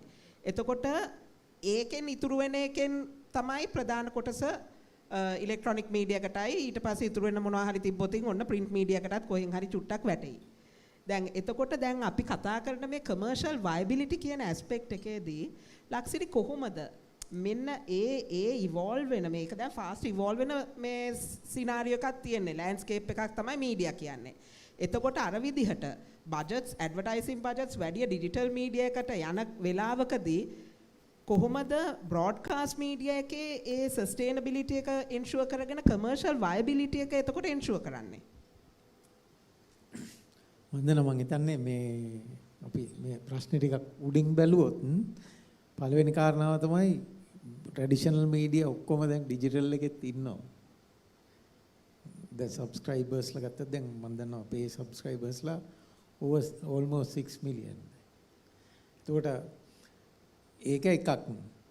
අනිත් එක තමයි මම හිතන මේ ප්‍රසංග මේ ළඟදී අපිට ප්‍රසන්ට් කරා එංගලන්තේ කරපු රිසර්ච් එකක් truth in advertising කියලා. ඒ රිසර්ච් එකේදී තියෙන්නේ මිනිස්සු බිලීව් කරන එක මිනිස්සු කන්සියුම් කරන එක වෙන අය බිලීව් කරන එකෙන් ඇඩ්වර්ටයිසින් වලට දෙන ඒක මම හිතන්නේ මට වැඩි ප්‍රසන්න ඒක මේව කරා ඒක තාමත් ට්‍රැඩිෂනල් මීඩියා එක අතේ තියෙන්නේ අනිත් එක තමයි අර ඔයා කිව්ව කතාව චුට්ටක් වැරදි තාම බජට් එකකින් වැඩි හරියක් මම හිතන්නේ ප්‍රසංගයෙන් වැඩි හරියක් තාම යන්නේ ට්‍රැඩිෂනල් මීඩියා එකට අනිත් කාරණාව මේ ටාගට් ඔඩියන්ස් දෙකක් බව අපි පිළිගන්න ඕනේ. ටාගට් ඔඩියන්ස් දෙකක් ට්‍රැඩිෂනල් මීඩියා එක විශේෂයෙන්ම VOD platforms ගැන නෙමෙයි මම කියන්නේ free to air and network television තාම ටාගට් ඔඩියන්ස් එක family. Whereas digital media the target audience is individuals. So what is taboo for the family can be open to the individuals. So it's the product that we present. It doesn't have to be one product for all. So you produce products for different target audiences. So if you are, now you're talking about commercial viability, if you are basically traditional media are also content creators. So if you produce content for different target audiences aiming at different platforms. Traditional platform, one target audience, the other platform is a different target audience. But there's a dilemma. From the advertiser point of view also, there is a thing called brand values, brand positioning, that side, right? So, because you can remember there's a good old saying, the media is the message. Otherwise you can, any brand with a brand value also can, for example, advertise on Pornhub or something like that because there's so much of audience there, but they don't. It's a completely different target audience. So yes, the family value for one, the others are individuals, but still the advertiser will also look at their brand positioning and the suitable, not only the numbers, again, frequency, reach and impact for their target audience. So how to be commercially viable is how you define your audience and then cater to their needs. First of all, identify their needs, also anticipating their needs for the future. And if you do that, I think industry will be fully viable. විජය මොකද හිතන්නේ සාමාන්‍යයෙන් දැන් මාස් communication කරනකොට university level එකේ මේ වගේ දේවල් සම්බන්ධයෙන් ස්ටඩීස් එහෙම කරනවා. එතකොට ඒ වගේ කොහොමද මොන වගේ ප්‍රතිඵලද ලැබිලා තියෙන්නේ? නෑ ඇත්තටම දැන් මේකේ ඒ මේ කිව්ව කතාවත් එක්ක ලැක්සිරි කිව්ව කතාවත් එක්ක දැන් අපේ රටේ සාම්ප්‍රදායිකව ගොඩනැගිලා තියෙන අදහස තමයි මේ වාණිජ්‍ය කියන එක නරකයි කියලා. ටිකක් ඒක වැරදි දෙයක් වගේ නිකන් සල්ලි හම්බ කරනවා හරි මොකක් හරි එහෙම ලාභයක් ලබනවා වගේ දෙයක් කියන එක. දැන් අපි සිනමාවෙත් 80 90 එහෙම කතා කරේ එහෙමනේ නිකන් වාණිජ්‍ය සිනමාව සම්භාව්‍ය සිනමා. එකකට අනිකට ප්‍රතිවිරුද්ධ විදියට තමයි යන්නේ. දැන් මාධ්‍ය කර්මාන්තය ඇතුළේ මේ මොකක් හරි මේ අපි ගත්තොත් ඒ ලාභය සඳහා හෝ ඒ තියෙන වාණිජ්‍යයට සම්බන්ධ තියෙන ශක්්‍යතාවන් වල தත්ත්වය බැලුවාම හැමතිස්සෙම මේක දිහා නරක විදියට බලන ස්වභාවයක් තමයි තියෙන්නේ. එතකොට මාධ්‍ය පැත්තෙන් වැඩිය මේ ගැන කතා වෙන්නේ නැහැ. ඉතින් මාධ්‍යයට සිදු වෙලා තියෙන ලොකු ප්‍රශ්න ගොඩක් එක්ක යන්න විශේෂයෙන් ප්‍රධාන ධාරාවේ මාධ්‍ය වලට. එක අතකින් නියාමන ක්‍රම තියෙනවා, නීති රීති ගණනාවක් තියෙනවා. දැන් අපි ගමු ප්‍රධාන ධාරාවේ මාධ්‍යයට තියෙන හොඳ අවස්ථාවක් නේ මැතිවරණයක් කියන එක. මේ මැතිවරණයක් කියන අවස්ථාවේ වුණත් ඒගොල්ලන්ට අර පාවිච්චි කරන්න පුළුවන් දේශපාලන දැන්වීම් හෝ වෙන ආදායම් මාර්ග රැස් කරන්න පුළුවන් තියෙන ක්‍රමයට බරපතල සීමා පැනවෙනවා. ඒතකොට ඒගොල්ලෝ තරඟ කරනවා වෙන වෙන ඩිජිටල් වේදිකා එක වෙන්නත් පුළුවන්. තවත් ඒ හා සම්බන්ධව තියෙන මාධ්‍ය වෙන්න පුළුවන්. අර හොඳ අවස්ථාව යම් කිසි විදිහකට ගිලිහිලා යන එක ඇති. ඉතින් මගේ අදහස තමයි මේ අපි දැන් මේ මාධ්‍ය ඩිජිටල් මාධ්‍ය නිසා සායවෙන් එල්ල වෙන අභියෝග ගැන කතා කරන්නේ. ඒ අභියෝග ගැන කතා කරන මේකේ පැවැත්ම පිළිබඳ සාධකයේදී මේ ප්‍රශ්නයට වෙනම විසඳුමක් හොයාගන්න වෙනවා.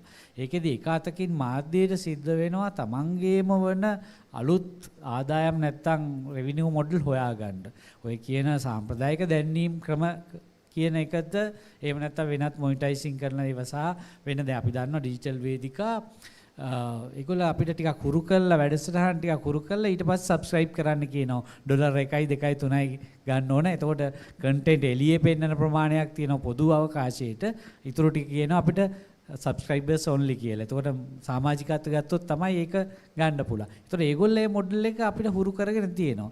නමුත් ඩිජිටල් එක නොවන අනිත් ඒවාට ටෙලිවිෂන් රේඩියෝ වලට එහෙම යන්න අසීරුතාවක් තියෙන නිසා ඒකේ හොයාගන්න ඕන වෙන විකල්ප ක්‍රම. අපි හිතන්නේ මහාචාර්යතුමත් අර මුල් දේශේදී කිව්වා වෙන අරමුදල් වලට අපි යන්නේ කොහොමද? ඒක මේ රජයේ අරමුදල් සඳහා යන එකම නෙමෙයි වෙනත් විදිහකට සමාජ වගකීම ආරක්ෂා කරගන්නමින් අපිට 100% මහජන සේවා මොඩල් එකට ආපහු ගන්නත් බෑ. එතකොට අරමුදල් රැස් කරන ක්‍රම මේක ඇතුලේ උත්පාදනය කරගන්න ඕන. ඒක කිව්වා වගේ අර බ්‍රෑන්ඩ් සම්බන්ධය සහ කන්ටෙන්ට් වල තියෙන ක්වොලිටිය සම්බන්ධයෙන් බලපාන්න පුළුවන්. දැන් ටිකක් උදාහරණයක් ගත්තොත් අතීතයේ සමහර ටෙලිනාට්‍ය අපි බැලුවා එක දැන්වීමක්වත් නැතුව පැය භාගයක්. එතකොට දැන් ටෙලි නාට්‍යයකට අපිට බලන්න වෙන්නේ විනාඩි 10යි 12යි වැඩි වුණොත් ඔව් දැන්වීම අතර වැඩි 18යි වැඩි වුණොත් පැය භාගය ඇතුළත. නමුත් අපි බැලුවා විනාඩි 27ක් බලපු යුගයක් තිබුණා.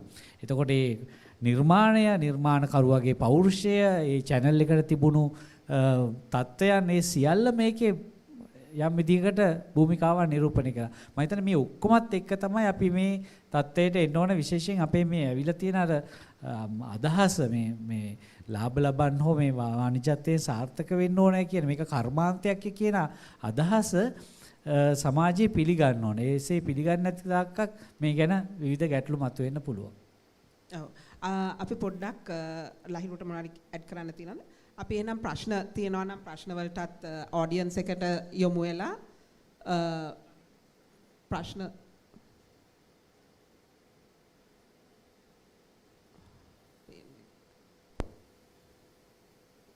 කවුරුත් ප්‍රශ්න තියෙනවද? මොකද කාලය සීමිතයි. ඒකින්ද ඉක්මනින් අහන්න තියෙන ප්‍රශ්න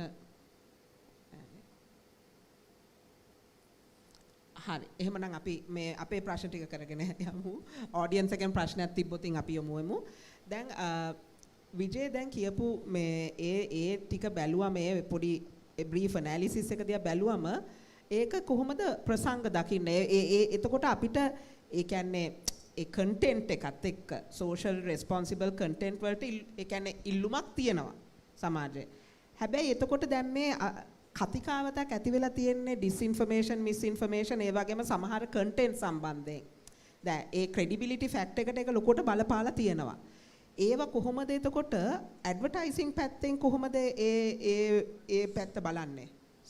සෝෂල් රෙස්පොන්සිබිලිටි එකේ. ඔව් දැන් මම අර කලිනුත් මතු කළේ ඒක තමයි ඇඩ්වර්ටයිසර්ස්ලා ගත්තොත් ඇත්තටම ඩිමාන්ඩ් එක තියෙන්නේ සෝෂල් රෙස්පොන්සිබල් කන්ටෙන්ට් වලට තමයි. මොකද ඒගොල්ලෝ නෙගටිව් කන්ටෙන්ට් වලට ගිය ගමන් ඒගොල්ලන්ට නෙගටිව් ඉම්පැක්ට් එකක් අනිවාර්යෙන් එනවා. හරි? රීච් එක විතරක් බලාගෙන if they are only focusing on the reach and like go on the negative content like which is not good for the society, they can have a negative impact. So what we can as an industry, what we need to really understand is the traditional media space, especially TV, radio, even press to a certain extent. I'm not saying the dying is not the right word, it's transforming. Right? As they said, like especially TV medium is transforming. So TV will go into their digital spaces. So if the digital, now the importance of local digital publishers, I'm not talking about the foreign platforms, the local digital platform. If the trust is an issue, why can't we use local digital platform? Like let's say local TV channels, radio channels, press, and the publishers like them, why can't use those platforms to publish our content, right? Why we can't create a demand? Then actually we have a kind of a control. And we deal with them. So we have to look at the same time, yes, digital is growing at a rate, and actually still traditional media holds the highest budget share in the advertising industry from a Sri Lankan media, context, that means right? first would be electronic and then print, yeah, is it? It's then digital. Digital is growing at a rate, but traditional media has the highest. Still, okay. But this transformation, actually, we can use the things in digital space on traditional media. Now, for example, like years to come, like the video on demand content, right? Traditional media TV channels will have their own content on digital, which we call like broadcast video on demand. So those things still we can control, they can control. So we can be responsible with those content. So advertisers can actually fund those efforts. While, see, there's from a reach perspective, and there's a obvious advantage of going on other platforms like Meta and other social media platforms. I'm not talking about that sense, but why we can't develop that local industry within digital space with that responsibility factor in, right? Then I think advertisers will be ready to fund that, because in terms of reach, if you add all these TV channels and radio channels, digital reach together, it will be equal to all these foreign platforms' reach. Right. So I don't think there will be a disadvantage in terms of reach. Okay, that's a very positive thing. So I think since we are given the time factor, I will pose a question to all four of you. Basically, now we spoke about social responsibility and commercial viability. So it seems, earlier on as well, there was discussion about opportunities also that come up with challenges, right? So yes, we are going to be facing an interesting, challenges with the evolving media landscape. And it also gives the opportunity to kind of look at new ways, new business models, new revenue generation methods, and looking at more commercial viable mechanisms while being socially responsible, because people are becoming more and more aware of that fact. So my final question to all four, starting from Laksiri, would be, how would you see the opportunities for the future for the broadcast industry when it comes to balancing social responsibility and commercial viability, and where would you see Sri Lanka's broadcast media in the next 10 years at least?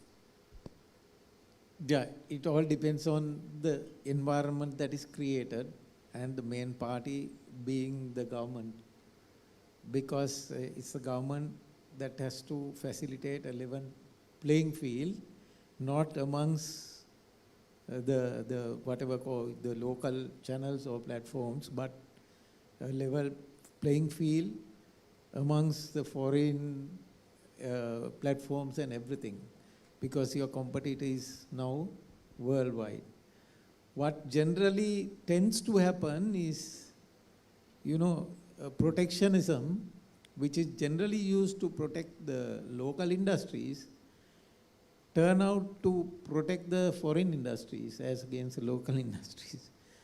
Because all restrictions are on the local industry and no restrictions are based on the foreign industry. So basically, I think Vijay gave a good example. මැතිවරණ කාලේ ඒ දාන restrictions වලින් සමහරට Google Meta advertising වලට වැඩිපුර යනවා. මොකද ඒකට restriction නැහැ. එතකොට මොකද වෙන්නේ? But the audience is the same.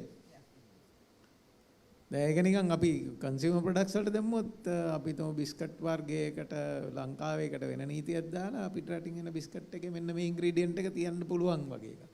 මේ ingredient එක මේකේ බෑ. අරක දාපුවම රහ වැඩි. හැබැයි ලංකාවේ බෑ. So these are very these problems are deep, but I think it's the policy making is on the way, so these things have to be taken into consideration. Just one more thing, Vijay කියපු පොදු කාරණාවක්. අර ව්‍යාපාර කෙරෙහි තියෙන attitude එකම ඒකත් එක හේතුවක් අපේරට දුප්පත් වෙන්නත් එක හේතුවක්. ඒ කියන්නේ කවුරු හරි ව්‍යාපාරයක් කළා ගියක් හරි අම්බ කරගත්තම වැඩිකාරයෙක් වගේ අන්න ඒ වගේ කියන්නේ මේවා ව්‍යාපාර නෙවෙයි වගේ. Good example is making නෙවෙයි. You take an example of the music industry. Worldwide it's called the music industry. ලංකාවේ සංගීත කලාව කර්මාන්තය කිව්වොත් එහෙම නිකන් තහනම් වචනයක් වගේ. So this is the problem. Everything is an industry, otherwise money doesn't grow on trees. So everything you have to find your own money. Otherwise, of course, if it's public service television, then you have to charge from the public. Yeah, in a direct or indirect manner. So these are the problems. I think these will be addressed in the future. Yes. They have to be looked at. Vijay? ඔව් මම හිතන්නේ මේ ලක්ෂරීක කියපු දේවල් එක එකගෙන ගමම්ම මට හිතෙනවා අර කලින් පැනල් එකෙත් ආවා මේ අපිට මේ ඉන්නවා ලොකු මේ විදේශගත ශ්‍රී ලාංකිකයන් ප්‍රමාණයක් ඩයිස්පෝරා එකක් ඉන්නවා.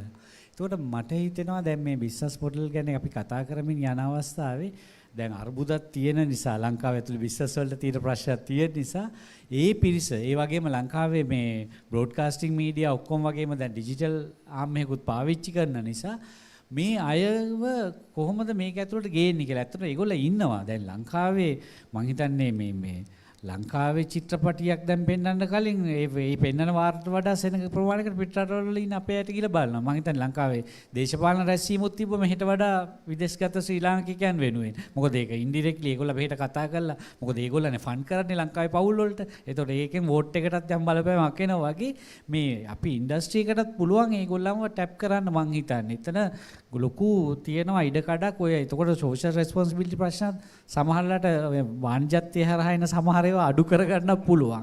මොකද ඒගොල්ලා දේශීය කලාව ගැන උනන්දුවක් දක්වනවා, ලංකාවේ දේශපාලනය ගැන උනන්දුවක් දක්වනවා, ඒ වගේම ලංකාවට උදව් කරන්න ඕන කියන මානසිකත්වයක ඉඳලා පොඩි පරිත්‍යාගශීලී ගතිය කිසි දෙයක් බලාපොරොත්තු වෙන්නේ නැතුව ඒ වගේම බොහෝ විට අර ආගමික වෙන විශ්වාසයන් ඒවත් එක්ක ලොකු සම්බන්ධතාවක් තියෙනවා ඒ අයගේ. ඉතින් ඒ කණ්ඩායම් සියල්ලම මේකේ ලොකු ඉඩ කඩක් විවර කරලා තියෙනවා මට පේන හැටියට. අපි මේ ඇතුලේ තියෙන නීතිමය සහ අර කිව්වාගේ සීමාවන් ඔක්කොම පවතින ගමන් අලුත් බලාපොරොත්තුවකුත් යන්න පුළුවන් ඒ පැත්තත් එක්ක. මම හිතන්නේ ડોક્ટર රංග කලන්සූරියට ප්‍රශ්නයක් තියෙනවා කියලා පණිවිඩයක් එව්වා. කෙටියෙන් අහන්න පුළුවන් නම් මයික් එකක් අහන්නකො.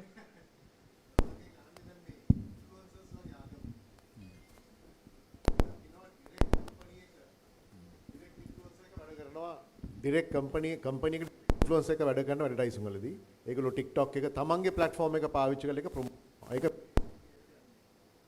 ආවේ මේ region එකේම ලොකුවට තියෙනවා ඉන්ෆ්ලුවන්සර්ස්ලා ඩිරෙක්ට් ඇඩ්වර්ටයිසින් ගන්නවා. ප්‍රෙඩික්ෂන් එක තමයි at least 40% ගනී කියලා මේ අවුරුද්දේ මේ ඉන්ෆ්ලුවන්සර්ස්ලා. ඒක ලංකාවේ දැනෙනවා ඉන්ඩස්ට්‍රි එකට දැනෙනවාද ඒක ලොකු චැලෙන්ජ් එකක්. අනිවාර්යෙන් ඒක ආපහු මම ඉන්ෆ්ලුවෙන්සර් කෙනෙක් එහා පැත්තේ තියාගෙන මේ කතාව කරන්නේ. මේ ඒක චැලෙන්ජ් එකක් නෙමෙයි. I think again it's an opportunity. දැන් ආපහු මම එතන කතා කරන්නේ මේ local content providers ලා ගාව ඉන්ෆ්ලුවෙන්සර්ස්ලා ඉන්නවනේ. හරි. දැන් මට නම් කියන්න බෑ. නමුත් channels හැම එකකම ඉන්ෆ්ලුවෙන්සර්ස්ලා ඉන්නවා. මොකද දැනට ලංකාවේ තියෙන ප්‍රශ්නේ හැම දෙයකටම ඉන්න එකම ඉන්ෆ්ලුවෙන්සර් සෙට් එක. එක ඉන්ෆ්ලුවෙන්සර් කෙනෙක් ගත්තොත් එහෙම අපිට ඇඩ්වර්ටයිසින් වල ප්‍රොඩක්ට් 20ක් විතර එයා මේ පුෂ් කරනවා. එතකොට අර වේරියේෂන් එකක්. එක සෙග්මන්ට්ස් වලට හරියන විදිහේ ඉන්ෆ්ලුවෙන්සර්ස්ලා සහ එක දේවල් කතා කරන ඉන්ෆ්ලුවෙන්සර්ස්ලා වෙන වෙනම අපිට ගන්න අවශ්‍යයි. එතකොට මේ ලෝකල් කන්ටෙන්ට් හදන කට්ටිය ටීවී, රේඩියෝ channels වල, ඉලෙක්ට්‍රොනික මීඩියා channels වල එක බිස්නස් මොඩල් එකක් අර මොනටයිසේෂන් මොඩල් ගැන කතා කළානේ. එක බිස්නස් මොඩල් එකක් ඇත්තටම ඕක බවට පත් කරගත්ත හැකි. ඒක අපිට නවත්තන්න බෑ. ඉන්ෆ්ලුවෙන්සර්ස්ලා එනක නවත්තන්නත් බෑ. ඇඩ්වර්ටයිසර්ස්ලා ඉන්ෆ්ලුවෙන්සර්ස්ලා යූස් කරන එක නවත්තන්නත් බෑ.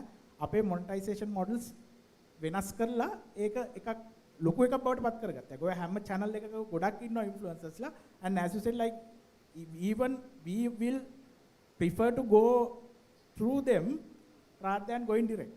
මොකද අපිට පුළුවන් negotiate කරන්න. ඔව්. ඒක ඇවිල්ලා opportunity එකක්.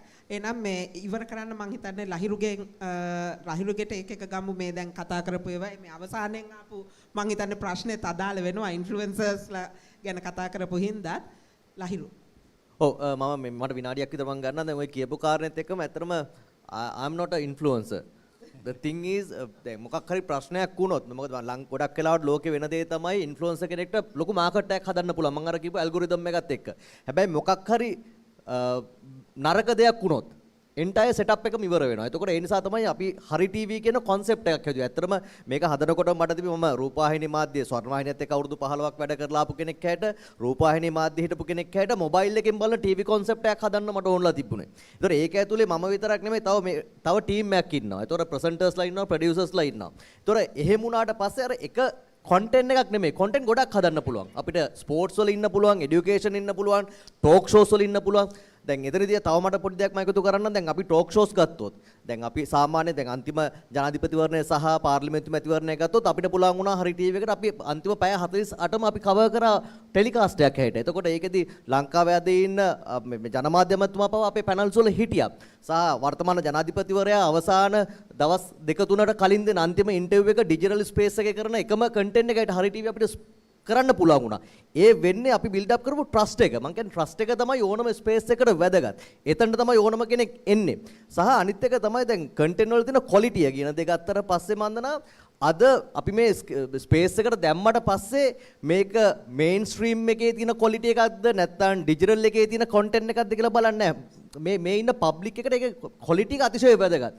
ඒතොර අපිට තමයි ඇත්තටම තියෙන ලොකුම අභියෝගේ මේ quality එක maintain කරන්න. අන්න එතනදී social responsibility කියන එකත් එක්ක content එකේ quality එක maintain කිරීමත් එක්කම තමයි අපි වගේ දැන් මේ වගේ digital entity එකකට අනාගතයේ දුවන්න වෙන්නේ fight කරන්න වෙන්නේ. මම මුලදී කිව්වා අපිට අමාරුයි මේක. හැබැයි ඒ වගේම තමයි අර මෙතුමා මතක් කරපු දේ. දැන් අපි පහුගිය අවුරුදු 2-3 ඉඳලා අපි කරපු දෙයක් තමයි අපි research කරා. We have a 2-3 research team. ඒ නිසා අපි ගියා ඕස්ට්‍රේලියාව, නවසීලන්තය, යුරෝපය වගේ ඉන්න ලංකාවේ audience එක ඉන්නවා එතනට.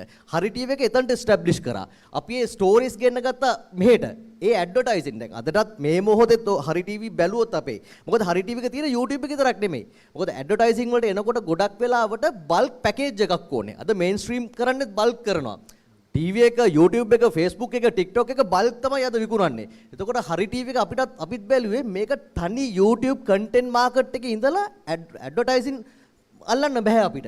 එහෙමනම් මේක බල්ක් කරන්න ඕනේ. අන්න අපි කරපු වැඩේ තමයි මේකේ අපි අද වෙනකොට හැම cross social media platforms වල ඉන්නවා.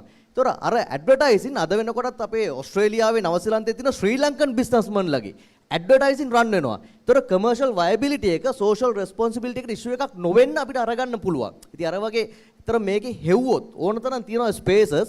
හැබැයි මං දැඩිව විශ්වාස කරන දෙයක් තමයි අපි අදටත් ඉන්නේ හරි TV එක අපි misinformation, disinformation, malinformation, harmful content මේ කියන හතරෙන් අතෑරලා තමයි අපි අරගෙන ගිහිලා තියෙන්නේ. ඒ පාත් එක තමයි හරි TV එකේ සක්සස් එක. මොකද කොච්චර වුණත් පබ්ලික් එකට ගියාට පස්සේ පබ්ලික් එක බලනවාද, පබ්ලික් එක knowledgeable, පබ්ලික් එක දන්නවා. අපිට පබ්ලික් එකත් එක්ක හංගන්න බෑ. මේක හංගලා සෙල්ලම් කරන්න පුළුවන් වෙලාවක් නෙමෙයි මේක. ලොකුද පොඩිද කියන එක නෙමෙයි. හැබැයි හරියට මේ කරන්න යනවා content එකක්. මම ඒ නිසා තමයි අපි content වල අදටත් ඉන්නේ මේ කියන disinformation, misinformation, malinformation, harmful content. මේවට අත තියන්නේ නැතුව හැබැයි අපේ commercial value එක අපි තියාගන්නවා. ඔව්. thank you Lahiru. මං හිතන්නේ දැන් අපේ කාලය ගිහිල්ලා මං මේ නාලක ගත්ත විනාඩි 4ක් මං හිතන්නේ මං කවර් කරලා තියෙන්නේ. හැබැයි concluding ඒ කියන්නේ මේ සාකච්ඡාවෙන් අරගෙන යන්න තියෙන දේ තමයි ඒ කියන්නේ challenges තියෙනවා ඉදිරියට fast evolving landscape එකක් තියෙනවා. හැබැයි ඒ හා සමානව opportunities පිරিলা තියෙනවා. opportunities ගොඩක් තියෙනවා, business models ගොඩක් තියෙනවා. දක්ෂයාට සුදුසු තැන ලැබෙන කාලයක් ඉදිරියට එන්න පුළුවන් කියලා ඒ පොසිටිව් නෝට් එකෙන් අපේ සාකච්ඡාව අවසන් කරමු. ස්තුතියි පැනලිස්ට්ලා සියලු දෙනාටම, ඔඩියන්ස් එකටත් thank you.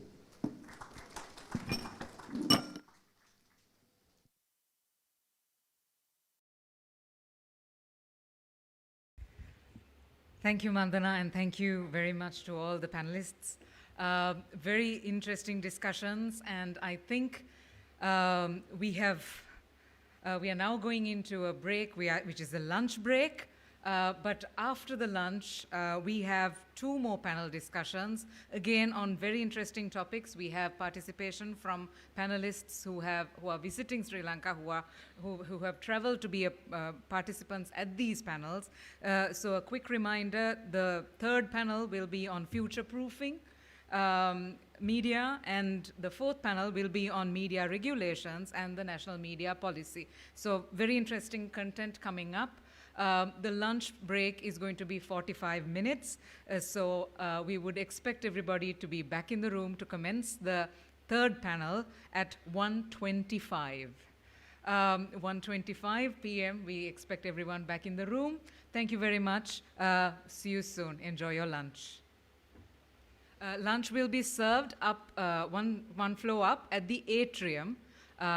So not on the foyer here, but upstairs at the atrium.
question is about how far, to what extent do you think our media is digitalized? The digitization aspect of the local media, traditional. If I am to ask you to raise your hands, is it 25% digitalized? What do you think? 25ක ප්‍රමාණයට ශ්‍රී ලංකාවේ මාධ්‍ය digitise වෙලා ඇති කියලා හිතනවා නම් ඔබට අත උස්සන්නට පුළුවන්ද? 25ක් කියලා හිතන කට්ටිය? 50ක්? 25ට වඩා අඩුයිද? අඩුයි. 10ක්? 10%? Sri Lankan media is digitized to 10%. Okay, we have 2-3 hands here. 5%? Digitized වෙලාම නැද්ද ඒ කියන්නේ? 0%? 0%. Okay, we have one for 0%. So we are all in agreement that it's below 10%. Anyone who thinks it's above 10%? 1, 2, 3, above 10%. But below 20%? Agreed? Okay. So with that's the context in which we approach this conversation. We have so many experts. My first question is going to be to Dr. Taraka Mohotti. As someone deeply involved in Sri Lanka's transition to digital broadcasting, now we agree that it's less than 20%. Most say it's less than 10% also. What have we seen as the key challenges in implementation? Why are we at 10%? Why are we at 20%? And how do you see engineering standards evolving to support future-proof infrastructure? Thank you, Chaturanga. For the digital broadcasting, if it is on the transmission side, yes, it will be 10%. But when it's come to the broadcasting, there are 3 aspects. One is the content production and archiving and the transmission. But most of the television channels, the broadcasters, are in the content production and partly archiving also in digital. But not on the transmission, because the transmission side is a country call. The individual broadcasters can't go on it. So when it's come to the challenges, there are 3 areas. One is economic challenge, and the technical challenge, and the political challenge. The technical challenge we managed, and we decide on some technological standards. Then it came to the political influences, sometimes maybe internationally and all. Then third, the economic state of the country, because for the project, what the biggest challenge we faced was we don't have money by our own to move to the digital platform. So we thought of going for a project, and project to be funded by someone else. So then the political scenario came to play. Because of that, if we have the power of economy, so we might be done it before 2016, because we started the project in 2010. Now, implementation is still not happened even after 15 years. So those are the challenges. I don't want to go in deep into the challenge, what challenges. Then it's come to the standards. Yes, because the future proofing means what you spend today will be proof for the future as well. So because each and every organization with ROI, so what you spend and you have to get the return. So so you can see there is a era, the thought of 3D TV, but it's not a future proofing. It was not, and it didn't come to the standard books as well. So all the other areas, the technology is developed through the standards. Yes, to evolve the technical things, to evolve and stay for the future, it go by the standards. Standards are made by 2 organizations, basically CCIR, Consultative Committee for International Radio, as well as the organization called ITU. They decide on these things and they standard on it. So we can discuss any further. Yes. I want to move my attention to Dr. Ruan. But before that, Dr. Ruan, I know you can't see behind you, but our title has a question mark at the end of it. None of the other panel members have a question mark at the end of it. It's a statement. But in our case, for this panel, it says future-proofing broadcasting question mark. In a sense, are we asking a question, can we future-proof broadcasting in one way of looking at it?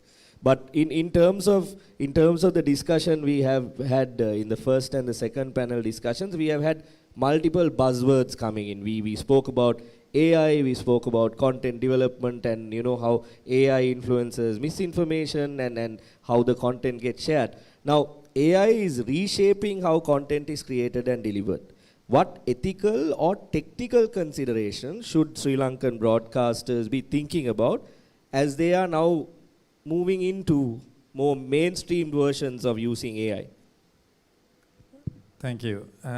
So I need to first clarify a bit with the audience what we mean by AI, and I think generally what we mean by AI is generative AI. And while there is generative AI for images and videos and things like that, I assume like a vast majority is about text, and those are called large language models. I want to just see a show of hands. How many of you in your work use any large language model like Claude or ChatGPT or Perplexity or something in your normal work? Can I see a show of hands? Yes, so a fair number. Yeah, so when you talk about ethical and technical aspects of using this technology, I think the first thing is that when we get into this, we just use it like an oracle, that it magically tells us what is right. Soon we realize that there's a lot of, and you have been discussing that there's a lot of so-called hallucination. It's different from human hallucination, by the way. It's just called hallucination. So we become a bit careful. So we realize we need to give it context. And that whole area is called prompt engineering. It's nothing to do with really engineering, hardcore engineering, but everyone, not just all broadcasters, but everyone in every discipline needs to be prompt engineers.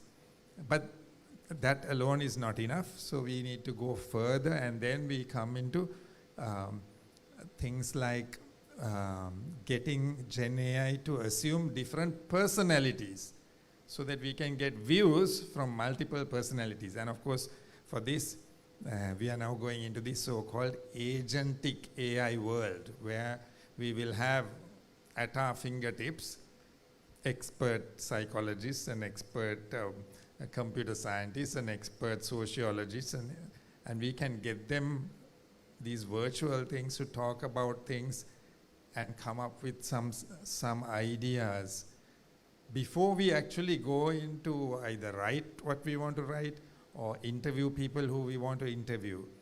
So this is the trajectory that AI is going in.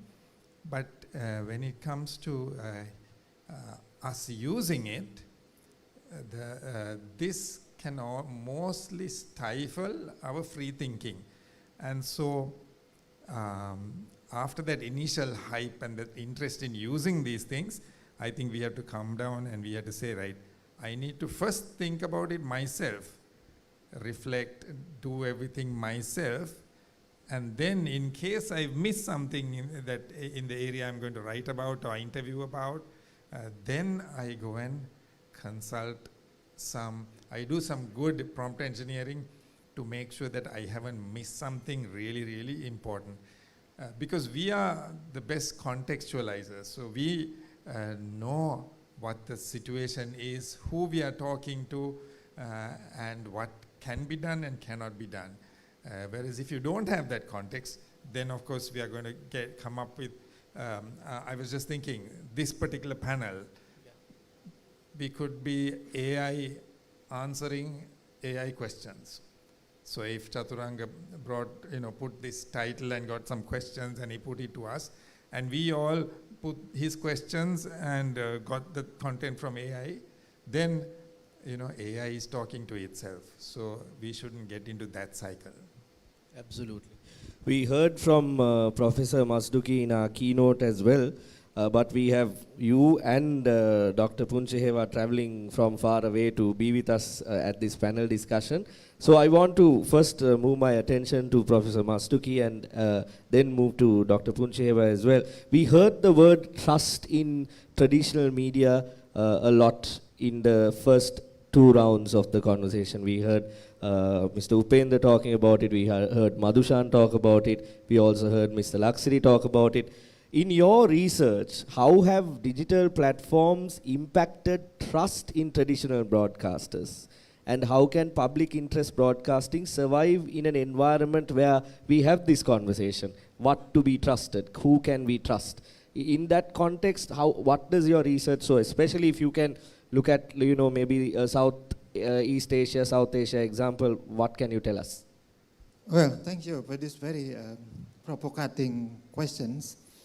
So let me start by clarifying the terminology first, because in this panel we use still broadcasting, right?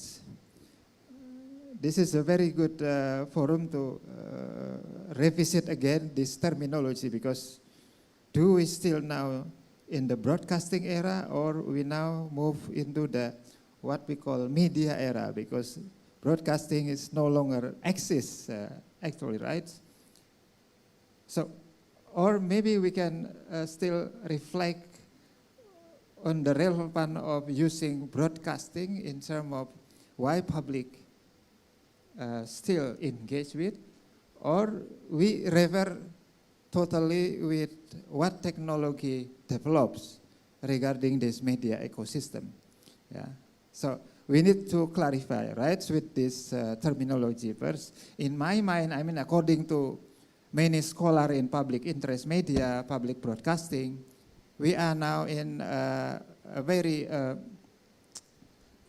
intensive studying on the transition of the terminology, of paradigm, of technology itself, and also, of course, on the content from what we call broadcasting cultures into the media culture. Media is a bit broader, a bit, can be used to contextualize the technology, the content, the cultures, because when we use media, we can approach many variety of platform, right, beyond the broadcasting itself. This is to at least to answer about our today panel topics. And arriving from these new understandings, we can see that if we understand that we are now in the media ecosystem instead of broadcasting, so media can be everything, right? Media can be many things. Can be a person, can be a content itself, can be institutions, can be also the orientation itself. So everyone can be a media, every content can be a medium, is what I mean, yeah. And when we discuss once again about media, we can think about the convergence platform, we can think about the digital platform, which we are discussing since this morning.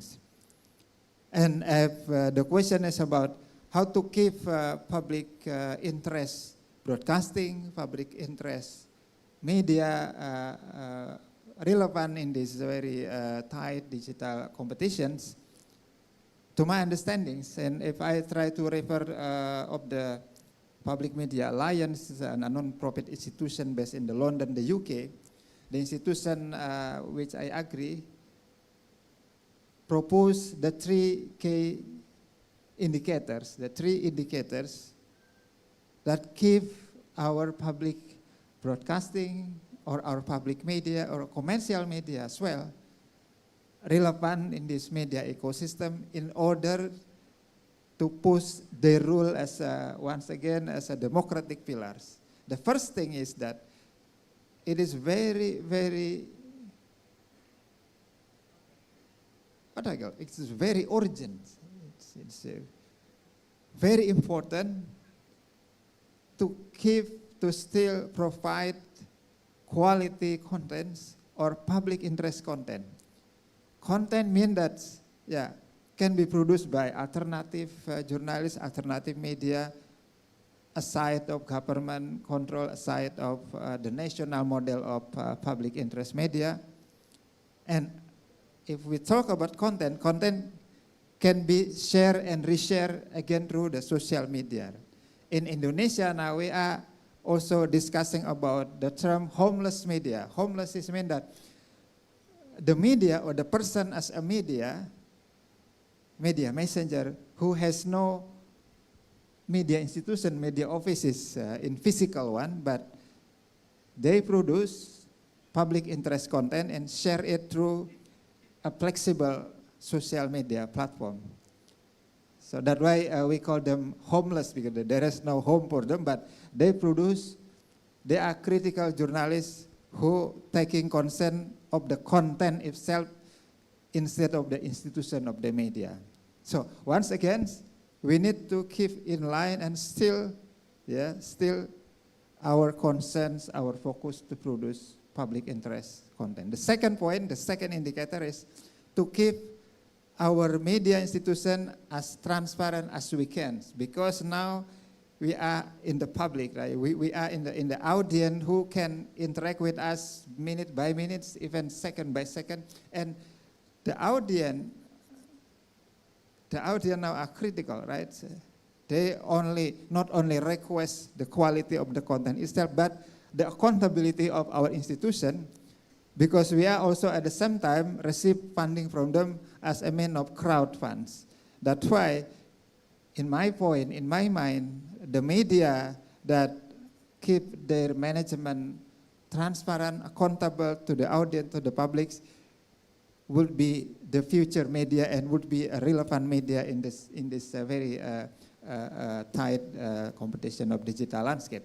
The last point, the third indicator is about how to keep the media engaged with the public in the many way, in the comprehensive level. For instance, in case of this is the typical public broadcaster coming from the UK, from the Europe, there are at least two levels of management, right? The supervisory body, which is represented by the public, and then also the executive body, which is also has a representative for the public. The key point is here, the public representative to your management. These key indicators to ensure that you are engaged with the public.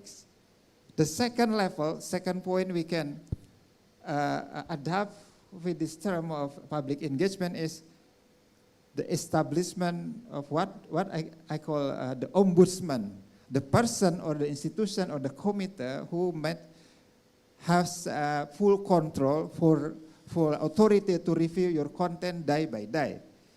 It is not, you don't have to establish like the expert panel, but this can be like the audience representative panel who can review your content day by the day. That's a mean of audience engagement. And there are many other ways to keep audience engaged with the media, and in the previous my point, to keep your media accountable, and one more thing is to do as you can, as best as you can, providing quality content and public interest content. That's perhaps what I can say. Thank you, Professor Mazduki. Now, Dr. Amal Punchiheva has been, even this bio, I was just reading the summarized version of, as Dr. Veerasinghe mentioned, putting this in AI and what you get. It says 35 years in broadcasting, and we heard Mr. Upendra in the first round saying that he thinks that the broadcasting in this traditional form will remain for about 2 decades, is what you said, right? So you have seen the transformation happening from as a employee at the Sri Lanka Rupawahini Corporation, as the DDG, looking at things from the past. If I am to ask you a lesson about what we can expect in the future, maybe looking at not too far away, maybe let's look at the next 5 years, in terms of the most important technologies and the standards that we are looking at, what should our broadcasters be focused on? What are we looking at? What does this development in the next 5 years mean for all of us here in this room? If I am to get your opinion on this. Thank you, Chaturanga. And first of all, I would like to thank the Guild and the UNDP for inviting me and then facilitating my presence here. So for your question about the 5 years is quite a long time from the broadcasting and the media point of view. So you have to excuse me, I will use the broadcasting and the media term in tandem. And I'll tell why it is very quickly. And in the recent past, the technology has been advancing very, very rapidly. And the broadcasters cannot keep in pace with that because it's harder to make changes, make investment, something that will bring some value for their operations. If it is a public service broadcaster like ITN or the Rupawahini, how we can provide the PSB function, and also for the other commercial broadcasters, how we can get a return out of that. But my answer is always is look for the appropriate technology. Then one would ask, so what's an appropriate technology? Let me connect very quickly the session 1 and the 2 and into the session we are on. So the first session discussed about the news, and then we discussed about the misinformation, disinformation. So from July 24 to 21st to 24th, we are having a summit, one of the major summits in Siem Reap in Cambodia. We are looking at both AI and the misinformation, disinformation. And one of the things that we are looking at from the ministerial discussion, where our Honorable Minister will be present there too, is how we combat this misinformation and disinformation. So how do we connect this to the standard and technology? So the biggest problem with the misinformation, disinformation is AI. So it's a double-edged sword. So can we use the technology? Yes, there are tools. So when it's allowed, we can use the tools to check for provenance. Provenance means how we can identify the genesis, the origin of the content. Because when I'm talking, I talk about, for a broadcaster, there's content. So production of content and then the distribution of content. So these are the containers which carry this content from one place to another. So what we need to make sure that the broadcaster is first to make sure that the content is accurate, reliable, so that impact the image on the broadcaster. So the trust that a broadcaster enjoy is a competitive advantage. So the European research have shown that the collection of public broadcasters called the EBU, European Broadcasting Union, in a recent study shows that all the people are looking into their news. So the commercial news channels are threatened. So the other point is, what are the technologies? So there are like C2PA, the open standard technologies which allow this, because that will sort of keep metadata for the user to go and verify where is the origin, when that has been edited, all those will be done. So if there is no proper metadata and those things, it will be harder to do that. And another thing that you asked a question about one of the challenges that Sri Lankan broadcasters are facing today is turned into a kind of a suffering, because we are really missing the DTT, digital terrestrial television, which should have happened many years ago. And with not having that, we lost the opportunity of marrying that with the online delivery called the OTT. So I have presented in 2004 down until today in many fora here in Sri Lanka about this possibility. And so we lost all of that. So that allows standards like SBB TV, hybrid TV. So we lost all of those. So those are the challenges. But looking at the question of future, this is the hot topic today for all the discussion all over the world. So even in September, the largest broadcast convention happening in Amsterdam will be discussing about the future of broadcasting. So we are not going to die. So because I challenge many times, I'm not directly working with any broadcaster. So let's say I'm the CEO, I would ask if my staff coming and saying they are going to die, so what's going to happen to you? You're going to die with that too. So we want to make it survive. So the whole industry is working towards that to happening. So this is all the challenges that are shown to us are sort of tricks, the tactics used by the big tech giants, right? So Professor mentioned about the news bargain that was happening in Australia. So we did that too, but they all pulled out now. And then about the disinformation, misinformation, when the Christchurch assassination happened, so we called for the Christchurch call, and we call all the big players like Mark Zuckerberg and ask them to check before the content go into online. Because when they uploaded the online this assassination content, so the algorithms generate a lot of clicks, and that generate a lot of money for them. So this is very unethical. So these need to be addressed. So we need to take bold actions against that. So I think sometimes the people see regulation as kind of a scary, dirty word. No, that's required. So it was so good to hear that this morning about the mention about autonomous regulation happening here, but we I think need to have autonomous and collaborative regulation here, but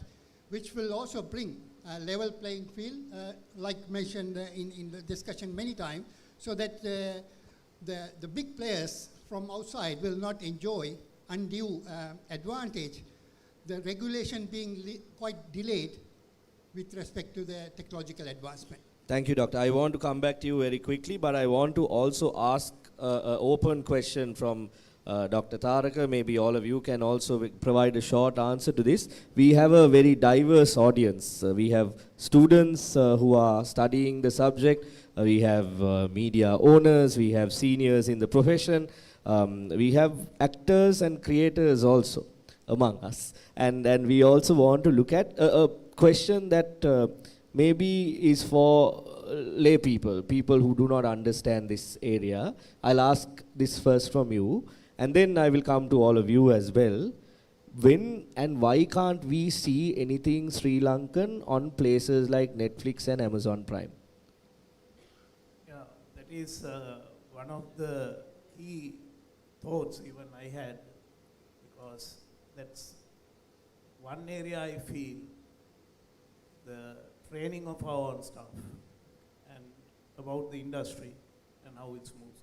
You know, Netflix started as a content delivery platform, not a content creator, but they have seen the potential of the content rather than the content creation. So that's what we are limited now. Most of the broadcasters actually, even previous panels, they discuss about the market and their income. So there are a lot of areas so that we can go out of Sri Lanka, but there was some thoughts for our own contents and made available on the international platforms, and the content should be not rather than copied some content and doing it in Sinhala language or something, but content creation is the key, so that I think that should be looking into. Dr. Punchaya, in this same context, why don't we see content that are made in Sri Lanka going into these international platforms? Is there a technological aspect to this as well? I want to, because you mentioned the hybrid between the digital transmission, and we also looked at other platforms where content can be seen. Is there a technological challenge, a difficulty in taking what we create here, content that we have in Sri Lanka, to these international platforms? What do you think? What is your answer to that? When you call an international platform, I want to make sure that this terminology's got it right. So the term platform at the very early stages were used for terrestrial, satellite. In fact, satellite has been digital for many, many years, from 1990s. It's digital only. So we have some form of digital. But unfortunately, we did not go DTD. The Netflix started as a DVD company. So they post through a postal service to DVD you watch and you return back, which turned into the idea of, can we make it more effective once the internet evolved, right? So they use that ICT disruption to come on with that one. And so the analogy for that is the Uber, right? Or analogy for that is the booking.com. So the booking.com, the Uber, that organization does not own any assets, don't do anything other than the management of that, and they earn money, right? So the Netflix now doing the same thing. And when we were doing that, the countries, because at the beginning they also do another bad thing, so they operated all of them through countries where they don't have to pay taxes, so they siphon all the money back. And when those regulations coming in, and then the other countries put more regulation, you must produce in our own country and must have office registered in this country. So I think it is not that that we are lacking anything. I'm sure we have good producers who can produce for that screen, because we have good producers who can produce for the film and also for the small screen, which is the television. And then they can produce those good series. And then we could start with some documentaries because we have a very good nature. So it's kind of a win-win. So by doing that, we can also sell not only the content, but also the tourism opportunity. So I think we have not explored that opportunity. Thank you, Dr. Ruan. With time very quickly and very fast running out, I want to ask you this important question. We have another panel discussion following this, which will look at the zero draft national media policy as well. But as someone involved in developing Sri Lanka's AI strategy, do you see space for collaboration between the broadcast sector and AI developers in improving local language content and accessibility? Because this is a problem that we face all the time when we talk to international companies with incorporating AI, the language. How do these things work in the local languages, Sinhalese and Tamil? Where do we stand in that area? Yeah, so I also wear the university hat, and we have been engaged in research in this front, Sinhala and Tamil localization, starting with Unicode, where there was no standard to represent our languages. And some media organizations, I mean, SLBC was one place we went and actually got all these DVDs and then tried to figure out where we could extract. But the DVD has programs of the whole day, so we have to go through, comb through and get, and those are like absolutely rich repositories. And I can imagine how many more like that there is in the country. And these are, these not being online could be seen as a blessing in disguise, because otherwise they would have all been scraped by OpenAI and better models being created.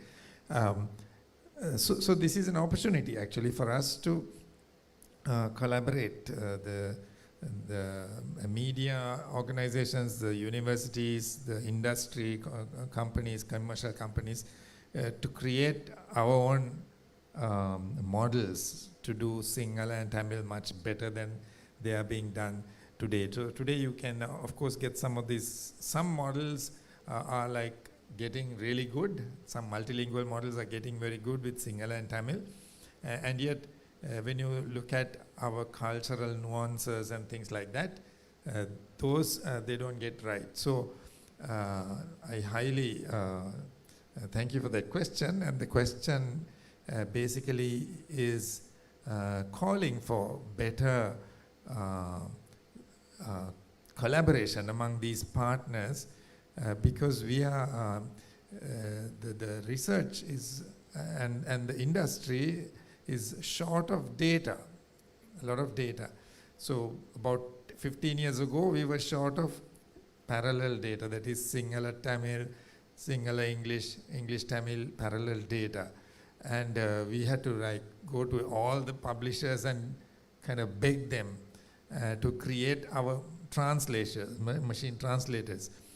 But then these big companies came and they crowdsource hundreds of people and collect our data, and they create these models. But we can definitely do this locally to have much better Sinhala and Tamil models that can then perform a lot of tasks that a majority of our people still need because they still use their mother tongue. There's this little question we are kind of dealing with, and that is, should we also have Sinhala and Tamil models written in Latin script?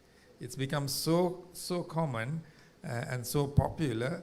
It was not considered at all before because it was considered kind of a sellout of our script. But it seems like there's such a lot of use of that that we may also need to have models that can do both that Unicode Sinhala, Unicode Tamil, and also this kind of Romanized Sinhala and Romanized Tamil. So I highly encourage collaboration on this front. Thank you. Thank you, Dr. One. A final question maybe to both of you because we have 2 minutes on our clock. I'll go to Professor Mastuki first. In our discussions from morning up until now, we have heard a lot of the challenges, we have heard a lot of the obstacles that we have to overcome. We have seen the new areas that we need to go and we can go to as well. If you are to give a very short suggestion to the broadcasters here in Sri Lanka based on your example, things to focus on the near future, what would you tell they are? Thank you. I do agree with both the presenters that we have to be a collaborative person instead of exclusive person as a broadcaster, content creators. Now we are in a time of collaboration, right? In my country, Indonesia, once again, we now develop a collaborative project on journalism in every single critical issues, from conventional media to digital media, from what we call professional journalists to the content creators. They have to be a collaborative communities. This is one point. The second point is we have to push on the very, very local-based content instead of national or global content, because more local content, more engaged with the audience. In this sense, aside of we push as far as we can Sri Lankan content to be engaged with the audience and to deliver it day by day, we need also to push the global platform to keep their responsible moderation, right? Because whenever we produce local content, we need this local content delivered right from our social media platform here.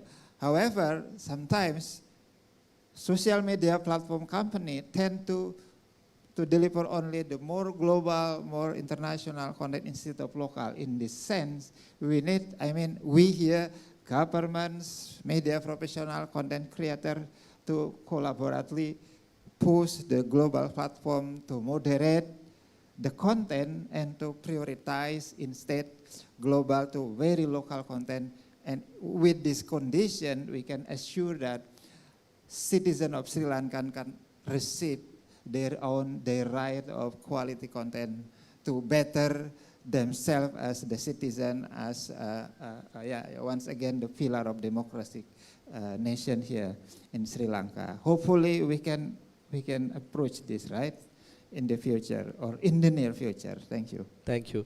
Dr. Puncheva, I think sometimes technology misleads us, sometimes.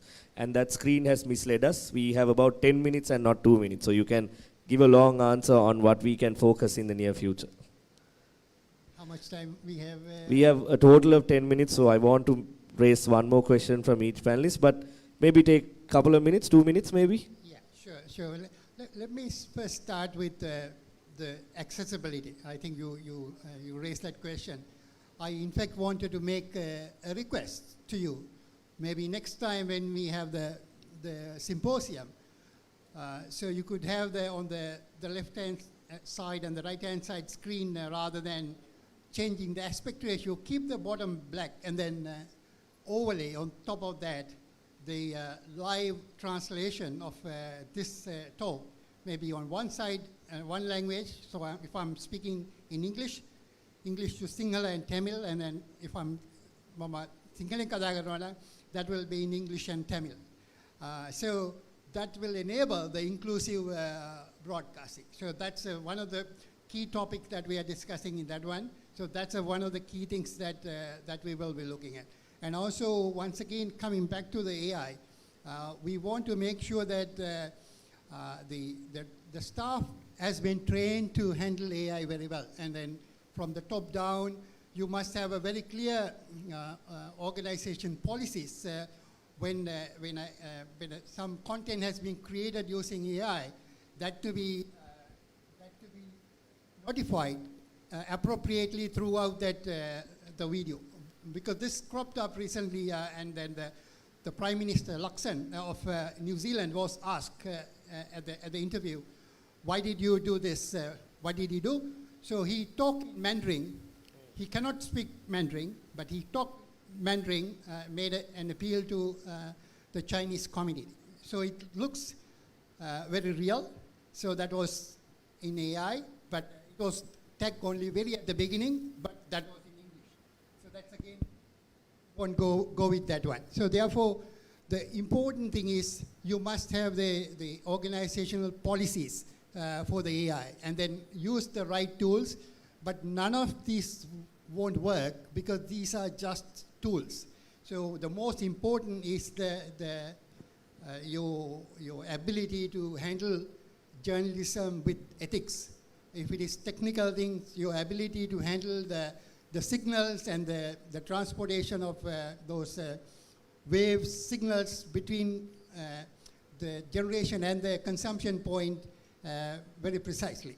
And then the consumer can receive them on any device. So today's talk is about anytime, anywhere, on any device. Yeah. So I think we are nearly there, but there are other technical challenges as well, because something that we cannot as broadcasters control is the connectivity. Yeah. So in the Asia Pacific region, the connectivity is quite poor. So that makes a lot of hindrance to the media or the broadcast distribution. Thank you. Dr. Tarak, anything to add on what the media should focus on in the next few years? As Dr. Puncheva mentioned, because we are not a rich country, and as future proofing means what we spend today will be long last for at least another 10 years. So when the broadcasters should think about the new technologies, but the technologies what we are going to, even the systems we are going to purchase should be either modular or the scalability. Modular in the sense of you can buy something and the modules, few modules change, you can go for the next generation. That is actually upgradability should be there in the thing. Then the second thing is the scalability. So we should start with small, and we can that equipment or the system should be adapted to the larger scales as well. And another areas I want to tell the broadcasters is because the hardware equipment are becoming very costly. So we have to think about the software-based things as the one area is AI, and the other is actually the virtual equipment like cloud-based as well as virtual switches kind of thing. But also all the broadcasters should upgrade their people, as Dr. Puncheva mentioned, their knowledge levels. They should send for the training, because even though we got the technologies, they should handle it properly, not only the technical people, even the producers. So those areas, and you have to choose the right vendors for the futuristic vendors as well. So those areas, in nutshell, I'm telling you have to keep in mind as the broadcasters, because otherwise it will be not future-proofing. Thank you, Dr. Mohoti. With that, I can open up for maybe 2 questions from the audience to any of our panel members. If there are any, we can assist with microphones. Please raise your hand and you may ask a question. Is there a question? I see a hand up, but I don't see yes, there is a.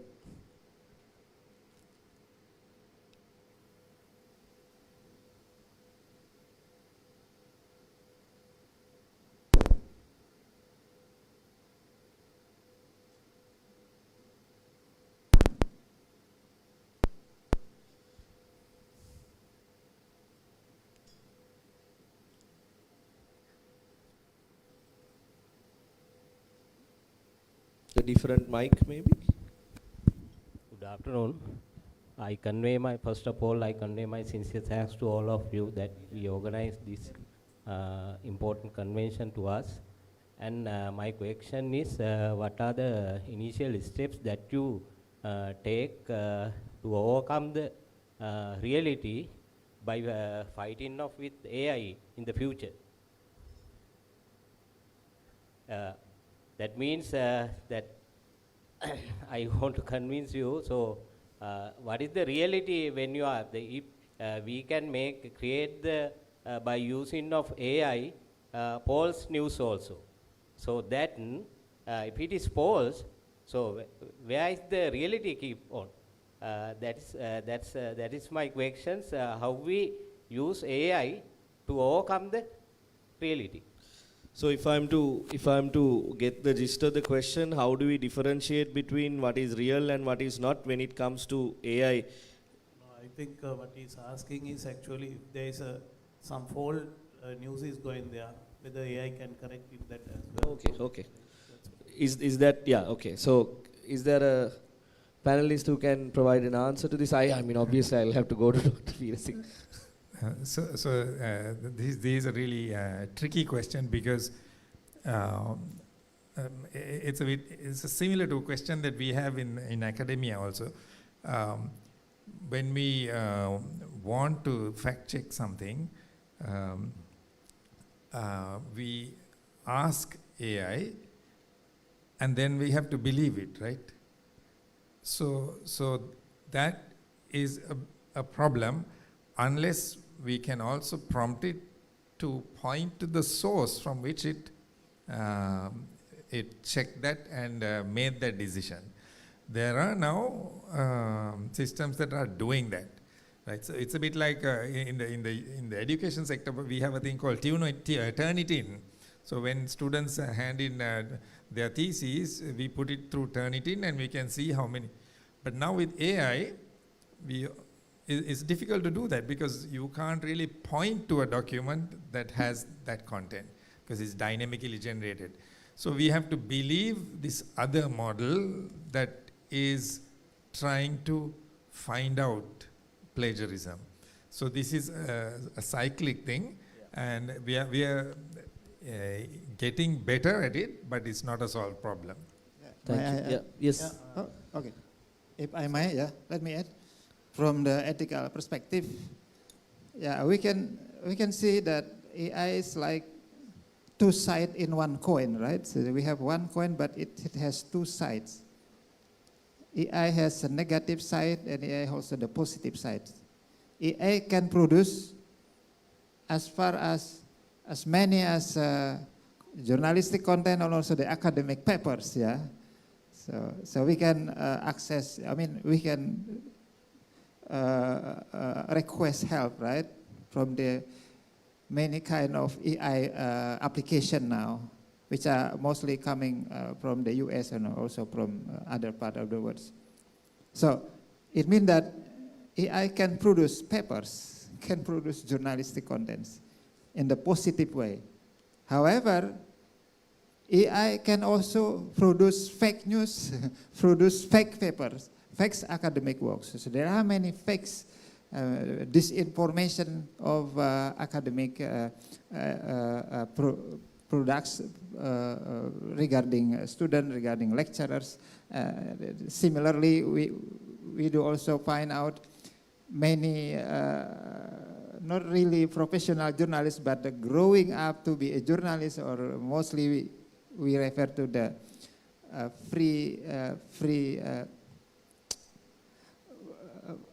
content creators who are at some point using AI to produce their journalistic works. And this is also interesting that when we has academic paper or journalistic content coming from AI, we can also use AI to detect to what extent this is has plagiarism issues or no, right? So it means that AI, once again, can produce journalistic content, can detect the plagiarism, the facts, to what extent it's facts or no, and to give the solution to solve the plagiarism itself. So now we are alive in our area. However, there is no guarantee that this overall application can assure the objectivity, the creativity, the originality of all of our contents. That's why, to conclude, there is the need to our wisdom, right? There is the need to have our wisdom to be engaged with this critical point. Thank you. Thank you. Very quickly, Dr. Very quickly, if I explain what is AI in 3 aspects, basically AI can reasoning, problem solving, and decision making. So those 3 areas other than the super AI. So what we with the AI is doing, the data driven. So when it's given to the AI to the decision making, it's once again it's the misinformation things can happen. So that's why. Thank you very much, gentlemen, for being on the panel. With time, that's all the time we have. So I want to thank all of you and hand things over back to Bimsala. Thanks to the audience as well. I have not been as bad as Mandana and Nalaka in terms of time, and I handed it over in time. Thank you very much. Thank you, gentlemen. Thank you. With such eminent panelists in this particular panel, we have been generous with you, Chaturanga. We have allocated an extra bit of time. And well done. Thank you. The conversation is getting even more interesting. So how are we future-proofing broadcasting? And now that brings us to our 4th and final panel, which is on getting media regulation right in line with the national media policy. We're talking about how to ensure broadcasters' public accountability while creating an enabling environment for industry to thrive amidst healthy competition. What are the right choices and trade-offs for media policymakers to consider? What directions are found in the national media policy and what action must now follow? There is no better person, I think, in this amongst us today to moderate this discussion other than Dr. Ranga Kalansurya, who the relatively younger of us in media and so on consider a little bit of a legend, who is a stirrer of the pot. He poses difficult questions and gets us all agitated enough to think a little harder, look out of the box and so on. So Dr. Ranga Kalansurya, I would like to invite you to join us here on stage, and along with him I would like to invite the panelists also to join us on stage as I give a very quick formal introduction to Dr. Ranga Kalansurya. He is a journalist, a media academic from Sri Lanka with a wide experience in media development in Asia and Africa. His expertise covers conflict and political violence in Asia, with working experience in Pakistan, Afghanistan, Philippines, Indonesia, Myanmar, Zimbabwe, Kenya, and Sri Lanka. In 2013, he obtained Sri Lanka's first PhD in news journalism. His research studied the impact of Sri Lanka's civil war in news reporting. He is a visiting lecturer in journalism and mass communications department at the Sri Jayawardenepura University and a visiting lecturer at the journalism department of the University of Colombo. He served as the Director General of Sri Lanka Press Institute, Sri Lanka College of Journalism, and Press Complaints Commission of Sri Lanka, as well as the Director General of the Department of Information of the Government of Sri Lanka. Presently, he is the Regional Advisor for Asia of International Media Support, Denmark.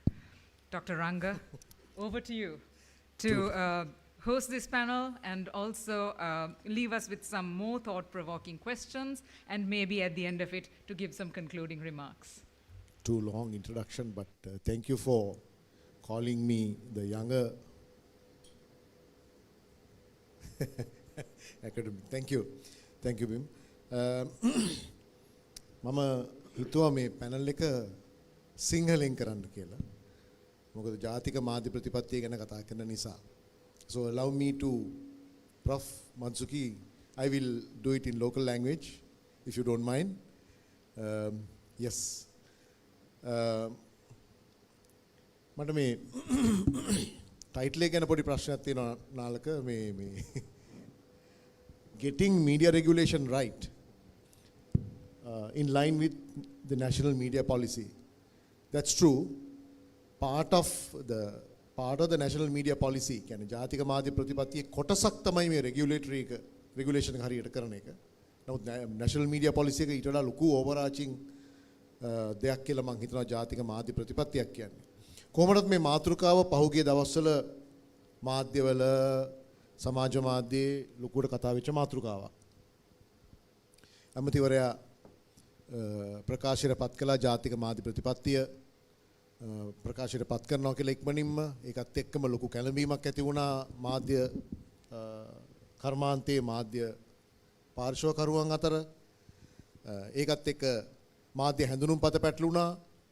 හැඳුනුම්පතයි ප්‍රතිපත්තියයි දෙකට පැටලිලා එක ප්‍රශ්නයක් බවට පත් වෙන්න පටන් ගත්තා. ඉතින් දැන් මේක ලියා ගන්න ඕන ප්‍රශ්නය. ජාතික මාධ්‍ය ප්‍රතිපත්තිය මොකක්ද? එහෙම ප්‍රතිපත්තියක් ඕනේද රටකට කියන එක තමයි මේ පැනල් එකෙන් අපි බලාපොරොත්තු වෙන්නේ.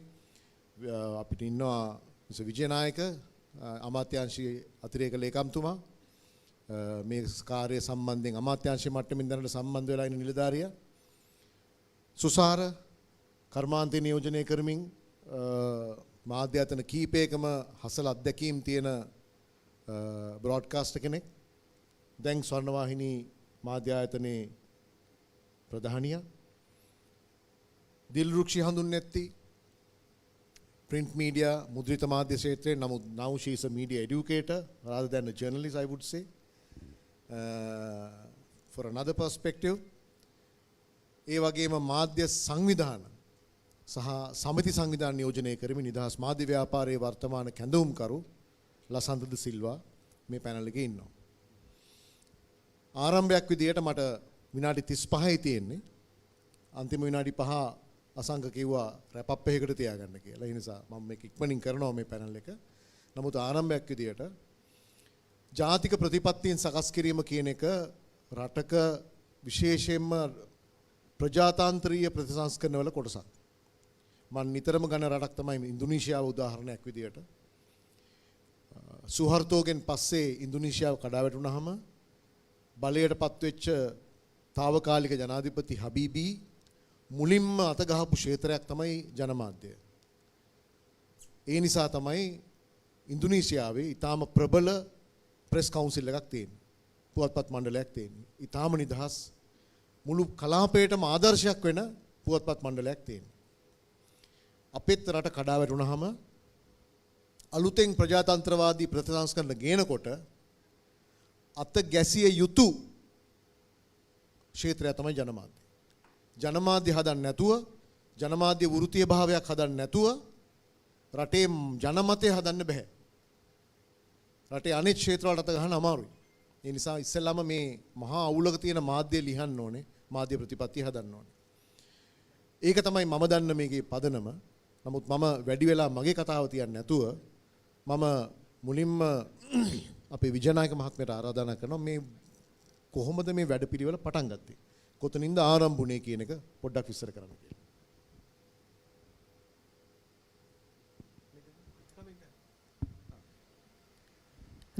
සුබ සන්ධ්‍යාවක් සියලු දෙනාටම ස්තුති ඩොක්ටර් රංග. අතන මේ ක්‍රියාදාමය ඔබ කිව්වා වගේ ප්‍රධාන ක්‍රමවේද දෙකක් ඇත්තටම. එක තමයි ජාතික මාධ්‍ය ප්‍රතිපත්තියම නැත්නම් නැෂනල් මීඩියා පොලිසි සෑදීමේ ක්‍රියාදාමය. අනිත් එක තමයි මාධ්‍යයට අදාළ නීතිමය රාමුව legal framework එක එහෙම නැත්නම් laws act and regulations rules ඒ සෑදීමේ ක්‍රියාවලිය. මම හිතන්නේ ඔබ අදහස් කරේ මේක පළවෙනි එක ජාතික මාධ්‍ය ප්‍රතිපත්තිය සකස් කිරීමේ ක්‍රමවේදය. මොකද මේ දෙකම කතා කරන්න වෙලා මදි වෙයි. එතකොට ඕක ওই ක්‍රියාදාමය අතර මම ඒ ක්‍රියාදාමිනුත් දෙකක් තියෙනවා. එක තමයි මේ මෑතකදී වසර එකමාරකදී පටන් ගත් වර්තමාන ජාතික මාධ්‍ය ප්‍රතිපත්තිය සකස් කිරීමේ ක්‍රියාදාමය. ඒක තමයි මම විස්තර කරන්නේ. නමුත් මේ ක්‍රියාදාමය දශක ගණනක් ඊට කලිනුත් ඉඳලා තිබුණා. එතකොට ඒ ක්‍රියාදාමය 2009 2000 ගණන් වල ඊට කලින් 2009 2016 වගේ ඒ වගේ උත්සාහයන් දරලා තිබුණා. නමුත් ඒ ගැන මම කතා කරන්නේ නැහැ. මොකද විවිධ කමිටු පිටවල තියෙනවා. ඒව කතා කරන්න ගියොත් මම හිතන්නේ ලොකු පැනල් ඩිස්කෂන් එක ගොඩාක් වෙලායි. අපි මේ වර්තමාන ක්‍රියාදාමයේ පිළිබඳව කතා කරමු. ඒක 2023 වසරේ අගභාගයේදී පටන් ගත්තා මේක පටන් ගන්න හේතුනේ අමාත්‍යාංශයට ඇත්තටම අමාත්‍යාංශයත් වටහාගෙන තිබුණා ජාතික මාධ්‍ය ප්‍රතිපත්තියක වැදගත්කම් පිළිබඳව ඊට අමතරව මේ ක්ෂේත්‍රයේ නියුතු විවිධ පාර්ශවකරුවන්ගේ ස්ටේක් හෝල්ඩර්ස්ගෙන් ඉල්ලීම් ලැබුණා. මොකද්ද මාධ්‍ය ප්‍රතිපත්තිය? මොකද්ද අපේ මාධ්‍ය රාමුව? ෆ්‍රේම්වර්ක් එක මොකද්ද? රජයට ඕනම විදියට නීති හදන්න පුළුවන්ද නැත්නම් සීමාවක් තුල පමණක්ද නීති හදන්න පුළුවන්? එතකොට මේ ෆ්‍රේම්වර්ක් එක තීරණය කරගන්නකම් රජයටත් පොඩි ඕනතරම් නිදහස තිබුණා මේ නීති හදන්න සීමාවක්. එක පැත්තකින් මේ රජයේ නීති පදීමේ සීමා කරනවා ජාතික මාධ්‍ය ප්‍රතිපත්තියෙන් පිට වෙන නීති හදන්න බෑ. ඉතින් ඒක අපි දැනට තියෙන රාමුව තමයි ආණ්ඩුක්‍රම ව්‍යවස්ථාව. ආණ්ඩුක්‍රම ව්‍යවස්ථාවේ තියෙන රෙගුලාසි අනුව තමයි නීති හදින්නේ. නමුත් ඊට ලඝු කරගන්නවා අපි ජාතික මාධ්‍ය ප්‍රතිපත්තියේ සීමාවක් තියාගත්තොත් එන්න වෙන නීති හදන්න.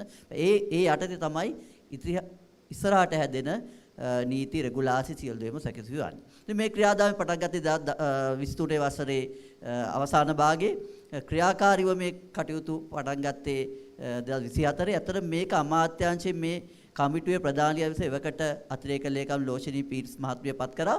අතර මේ කමිටුවේ ප්‍රධානිය අතිරේක ලේකම් හිටියට අපිට අමාත්‍යාංශයට උපදෙස් දීලා තිබුණේ මේක අපි ෆැසිලිටේට් කරන්න විතර. ඒ කියන්නේ කමිටු කැඳවන්න, ඒ සඳහා පහසුකම් සලසන්න, මීඩියේට් මේ හැමෝගෙම අදහස් ගන්න. කන්ටෙන්ට් එකට ඒ කියන්නේ අන්තර්ගතයට බලපෑමක් අමාත්‍යාංශයෙන් වෙන ඕන නැහැ කියන එක තමයි අමාත්‍යාංශ ඇමතුමාගේ ලේකම්තුමාගේ ඉඳලා සියලුමයිගේ තිබුණේ. ඉතින් ඒ අනුව තමයි මේ ක්‍රියාදාමයේ දිගටම ගියේ. ඉතින් මට තව වෙලාව විනාඩියක් විතර ඇති කියලා මම හිතනවා. එතකොට මේ ක්‍රියාදාමයේදී කමිටුව කල්පනා කරා මුලදීම මාත් පසුව කමිටුවට සම්බන්ධ වුන නිසා අපි මේකෙද්දි මොකද්ද අපේ උපාය මාර්ගයේ මේ පොලිසි එක හදන. එතකොට කිව්වා කමිටුව අපි සාකච්ඡා කළා කීපයක් සාකච්ඡා කළා. කමිටුවම තීරණය කරා කමිටුවේ සමාජිකයන් අදහස් ගන්නවට වඩා මේ පිළිබඳ ස්ටේක් හෝල්ඩර්ස් එහෙම නැත්නම් සියලුම පාර්ශවකරුවෝ කැඳවලා අදහස් ගමු කියලා. ඒතකොට මේ පාර්ශවකරුවන් අඳුරා ගන්නම කමිටු රැස්වීම් කීපයක් තිබුණා. ඒ කියන්නේ පාර්ශවකරුවෝ කවුද කියලා අඳුර ගන්නම කමිටු රැස්වීම් කීපයක් තිබිලා පාර්ශවකරුවෝ ප්‍රධාන පාර්ශවකරුවෝ පහක් දෙක අඳුරගත්තා. ඒ අනුව ජනමාධ්‍ය සංගම්, ජනමාධ්‍ය ආයතන, ඒ වගේම ඇකඩමික් මේ වෘත්තීය වේදීන්, ජනමාධ්‍ය වෘත්තීය වේදීන්, පාසල් මාධ්‍ය සංගම් සහ අයිතිවාසිකම් සංවිධාන කියලා අඳුරගත්ත මේ සංගම්. ඊට අමතරව විශේෂයෙන් ලංකාවේ මේ භාෂා ප්‍රශ්නය තියෙන නිසා විශේෂයෙන් උතුරු නැගෙනහිර මාධ්‍ය අර සියලුම කලින් සඳහන් කර කණ්ඩායම් වල මිශ්‍රණයක් උතුරු නැගෙනහිර කියලා වෙනමම හම්බුවීම කියලා තීරණය කළා. මෙන්න මේ යොමුගත කණ්ඩායම් සාකච්ඡා පහක් තියන්න තීරණය කරා. මෙන්න මේ යොමුගත නැත්නම් ફોකස් ගෲප් ඩිස්කෂන් වලින් තමයි මේ කන්ටෙන්ට් එක ඩෙවලොප් වුනේ. ඒ කියන්නේ මේ අන්තර්ගතය කොයි විදිහටද වෙන්න ඕන කියලා රිපෝට් කරේ මේ ફોකස් ගෲප් ඩිස්කෂන් තියලා ඒවයි රෙකෝඩින් අරගෙන රෙපටියර් රිපෝට් අරගෙන ඒව රෙකෝඩ් කළා. ඒ වයින් තමයි මේ කාර්ය කරේ. ඉතින් ඒකෙදි විශේෂයෙන් මතක් කරන්න ඕන මේ කමිටුවේ මේක ලිවීමේ කාර්යය මත කම්පයිල් කරන කාර්ය කරේ අපේ මිස්ටර් නාලක ගුණවර්ධන.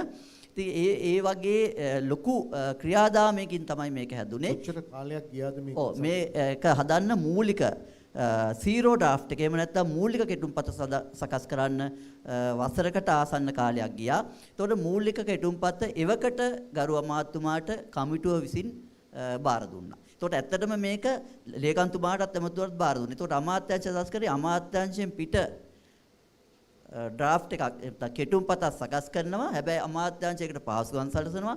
ඒක එමතුමාට ලේකම්තුමාට සහ එමතුමාට දෙනවා. ඊට පස්සේ අමාත්‍යාංශය මේ පිළිවෙල කන්සිඩර් කරනවා. ඒක තමයි මේකේ concept එක සංකල්පය.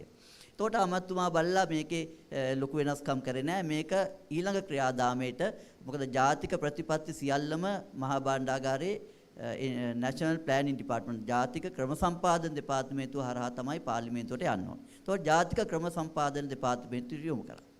මේ අතරතුර රජය වෙනස් වුණා. රජය වෙනස් වුණාම බොහෝ විට මෙතන කලේ අලුතෙන් රජයක් ආවම අලුතෙන් කමිටු දාලා අර පරණ එක වීසි කළා අලුතෙන් පටන් ගන්නවා. නමුත් මේ ඇමතුමා කිව්වා නෑ පරණ කමිටුවේ රිපෝට් එකම. හැබැයි ඒ වෙනකොට ඇමතිතුමාට විවිධ ඉල්ලීම් ඇවිල්ලා තුනා මේකේ ඒ කට්ටියගේ views අන්තර්ගත වෙන්නේ නෑ. ඒ කට්ටියගේ අදහස් අන්තර්ගත වෙන්නේ නෑ කියලා. අන්න ඒව නැවත සලකලා බලලා මේ කෙටුම්පත නැවත සකස් කරන්න කියලා උපදෙස් දුන්නා. ඒ අනුව තමයි වර්තමාන ඇමතුමා මේකට සම්බන්ධ වුනේ. ඒ අනුව තමයි මේ ජාතික මාධ්‍ය ප්‍රතිපත්තිය සකස් කිරීමේ ඒ අධියරේ දෙවන පියවර පටන් ගත්තේ නැවතත් මේ පිළිබඳ සාකච්ඡාවට ලක් වෙලා නැවතත් මේ අදහස් කියන කණ්ඩායම්වල අදහස් සාකච්ඡා කළ යුතුයි කියන මට්ටමේ තියලා අපි සාකච්ඡාවට කීපයක් තියෙනකොට තමයි ජනමාධ්‍යයේ මහ ජනතාවගේ මේ පිළිබඳ උනන්දුවක් ඇති වෙලා විවිධ අදහස් මේ මාධ්‍ය ප්‍රතිපත්ති පිළිබඳව සමාජයට මාධ්‍ය පාලනය කරන්න යනවා. එහෙම නැත්නම් වෙනත් ඒවා මීඩියා කමිෂන් එක සම්බන්ධ කරලා වෙනත් අදහසුත් මතුවෙන්න පටන් ගත්තේ මෙන්න මේ ක්‍රියාදාමය තුල. සාමාන්‍යයෙන් මාධ්‍ය සම්බන්ධයෙන් ඕනෑම මැදිහත් වීමක් කරනකොට ඒ මතුවෙන විවේචන ස්වභාවිකයි. ඒක මමත් මාත් විඳලා තියෙනවා පුද්ගලිකව. ඊට අමතරව අපි කරන්න ගිය හැම අවස්ථාවකම ප්‍රතිවිරුද්ධ මත පළ වෙනවා. ඒක ස්වභාවිකයි. යේසුස් වහන්සේ කුරුසයන ගහපු සමාජයකනේ අපි ඉන්නේ. බුදුන් වහන්සේට ගල් පෙරලපු සමාජයක් නෙවෙයි. ඔක අපි පනතක් හදන්න හදනකොට අපි ප්‍රතිපත්තියක් හදන්න හදනකොට ඉතින් විරුද්ධ වීම ස්වභාවිකයි. නමුත් මෙතන මට පේන ලොකු ගැටලුවක් තියෙනවා ප්‍රතිපත්තියක් සහ නීතියක් අතර වෙනස. දිල්රුක්ෂි නීතිඥවරියා පොඩ්ඩක් පැහැදිලි කරන්න දිල් ප්‍රතිපත්තියක් කියන්නේ මොකද්ද? නීතියක් කියන්නේ මොකද්ද? මොකද විජයනායක ලේකම්තුමත් පැහැදිලි කළා යම් ප්‍රමාණයකට මේක ප්‍රතිපත්තියක් මේක නීතියක් නෙමෙයි කියන එක. හැබැයි තව පොඩ්ඩක් විස්තර කරනවා නම් ප්‍රතිපත්තිය සහ නීතිය අතර වෙනස. Thank you Nalaka. Thank you Ranga. See, sorry. ඒ මොකද ගොඩක් කතා කරන්න නාලකත් එක්ක මේ දවස්වල. ප්‍රතිපත්තියක් කියන්නේ සංකල්පමය දෙයක්. එහි ආකෘතියක් තියෙනවා. ඒකේ තියෙන්නේ සංකල්පමය දේවල්. නමුත් ඒක ෆ්‍රේම්වර්ක් එකක් නිසා ඒකට අවස්ථාවක් තියෙනවා. ඒ ලබා දෙන්නේ අදහස් සමූහයක්. අපි පොදු එකඟතාවයකට පැමිණිලා එකඟතාවයකින් ලියන අදහස් සමූහයක් තියෙනවා. අපේ කර්මාන්තයේ උන්නතිය වෙනුවෙන් සහ ප්‍රවර්ධනය වෙනුවෙන් මොන වගේ දේවල්ද අපි ඉදිරියට කරන්න ඕනි කියලා. ඒක නිසාම මේකට කාලයක් තියෙන්නේ රිවිව් කරන්නත් තියෙන්නේ නිතරම අපේ කාලයත් එක්ක වෙනස් වෙන නිසා. 10ක කාලයක් තියෙනවා සහ අවුරුදු 3කට පාරක් රිවිව් කරන්නත් තියෙනවා. එතකොට නීතියක් හදන ක්‍රමය වෙනස්නේ. එතකොට ප්‍රතිපත්තිමය කාරණා වැදගත් වෙන්නේ ඒ යටතේ තමයි අපිට නීති රීති සහ රෙගුලාසි හදන්නට පුළුවන් වෙන්නේ. නමුත් මේක සංකල්පමය දෙයක් වගේ මේකට කැරි කරන්නේ මොරල් වැලියු එක. මේ තියෙන්නේ අපි සාමූහිකයක් විදියට එකඟ වෙන යම් ෆ්‍රේම්වර්ක් එකක්. නමුත් නීතියක් කියන්නේ ඊට වැඩි වෙනස් ක්‍රමවේදයක් නේ. ඩ්‍රාෆ්ට් එකක් හදන්න ඕනේ. ඒක නීතිගත කරන ක්‍රමවේදයක් වෙනම තියෙනවා. ඊට පස්සේ බිල් එකක් විදියට එනවා. ඊට පස්සේ ඒක මේ බෞද්ධරයකින් පාස් වෙන්න ඕනේ. ඇක්ට් එකක් කරනවා. ඊට පස්සේ නීතියක් බවට පත් වෙනවා. ඒ හරහා අපි රෙගියුලේෂන්ස් ඉදිරිපත් කරනවා. මේ දෙක වෙනස්. නමුත් ෆ්‍රේම්වර්ක් එකක් විදියට මේ හරහා තමයි හොඳම දේ මම දකින්නේ රංග. මේක අවස්ථාවක් දෙනවා. ගොඩක් වෙලාවල් වලට එක්ක නීති හදලා දෙනවා. එහෙම නැත්නම් ප්‍රතිපත්තිය හදලා දෙනවා. නමුත් මෙහෙම සහභාගීත්වයෙන් ප්‍රතිපත්තියක් හදාගන්නට පුළුවන් වුණොත් නීතියක් සම්මත කරගන්න අවස්ථාවේ එහි තියෙන අඩුපාඩු වලට අර පාර්ශවකරුවන්ට පුළුවන් නේ. ඒ ගැන මේ ඉන්ටර්වෙන්ෂන්ස් කරන්නත් පුළුවන්. මම හිතන්නේ මේ පැත්තෙන් බැලුවම මේක සාධනීය හොඳ තත්ත්වයක්. බොහොම සුදුයි. දැන් මේක මුගක්ම බලපාන්නේ කර්මාන්තය. කර්මාන්තයට කිව්වහම දැන් අද මේ වෙනකොට අපේ විකාශන කර්මාන්තයට අවුරුදු 100ක් මම හිතන්නේ මේ වෙනකොට අපේ ප්‍රයිවට් බ්‍රෝඩ්කාස්ට් ඉන්ඩස්ට්‍රි එකට අවුරුදු 35ක් 1990 ඉඳන්නේ අවුරුදු 35ක්.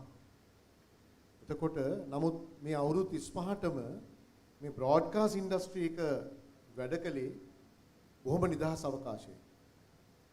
එතන පිටියේ නීති තිබුණේ නැහැ. සුසාර ඉන්ඩස්ට්‍රි එකේ කෙනෙක් විදියට. අපි දන්නවා මම සුසාරගෙන් මේ අහන ප්‍රශ්නය ප්‍රැක්ටිෂනර් කෙනෙක් විදියට අදාළයි. ඒ වගේම ලංකාවේ ටෙලිවිෂන් ලයිසන්ස් මම හිතන්නේ ටෙලිවිෂන් රේඩියෝ ලයිසන්ස් 40 ගණනක් දීලා තියෙනවා මේ වෙනකොට. නාලක මං හරිය නේද 40 ගණනක් නේ? 40 ගණනක් දීලා තියෙනවා. ඒ 40 නම් ඒ 40 විදියක්. ඒක ලොකු ප්‍රශ්නයක් තියෙනවා. ලයිසන්ස් වල ඒකමතිකත්වයක් නැහැ. සමහර ඒවාට කන්ඩිෂන්ස් නැහැ, සමහර ඒවාට කන්ඩිෂන්ස් පහයි, සමහර ඒවාට DG ඉන්ෆර්මේෂන් ගේ ඇනුවල් රිනිවල් එක ගන්න ඕනේ, සමහර ඒවා තියෙනවා, සමහර ඒවාට නැහැ. දැන් මෙතන මහා අගුලක් තියෙනවා. දැන් ඔය ඒකමිතියක් නැතිකමේ ප්‍රශ්නේ. ඉන්ඩස්ට්‍රි කෙනෙක් විදිහට සුසාර එක ප්‍රතිපත්තියක් තිබීම කොහොමද ඔබ දකින්නේ? ඇත්තටම මේ ඉන්ඩස්ට්‍රි එකට විතරක් නෙවෙයි අපේ රටේ බොහෝ ක්ෂේත්‍රයන් වලට ප්‍රතිපත්තියක් අත්‍යවශ්‍යයි. ඒක නැතිකම එවැනි ප්‍රතිපත්තීන් නොමැතිකම නිසා තමයි අද රටක් විදිහට අපි බොහෝ ක්ෂේත්‍රවලින් මේ තැන ඉන්නේ. අපේ ක්ෂේත්‍රයේ අපේ කර්මාන්තය ගත්තාම ඔබ සඳහන් කරපු කාරණාව මේ එක එක ලයිසන්ස් එක විදිහයි. එතකොට ඒ අනුව ඒවා ඔපරේට් කරගෙන යන විදිහේ යම් වෙනස්කම් තියෙනවා. එතනදී අර දේශපාලඥයන් විසින් හෝ විවිධ ජනප්‍රිය වේදිකාවන් වලදී කියනවා මේ මහ ජනතාවගේ ෆ්‍රීකවෙන්සි මේක මහ ජනතාවට අයිති දෙයක් වගේ එහෙම අවබෝධයක් නැතිව ප්‍රකාශ කරනවා. නමුත් එතනින් එහාට ගිහිල්ලා එක එක ආයතන භුක්ති විඳින්න එක එක තලවලින් ලැබුණු වරප්‍රසාදයක්. එක ආණ්ඩු කාලේ. ඒක තමයි. දැන් මම ඊළඟට එන්න හැදුවේ. එතකොට ප්‍රතිපත්තියක් වැදගත් වෙන්නේ යන්නේ එතනදී. ආණ්ඩුව මොක වුණත් පාලන තන්ත්‍රය මොන දේශපාලන මතවාදයකින් බිහි වුණත් ප්‍රතිපත්තිය වෙනස් නොවී පැවතිය යුතුයි. ඒක ඊටාම වැදගත්. දැන් මේ වෙලා තියෙන්නේ කලින් කලට විශේෂයෙන්ම අපි ප්‍රායෝගිකව දැක්ක දැන් මෙතුමා කියපු මේ කාලයක් තිස්සේ සකස් කරගන්න උත්සාහ කරන මේ ප්‍රතිපත්තිය පවා විපක්ෂයේ දේශපාලන පක්ෂ ඊටාම ධනාත්මකව කතා කරලා ඔවුන් බලයටපත් වුනහම ඔවුන් මේක තියාගෙන අත ගන්න පටන් ගන්නවා. ඒ කියන්නේ එහෙ ප්‍රතිපත්තියක් නැති කමේම තියෙන ප්‍රශ්නය තමයි එතනින් ඇවිල්ලා තියෙන්නේ. ඒක එකක්. දෙවෙනි එක අද මේ සිම්පෝසියම් එකේ කලින් සෙෂන්ස් තුනේම මට පළවෙනි එක විශේෂ අවධානයකින් සම්බන්ධ වෙන්න බැරුව ගියා. ඊට පස්සේ තිබිච්ච ඒ වගේදීත් කියවෙච්ච සමහර කාරණා එක්ක අපිට මාධ්‍ය ප්‍රතිපත්තියක් නොමැතිකම නිසා තියෙන අන්තරාය පිළිබඳව මෙතන ප්‍රායෝගිකවම සමහර උදාහරණ සහිතව කියවුණා. අපිට රටක් විදිහට අභ්‍යන්තරයේ තියෙන අභියෝග රසක් තියෙනවා ප්‍රතිපත්තියක් නොමැතිකම නිසා ජය ගන්නට බොහොම අපහසු වෙලා තියෙනවා. ඒ වගේම තමයි අපිට ජාත්‍යන්තරයෙන් මේ දූපතෙන් එළියේ ඉඳලා එන අභියෝගයන්ට ජය ගන්න අර දෙවනි සෙෂන් එකේදී කියවිච්ච සමහර කාරණා ඒවා ජය ගන්න අපිට ප්‍රතිපත්තියක් නොමැතිකම නිසාම බෑ. දැන් ඔබ කිව්වා ලයිසන්ස් වල වෙනස. ඒ විතරක් නෙවෙයි ඇඩ්වර්ටයිසින් වල තියෙන වෙනස. ලහිරු කිව්වා ලහිරු ICC එකෙන් ක්‍රිකට් අරගෙන පෙන්නුවා කියලා. හැබැයි ෆ්‍රී ටු එයාර් channels වලට පෙන්වන්න ගියාම ඒ වගේ 100 ගුණයක් විතර වැඩිපුර මුදලක් ගෙවලා ඊට පස්සේ ඒගොල්ලන්ට සීමාවන් ගණනාවක් එනවා. ලහිරුගෙන්ම කියුණා ඔහුට ඉන්දියාවෙන් පවා කමර්ෂල් සාවා කියලා. හැබැයි ෆ්‍රී ටු එයාර් channels වලට ඉන්දියාවෙන් කමර්ෂල් අරන් දාන්න බෑ. තව සම්පත්දායකෙක්ගෙන් කියුණා පසුගිය මැතිවරණ කාලෙදී මැතිවරණයට වෙළඳ දැන්වීම මේ ෆ්‍රී ටු එයාර් channels වලට අපි ඔක්කොම ෆ්‍රී ටු එයාර් channels මෙතන තියෙන්නේ. මේ සිම්පෝසියම් එකේ මේ බ්‍රෝඩ්කාස්ටර්ස් ගිල්ඩ් එකේ ඉන්නේ ඔක්කොම ෆ්‍රී ටු එයාර් channels. නොමිලේ ජනතාවට මේක සපයන්නේ. අපිව නියාමනය කරන්න නිසා අපිට කටයුතු කරන්න අමාත්‍යාංශය ඉන්නවා. හැබැයි අනිත් අයට මොකුත් නැහැ. TRC එකේ ඉන්නවා. TRC එකේ ඉන්නවා. එතකොට අනිත් අයට මොකද අපි පොඩි වැරද්දක් වුණොත් අපිට ලියුමක් යනවා. එතකොට හැබැයි අනිත් අයට එහෙම නැහැ. දැන් මේ මැතිවරණයේදී පසුගිය මැතිවරණයේදී අපි දැක්ක එක ඉන්දියාවෙන් ලංකාවට ආක්‍රමණය කරලා තියෙන නාලිකාවල ශ්‍රී ලාංකීය දේශපාලඥයින්ගේ වෙළඳ දැන්වීම් ගියා. විශේෂයෙන්ම උතුරු නැගෙනහිර ඉලක්ක කරගෙන. ඒවට හිට මුදලුත් ගියා. ඒවා නියාමනය වෙන්නෙත් නැහැ මැතිවරණ කොමිසමයකත් ඒවා නියාමනය වෙන්නේ නැහැ. ඒ වගේම අනිකුත් සෝෂල් මීඩියා ප්ලැට්ෆෝම්ස් යන වෙළඳ දැනීම් දැන් අපිට එනවා ලියුම් මේ මෙච්චර ඇඩ්වර්ටයිස්මන්ට් ගියාද ඒ වගේ ගාණ කීයද ටැක්ස් එක කොච්චරද මේ ඔක්කොම එනවා රේට් කාඩ් මොනිටර් කරලා එනවා. අනිත් ප්ලැට්ෆෝම්ස් වලට ඒවා මොනවත් නැහැ. එතකොට මෙතන තියෙන්නේ මර අවුල. අපිට ප්‍රතිපත්තියක් නොමැතිකම නිසා අපේ ඉන්ඩස්ට්‍රි එක ටික ශූන්‍ය කරගෙන යනවා අපි. හැබැයි අනිත් පැත්තට අර වර්ධනය වෙන ඉන්ඩස්ට්‍රි එක අපේ සමාජයට කරන බලපෑම හෝ ස්වයංව ඒවා පරිපාලනය කර ගැනීමට තියෙන අවස්ථාවන් පවා මෙවන්නක් නොමැතිකම නිසා අපෙන් ගිලිහිලා යනවා. කොහොමදයි සුලා මම ලොකු වපසරියක් සුසාර ආවරණය කළා. ලසන්ත මාධ්‍ය සංගම් වල පැත්තේ. මොකද මාධ්‍ය සංගම් තමයි බොහෝ දුරට මේකට ප්‍රමුඛ දායකත්වය දෙන්න ඕන.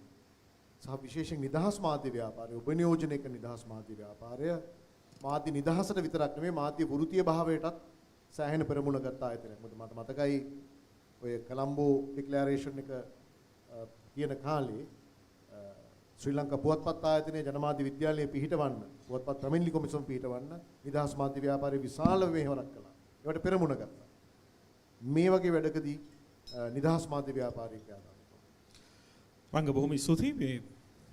මම ඒකට උත්තරයක් දෙන්න මේ සුසාර කියපු කාරණේ පිළිබඳවත් ඌණපූර්ණයක් එකතු වෙලා දැන් සුසාරගේ කතාව අහගෙන හිටියාම හරි බිහිසුණු චිත්‍රයක් මැවෙන්නේ. බොහොම ව්‍යාකූල තත්වයක් මාධ්‍ය කර්මාන්ත සම්බන්ධයෙන් තියෙන්නේ.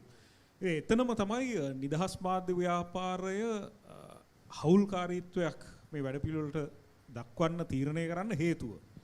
1992 ඉඳලා නිදහස් මාධ්‍ය ව්‍යාපාරය ලංකාවේ මාධ්‍ය නිදහස වෙනුවෙන් පෙනී ඉන්න ඔය සමහර නඩු තීන්දුව අපේ මැදිහත් වීම මත ආපුවම නීති හැදෙන්න එහෙම නැත්නම් නීති අර්ථකථනය කරන්න ලංකාවේ මාධ්‍ය නිදහස සම්බන්ධව සහ ඒහා බැඳුණු ප්‍රජාතන්ත්‍රවාදයටත් මානව හිමිකම් වලට අදාළ කාරණාත් සම්බන්ධයෙන් අපි සෑහෙන වැඩ කරලා තියෙනවා.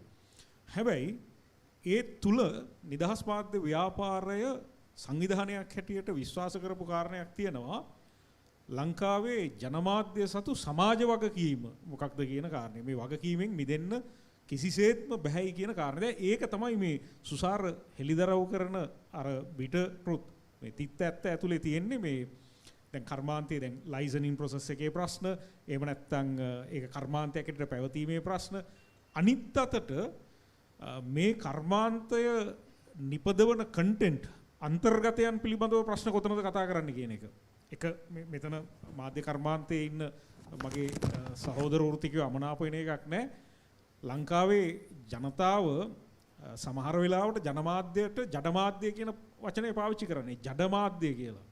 මේ ඒ තත්වයට ඇවිල්ලා තියෙනවා. ඉතින් එහෙම මේ සමාජ වගකීම සහ වෘත්තික භාවය පිළිබඳව ප්‍රශ්න තියෙද්දි අනිත් අතට කර්මාන්තය එළියෙන් එන අලුත් ප්‍රවණතා එහෙම නැත්නම් ත්‍රෙට්ස් වලට මුහුණ දෙන්නේ කොහොමද කියන කාරණේ කතා කරා. දැන් කලින් පැනල් එකේ AI ගැන කතා කරපු දේවල් ඉස්සරහට AI related content හැදෙනකොට කොහොමද ඒවා නියාමනය වෙන්නේ. මේ හැම එකක් පිළිබඳව තියෙන ව්‍යාකූල සහගත තත්වයට සහ ප්‍රශ්නවලට හේතුව අර කියන සමාජ වගකීමෙන් දුරස්තව ජනමාධ්‍ය වැඩ කරන්න තියෙන එක ප්‍රබල හේතුවක් වෙන්නේ මාධ්‍ය ප්‍රතිපත්තියක් රටට නොමැතිවීම කියන එක අඳුනගෙන තිබ්බා අපිත්.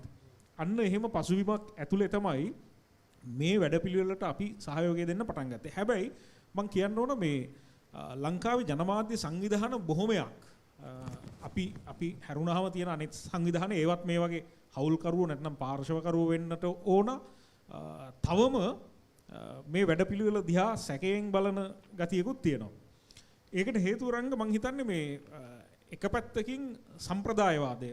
දැන් අපේ මාධ්‍ය සංවිධාන සහ මේ කර්මාන්තය පවා සමහර විට හරිම සම්ප්‍රදායිකව තමයි දේවල් බලන්නේ. ඒතර ඒගොල්ලෝ හිතනවා කල්පනා කරමින් ඉන්නවා මේක මේ ආණ්ඩුවේ වැඩක් කියලා. මං කියන්නේ මේක ආණ්ඩුවේ වැඩක් නෙවෙයි රජයේ වැඩක්. ඒ වෙනස අපි මූලිකව අවබෝධ කරගන්නට උවමනයි. මොකද 2023 මේ කෙටුම්පත් කරන අවස්ථාවේ ඉඳන්ම නිදහස් මාධ්‍ය ව්‍යාපාරය සම්බන්ධ වුණා මේකට.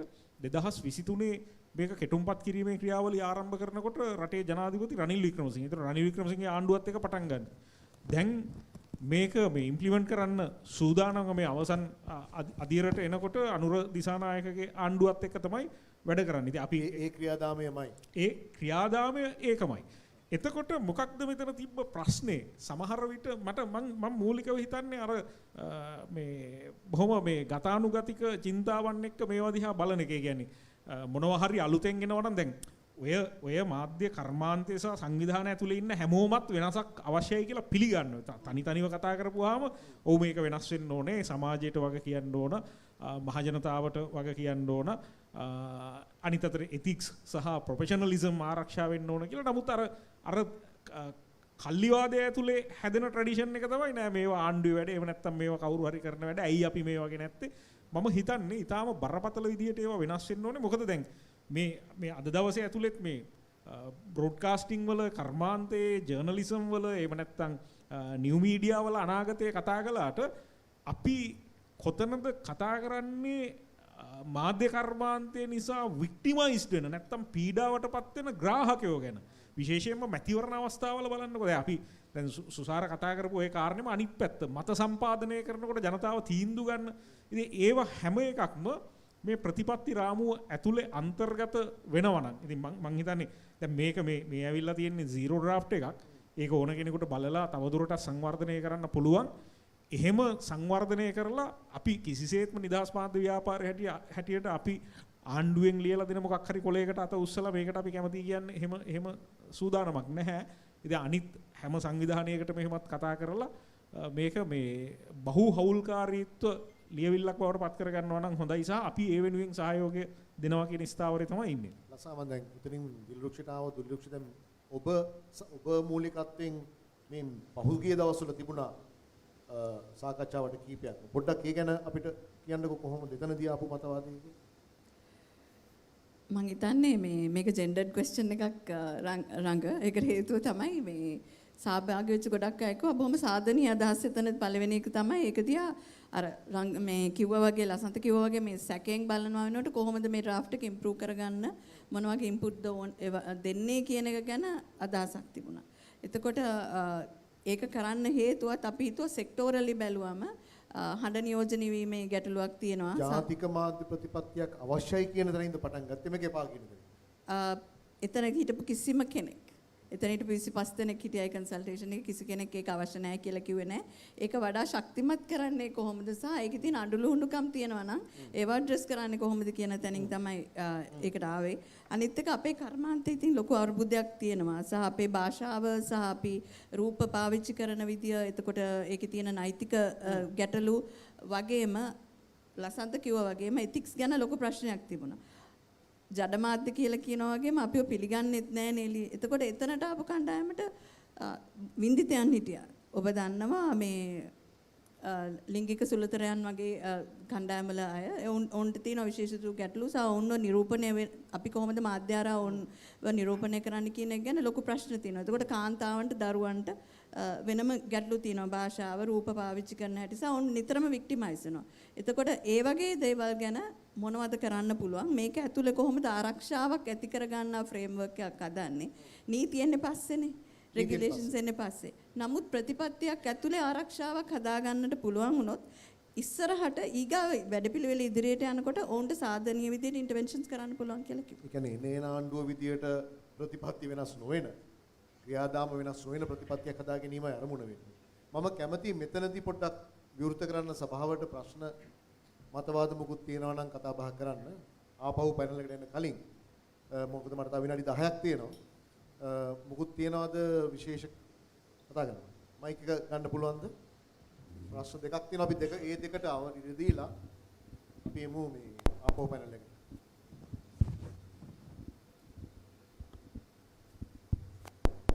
මාධ්‍ය සම්බන්ධ ප්‍රතිපත්තියක් නිර්මාණය වීම කියන කාරණේ දැන් මේ ප්‍රතිපත්තිය නියාමනයට ඇවිල්ලා මර්ධනය දක්වා විකාශය වෙච්ච එකක්. ඒ කියන්නේ ක්‍රියාවලියෙන් සිද්ධ වෙච්ච එකක් නෙමෙයි. මම මේ ප්‍රශ්නෙට ප්‍රවේශයක් ගන්නෙ. ප්‍රතිපත්තියක් විදිහට එනවා. ඒක යම්කිසි වේදිකාවක සාකච්ඡා වෙනවා. ඒ සාකච්ඡාව අවසන් වෙන්නේ නියාමනයට. ඒ නියාමනය සම්බන්ධයෙන් නැවත සාකච්ඡාවක් එනවා. ඒ සාකච්ඡාව අවසන් වෙන්නේ මර්ධනය කියන වචනේ ඇවිල්ලා. ලේකම්තුමා සඳහන් කරා දැන් අපි දන්නවා මේ නීතියක් පාර්ලිමේන්තුව හරහා සම්පාදනය වීමට මහජන සහභාගීත්වයේ වෙනුවෙන් පාර්ලිමේන්තුවේ ඉන්න පාර්ලිමේන්තු මන්ත්‍රීවරුන්ගේ දායකත්වය අවශ්‍යයි. එතනින් එහාට ගිහිල්ලා මාධ්‍ය වගේ දෙයක් වෙනුවෙන් ප්‍රතිපත්තියක් හදනකොට ඒ සම්බන්ධයෙන් දේශපාලන අධිකාරිය පළ කරන අදහස් තුලින් තමයි මේක මේ ප්‍රතිපත්තිය නියාමනයේ සිට මර්ධනය දක්වා ඉන්නේ. දැන් උදාහරණයකට ගත්තොත් මේ ප්‍රතිපත්තිය මාධ්‍ය මර්ධනයක් වෙනකන් විකාශය වෙච්ච කතාවක් හැදුනේ දැන් මේ ප්‍රතිපත්තියක් ගේන්නේ ඇයි කියලා දේශපාලන අධිකාරිය ඕනම තලයක කෙනකින් ඇහුවට පස්සේ ඔහු දෙන උත්තරෙත් එක්ක ප්‍රශ්නේ පොඩ්ඩක් පැහැදිලිව කියන්නකෝ. ඒ කියන්නේ දේශපාලන අධිකාරිය හෝ දේශපාලනය මේක නිර්වචනය කිරීම තුල මේකට ගැටලුවක් වෙන්නේ නැද්ද? මේ ප්‍රතිපත්තිය වෙන වෙන පැතිවලට අර්ථකථනය කරන්න යම් යම් අයට අවස්ථාව ලැබෙන්නේ නැද්ද? පැහැදිලි. උපේන්ද්‍ර මයික් එක වුණාද ඉක්මනට?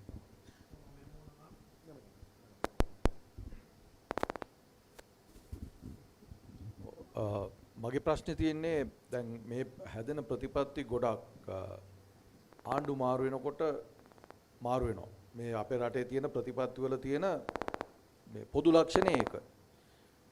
අපි දැන් මේක අවුරුදු 10කට බේස් කරගෙන අවුරුදු 3න් 3ට රිවිව් කරන්න තමයි අපි ප්ලෑන් කරන්නේ. එතකොට අවුරුදු 10කට මේක බේස් කරගෙන මේක හදද්දී මේක වෙනස් වෙන්නේ නැහැයි කියන කන්ෆර්මේෂන් එක අපි කොහොමද ගන්නෙ? ඒකට තියෙන ගැරන්ටි එක මොකක්ද? ගැරන්ටි එක මොකක්ද කියන එක තමයි මගේ තියෙන ප්‍රශ්නේ. දේශපාලනික නියම ගැන අසන්ත කතා උත්තර මම මුලින්ම අර සහෝදරයට උත්තර දීලා ඉන්නම්. දැන් එතන අර ආපු වචනේට මං හරි කැමති මර්ධනය කියන එකට. දැන් ලංකාවේ මෙච්චර කාලයක් මාධ්‍ය මර්ධනය කෙරුන්නේ නැද්ද? දැන් ජනවාරි 8 වෙනිදා අපි නලින්ද ජයතිස්ස ඇමතිතුමාව හම්බ වුණා මාධ්‍ය සංවිධානයක් හැටියට. පෞගිය ආණ්ඩුවලිනුත් කරපු ඉල්ලීම කළා අර වින්දිත ජනමාධ්‍යවේදීන් ඝාතනය කරපු, පැහැරගත්ත, අතුරුදහන් කරපු අයට සහ ජනමාධ්‍ය ආයතනවලට ප්‍රහාර එල්ල කිරීම සම්බන්ධයෙන් එහෙම දණ්ඩ මුක්තිය ආරක්ෂා කරන්න එපා මේ ආණ්ඩුව හැටියටවත් පියවරක් ගන්න කියලා. මොකද ඝාතකයෝ ප්‍රහාරකයෝ ඔක්කොම හිටියේ අනිත් පක්ෂවල කලින් ආණ්ඩුවල. එතකොට ඒ කාලේ මර්ධනය ක්‍රියාත්මක වුණේ මෙහෙම ප්‍රතිපත්තියක් තිබිලා නෙවෙයි.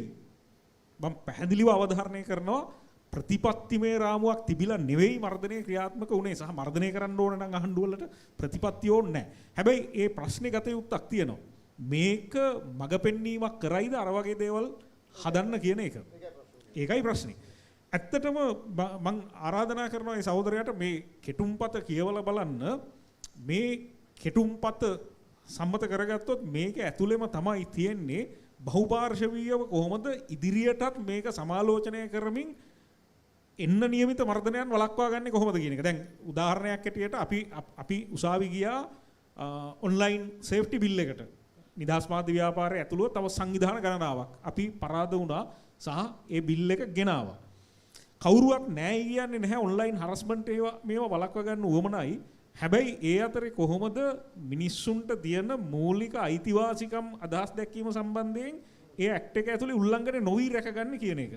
දැන් ඕවා සම්බන්ධයෙන් මෙහෙම ප්‍රතිපත්තිමය රාමුවක් තිබ්බනම් තව වඩා හොඳට සාකච්ඡා කරන්න තිබුණා කියන එක තමයි අපේ අදහස. අනිත් එක අර එතනම එන රෙගියුලේෂන්ස් නියාමනය.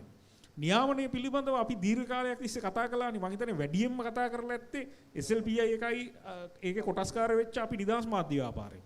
හැබැයි අපි මේ වගකීමෙන් කියන කතාවක් අපි දැනට ස්වයං නියාමනය කියන ෆැන්ටසිවාදී අදහසෙ නැහැ. මොකද ලංකාව ඒක ඊටාම බරපතල විදියට ප්‍රැක්ටිස් කරලා ඇනගත්ත රටක් මේ මාධ්‍ය කර්මාන්තයේ විදියට. ඉතින් SLBI එක හැටියටම අපි කෙටුම්පත් කළා ස්වාධීන මාධ්‍ය නියාමන කොමිෂන් සභාවක්.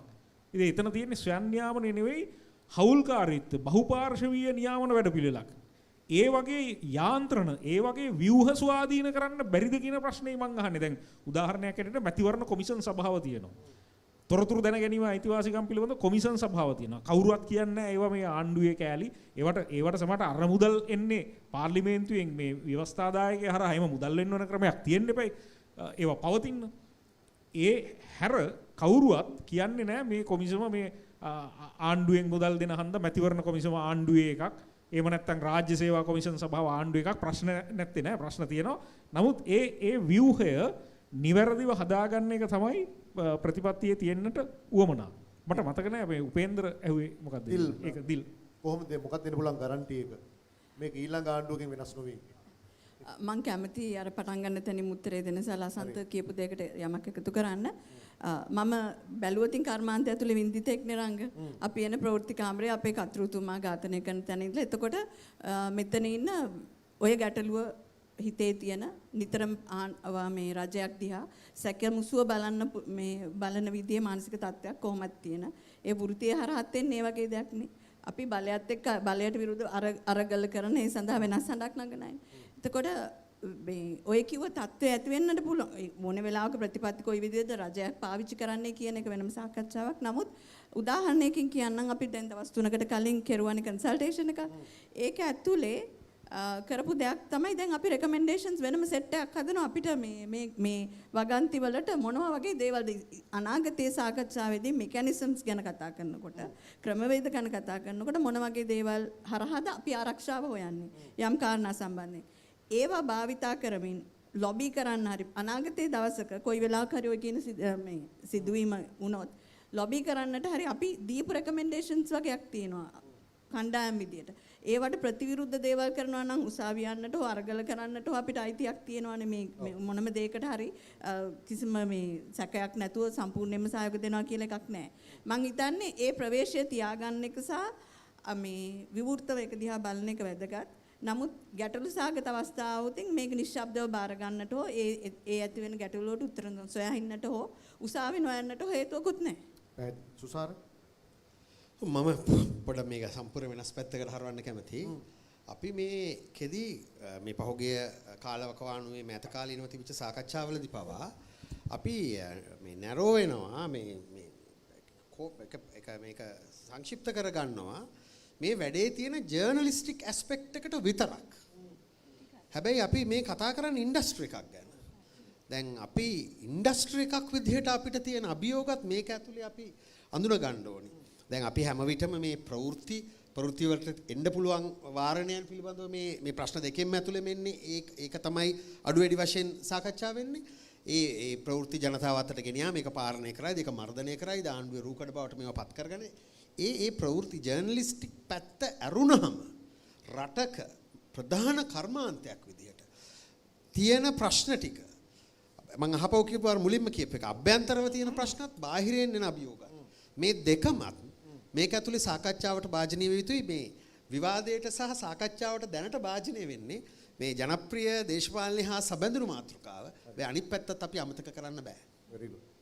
සුජනාක මහත්මයා මම අර නියාමනය ගැන කියු නිසා මේක සම්බන්ධ වුණා නම් සහ එමතුමා කොහොමද සම්බන්ධ වුනේ කියලා. ඇත්තට මේක මුලදිත් කල්පනා කරේ මේ කමිටුව ස්වාධීනව මේක හදලා එමතුමාට මේක ප්‍රසන්ට් කරනවා. ඒක කරා.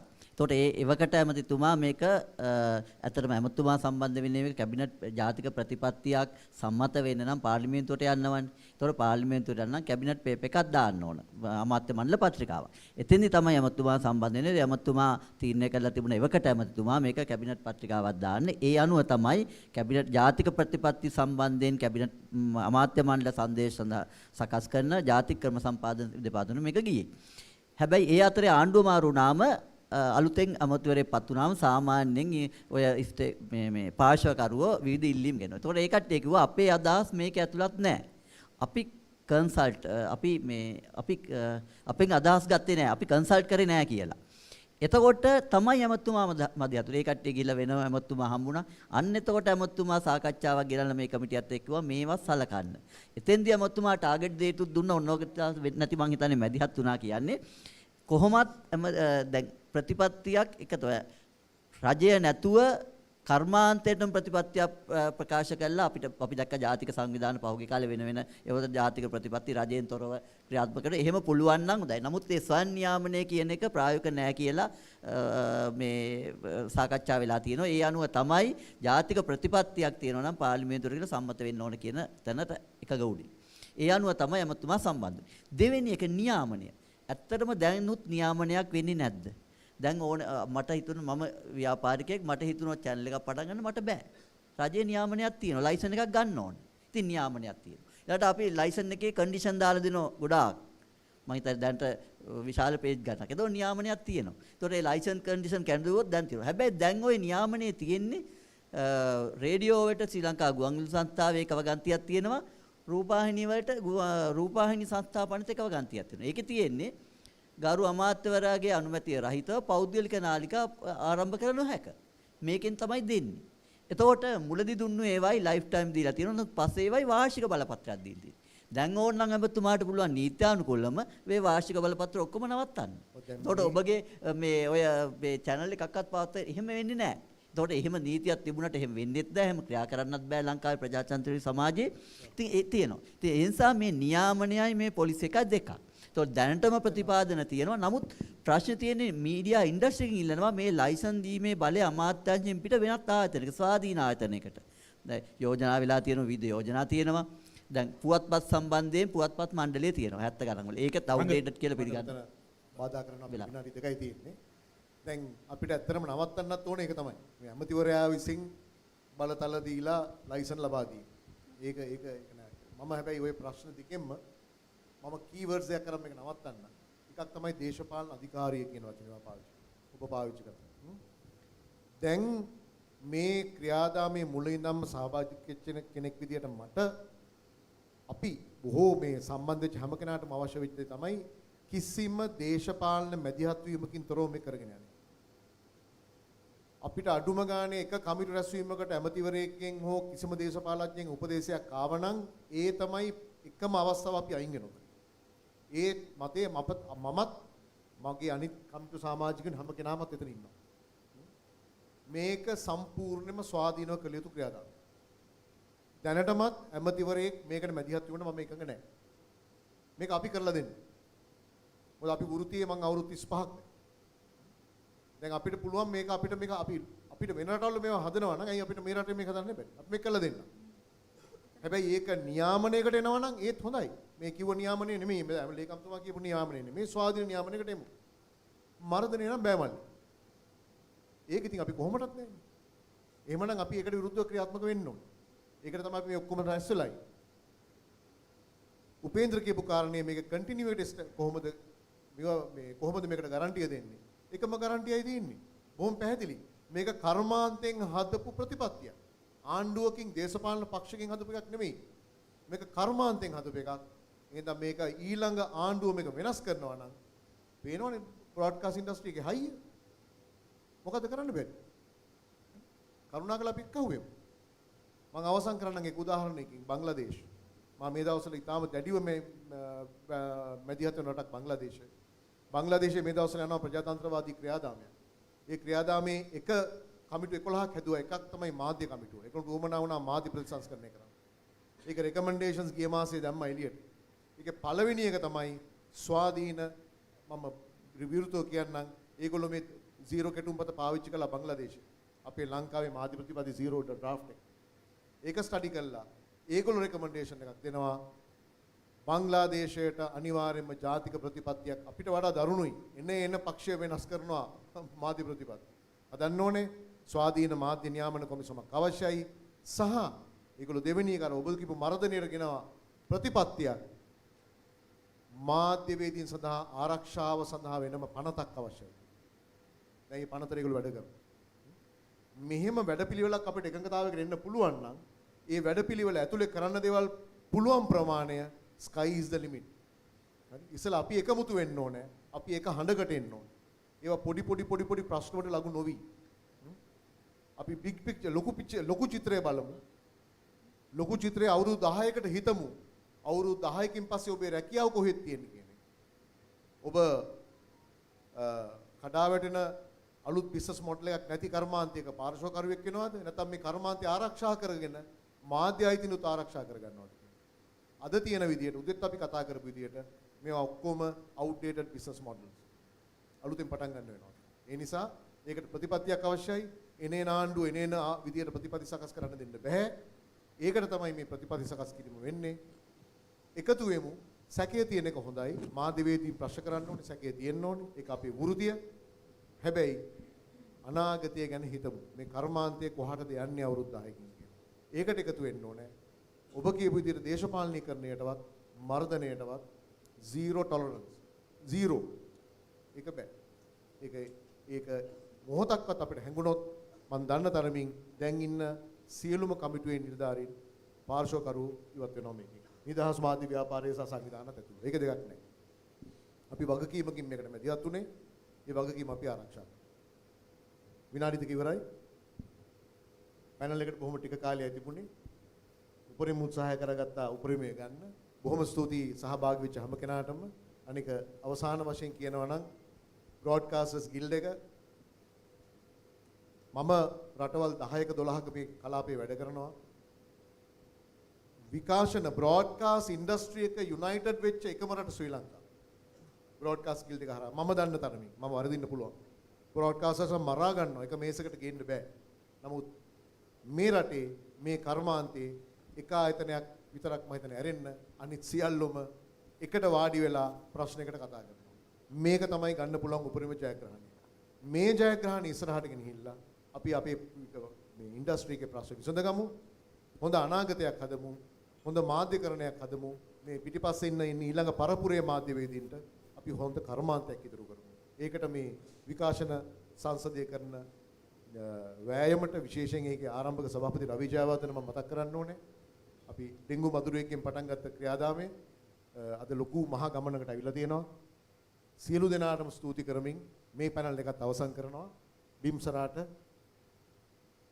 මයික් එක බාර දෙන්න. Thank you so much, Dr. Ranga, for hosting that panel and for those concluding remarks. Ladies and gentlemen, the day is not done, but we have to vacate this premises. We will be moving upstairs to the atrium to conclude and to end today's wonderful symposium. I will see you all back upstairs at the atrium. Goodbye from this location.